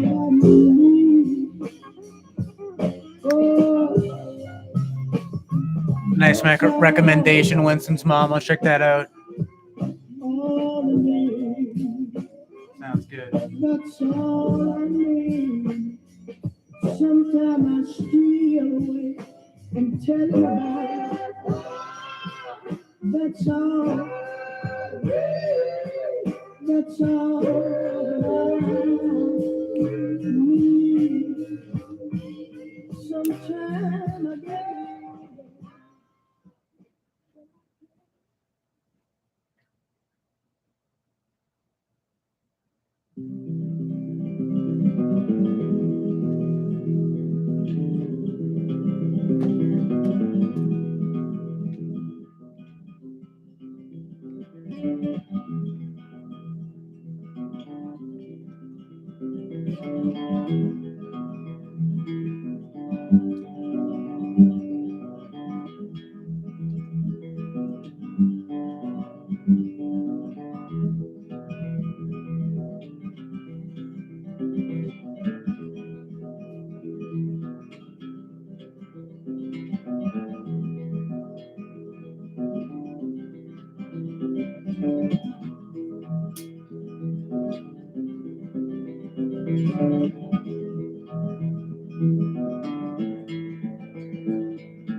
She's a nympho at the discotheque. She's a nympho and I'm a lesbian. And yet I'm also a nympho.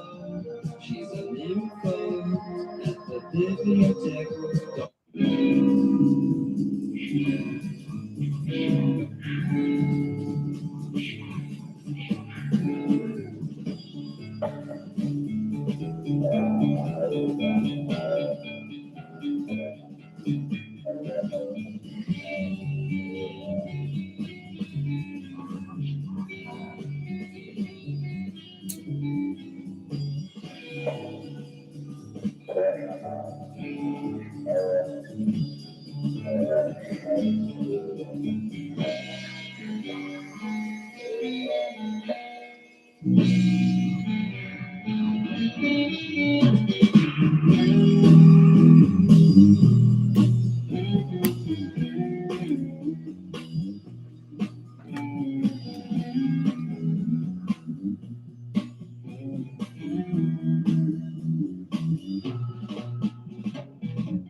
Good times in the chat here, folks. 9 people, huh? This might be a world record. For me, at least.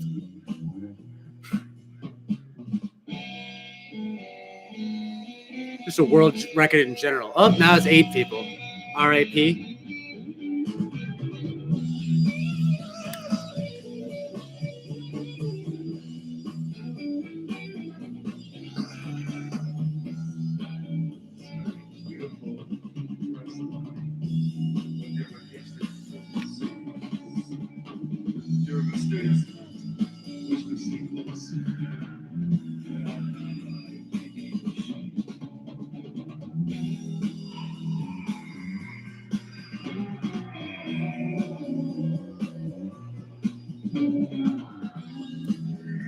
There we go. Let's get along, everyone.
Majestic, superior Catholic here. Your people I do not understand. So to you, children,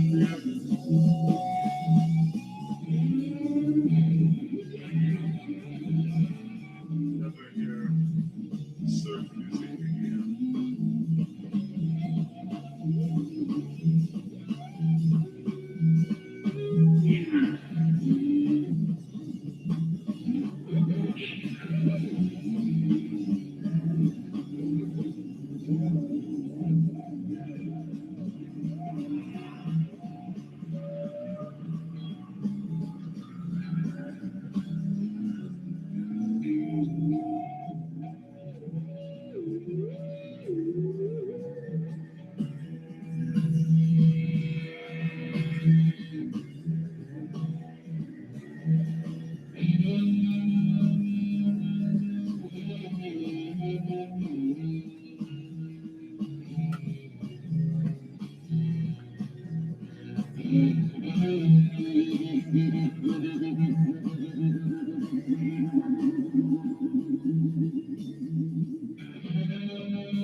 You guys are going so hard in the chat.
Oh yeah, I gotta take both of those tests. Peter didn't teach you. Or I've taken the. I need to retake the attitudinal psyche one. The tri-type one I need to take. I might do that tonight.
Love is patient and kind.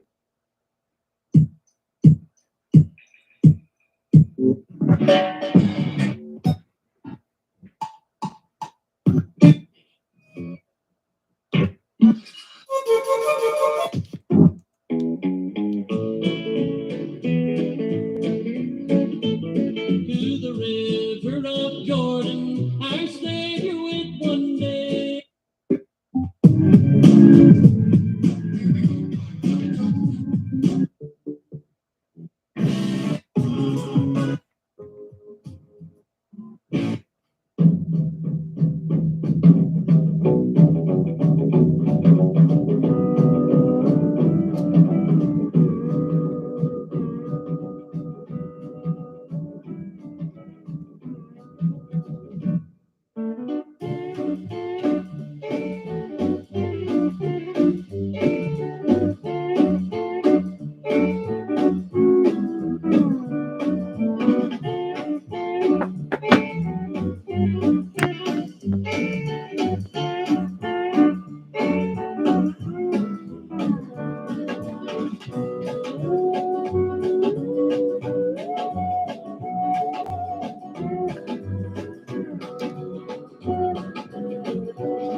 not a home. Was the picture Satan painted for sweet little sister and me? Our daddy would frown while mother was praying. His heart was too hardened that he would not believe. In anger he'd swear, his voice cold and loud. His Sundays were spent out with a gambling crowd. I've never seen my daddy inside the house of God. For Satan held his hand down the path of sin he trod.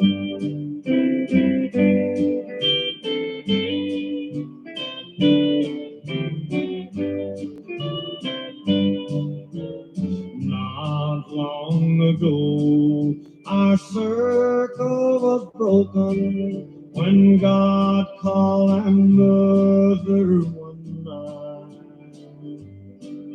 In the voice sweet and low, her last words were spoken, asking our daddy to raise her children right.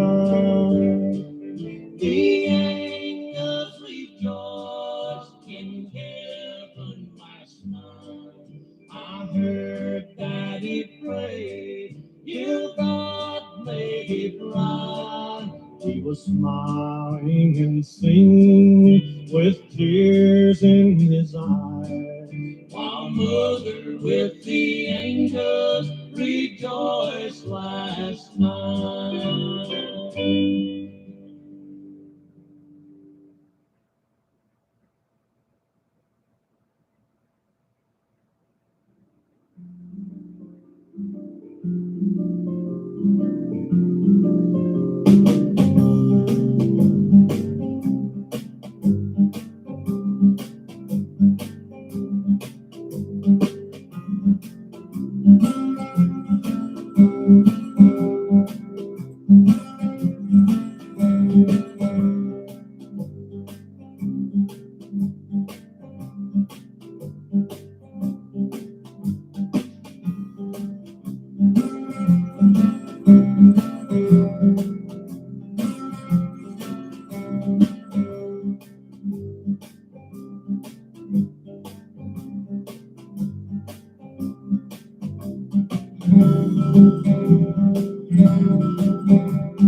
Well,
a man walked down by Galilee, so the Holy Book does say.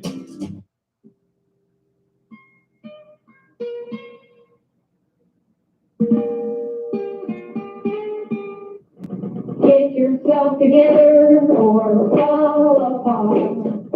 Make your mind up or let yourself down. Get yourself together or fall apart. Make your mind up or let yourself down.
As the sun is to my toes, and the wind is to my face.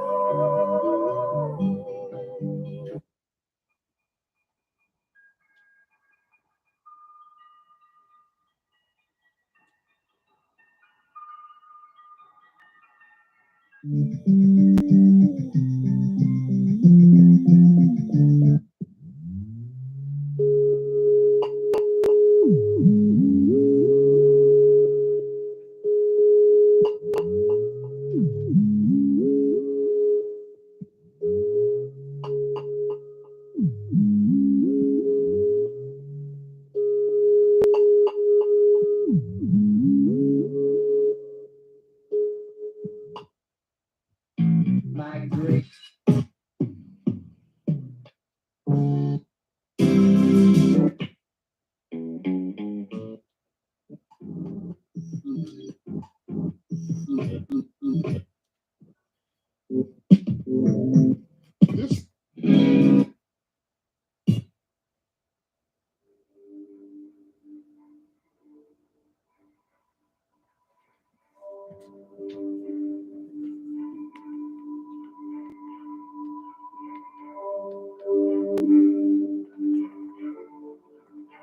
I wanted you.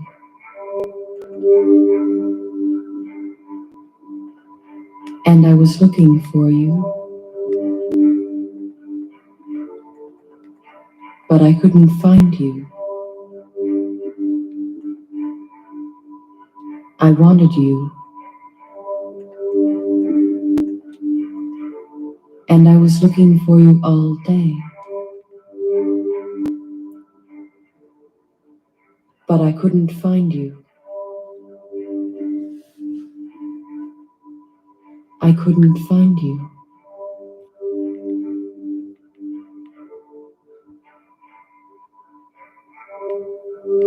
You're walking, and you don't always realize it, but you're always falling. With each step, you fall forward slightly, and then catch yourself from falling. Over and over, you're falling, and then catching yourself from falling. And this is how you can be walking and falling at the same time.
Nice, glad to hear it. Karma's Pimp and Bobby Brown.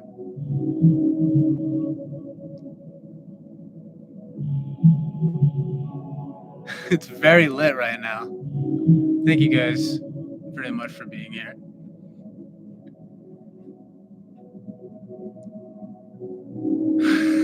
Indeed, Peter didn't teach you. You need to keep shuffling the songs, unfortunately. It's just very much so part of the aesthetic.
These things shall pass,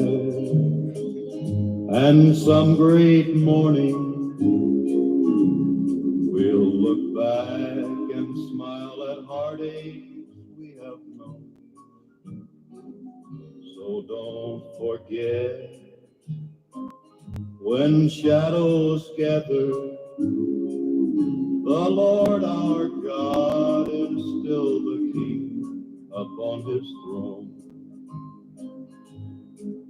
A rose looks gray at midnight, but the flame is just asleep. And steel is strong because it knew the hammer and white heat. These things shall pass and life be sweeter.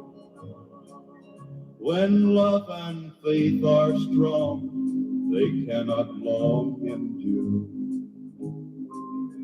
These things shall pass, so don't you worry.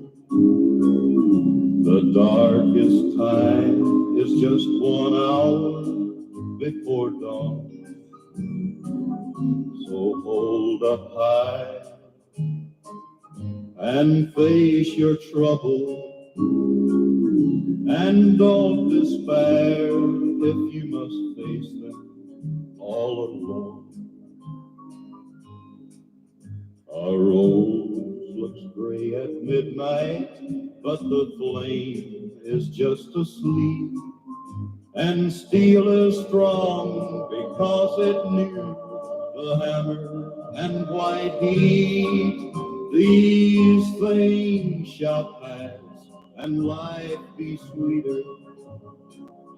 When love and faith are strong, they cannot long endure. These things shall pass.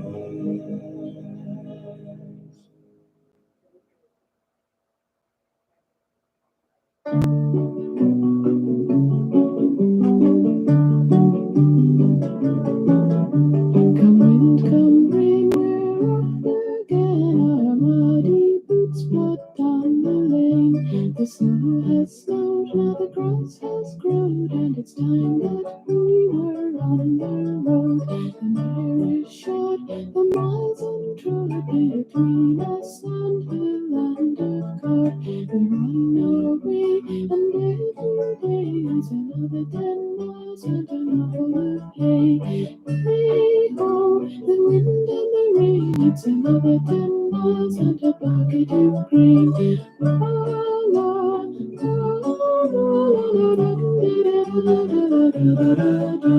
come wind, come rain, we're off again. Our muddy boots slid down the lane. The snow has snowed, the grass has grown, and it's time that we were on the road. What's up, y'all?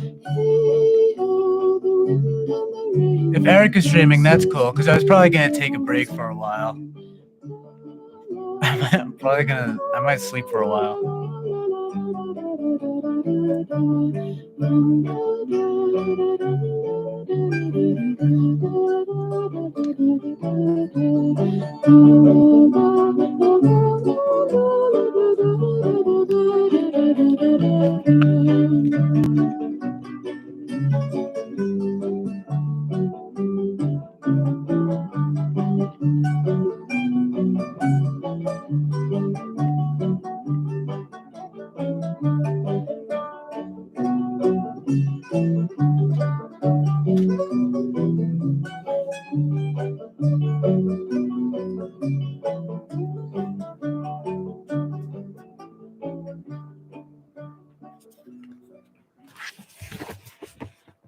What's up, y'all?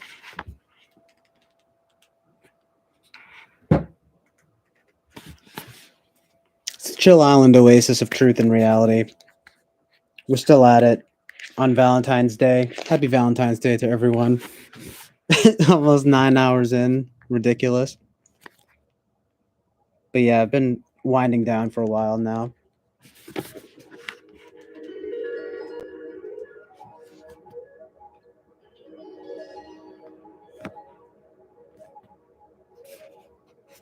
Sleep, perchance to dream. Amazingly truthed and realityed. I'm gonna have to really go through this chat and come back with some good thoughts. Probably later. Oh, I wish I saw that Lady Lou was leaving, but a belated goodbye to Lady Lou. Thank you for being here. Appreciate it very much.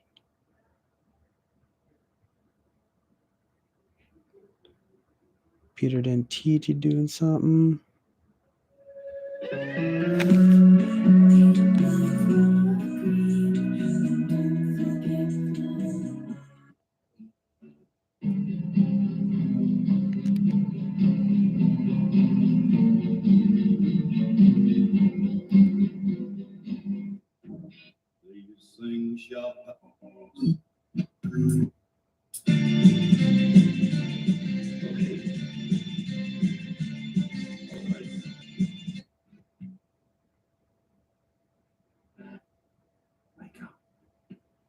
I was sick.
Legendary stream today, guys.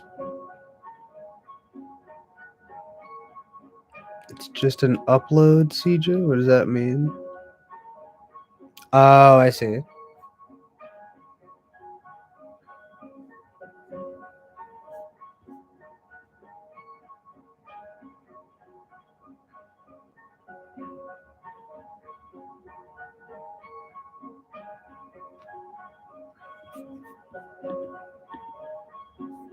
Got a pretty great mix going on right now. Hope I don't get too copyrighted.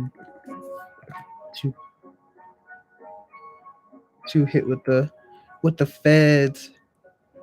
CIA glowies in my bedroom, in my headroom. Coming through with the truth and reality. A new mentality.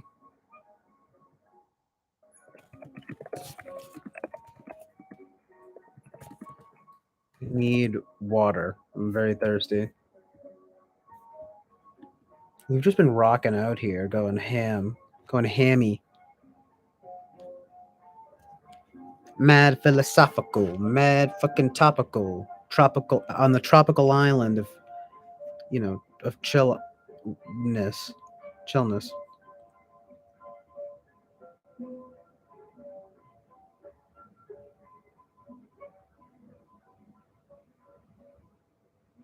You guys and your theological debates.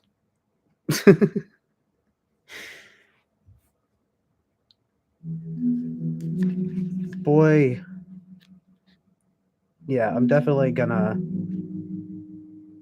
lay down for a while. I've been up, well, not for too long, but I have been up for like over 12 hours. Not that long, but I don't know. I got it pretty early. You could say the normal thing to do would be to stay up until later and go to sleep, but honestly, I'd rather sleep for a while and get up late like an invalid. No, it's probably not good, but oh, for another streamer premiere. Yeah. I don't know if you're talking to me, Karma's Pimp, but I was thinking of maybe going over this chat and oh right, yeah, no, I was thinking of just going over this chat more and like forming some thoughts on it later, like just kind of to talk about later, because I probably will wind up streaming sort of like late night, realistically.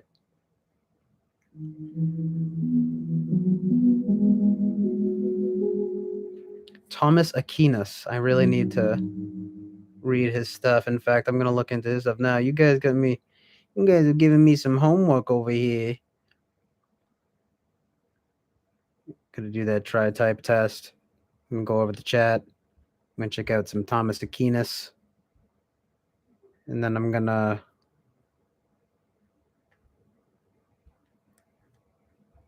I don't know, add some new music to my Chill Island Oasis of Truth and Reality playlist. Yeah, indeed, Karma's Pimp.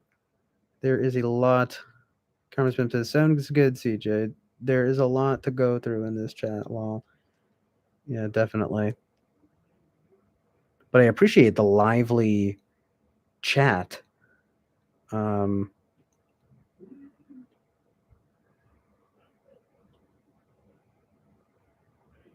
lively debate, the lively chat. It's beautiful. Even if there are some disagreements going on. Seems like it's been fairly civil so far.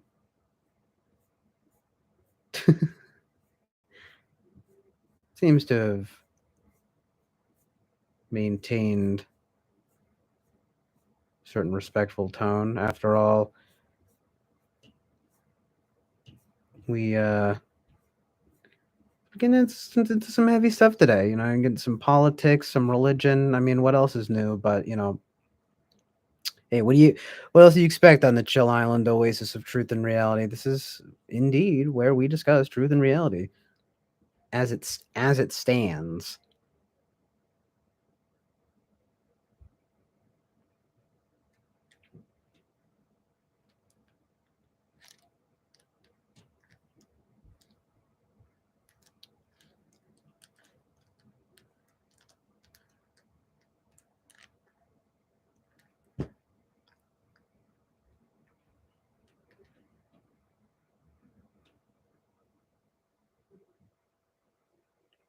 Isn't that a nice interaction there? Winston's mom says, Ed Bobby Brown, you're single-handedly responsible for my studying perhaps 1,000 hours of Bible study, and I may exaggerate, but the idea remains. I still have 9K hours to study to get good.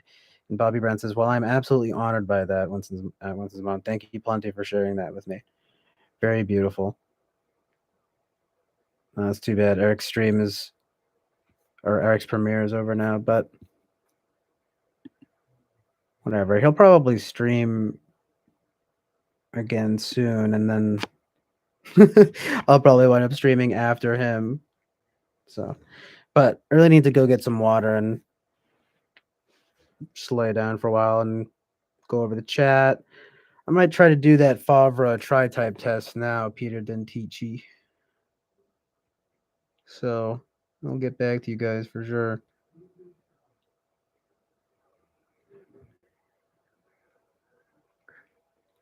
Cyber group hug, indeed. Karma's Pimp. Let us all gather around in a group hug. Tri-type is Enneagram, yes. Karma's Pimp, but Karma's Pimp, Cyber group hug, and yes, tri-type is Enneagram.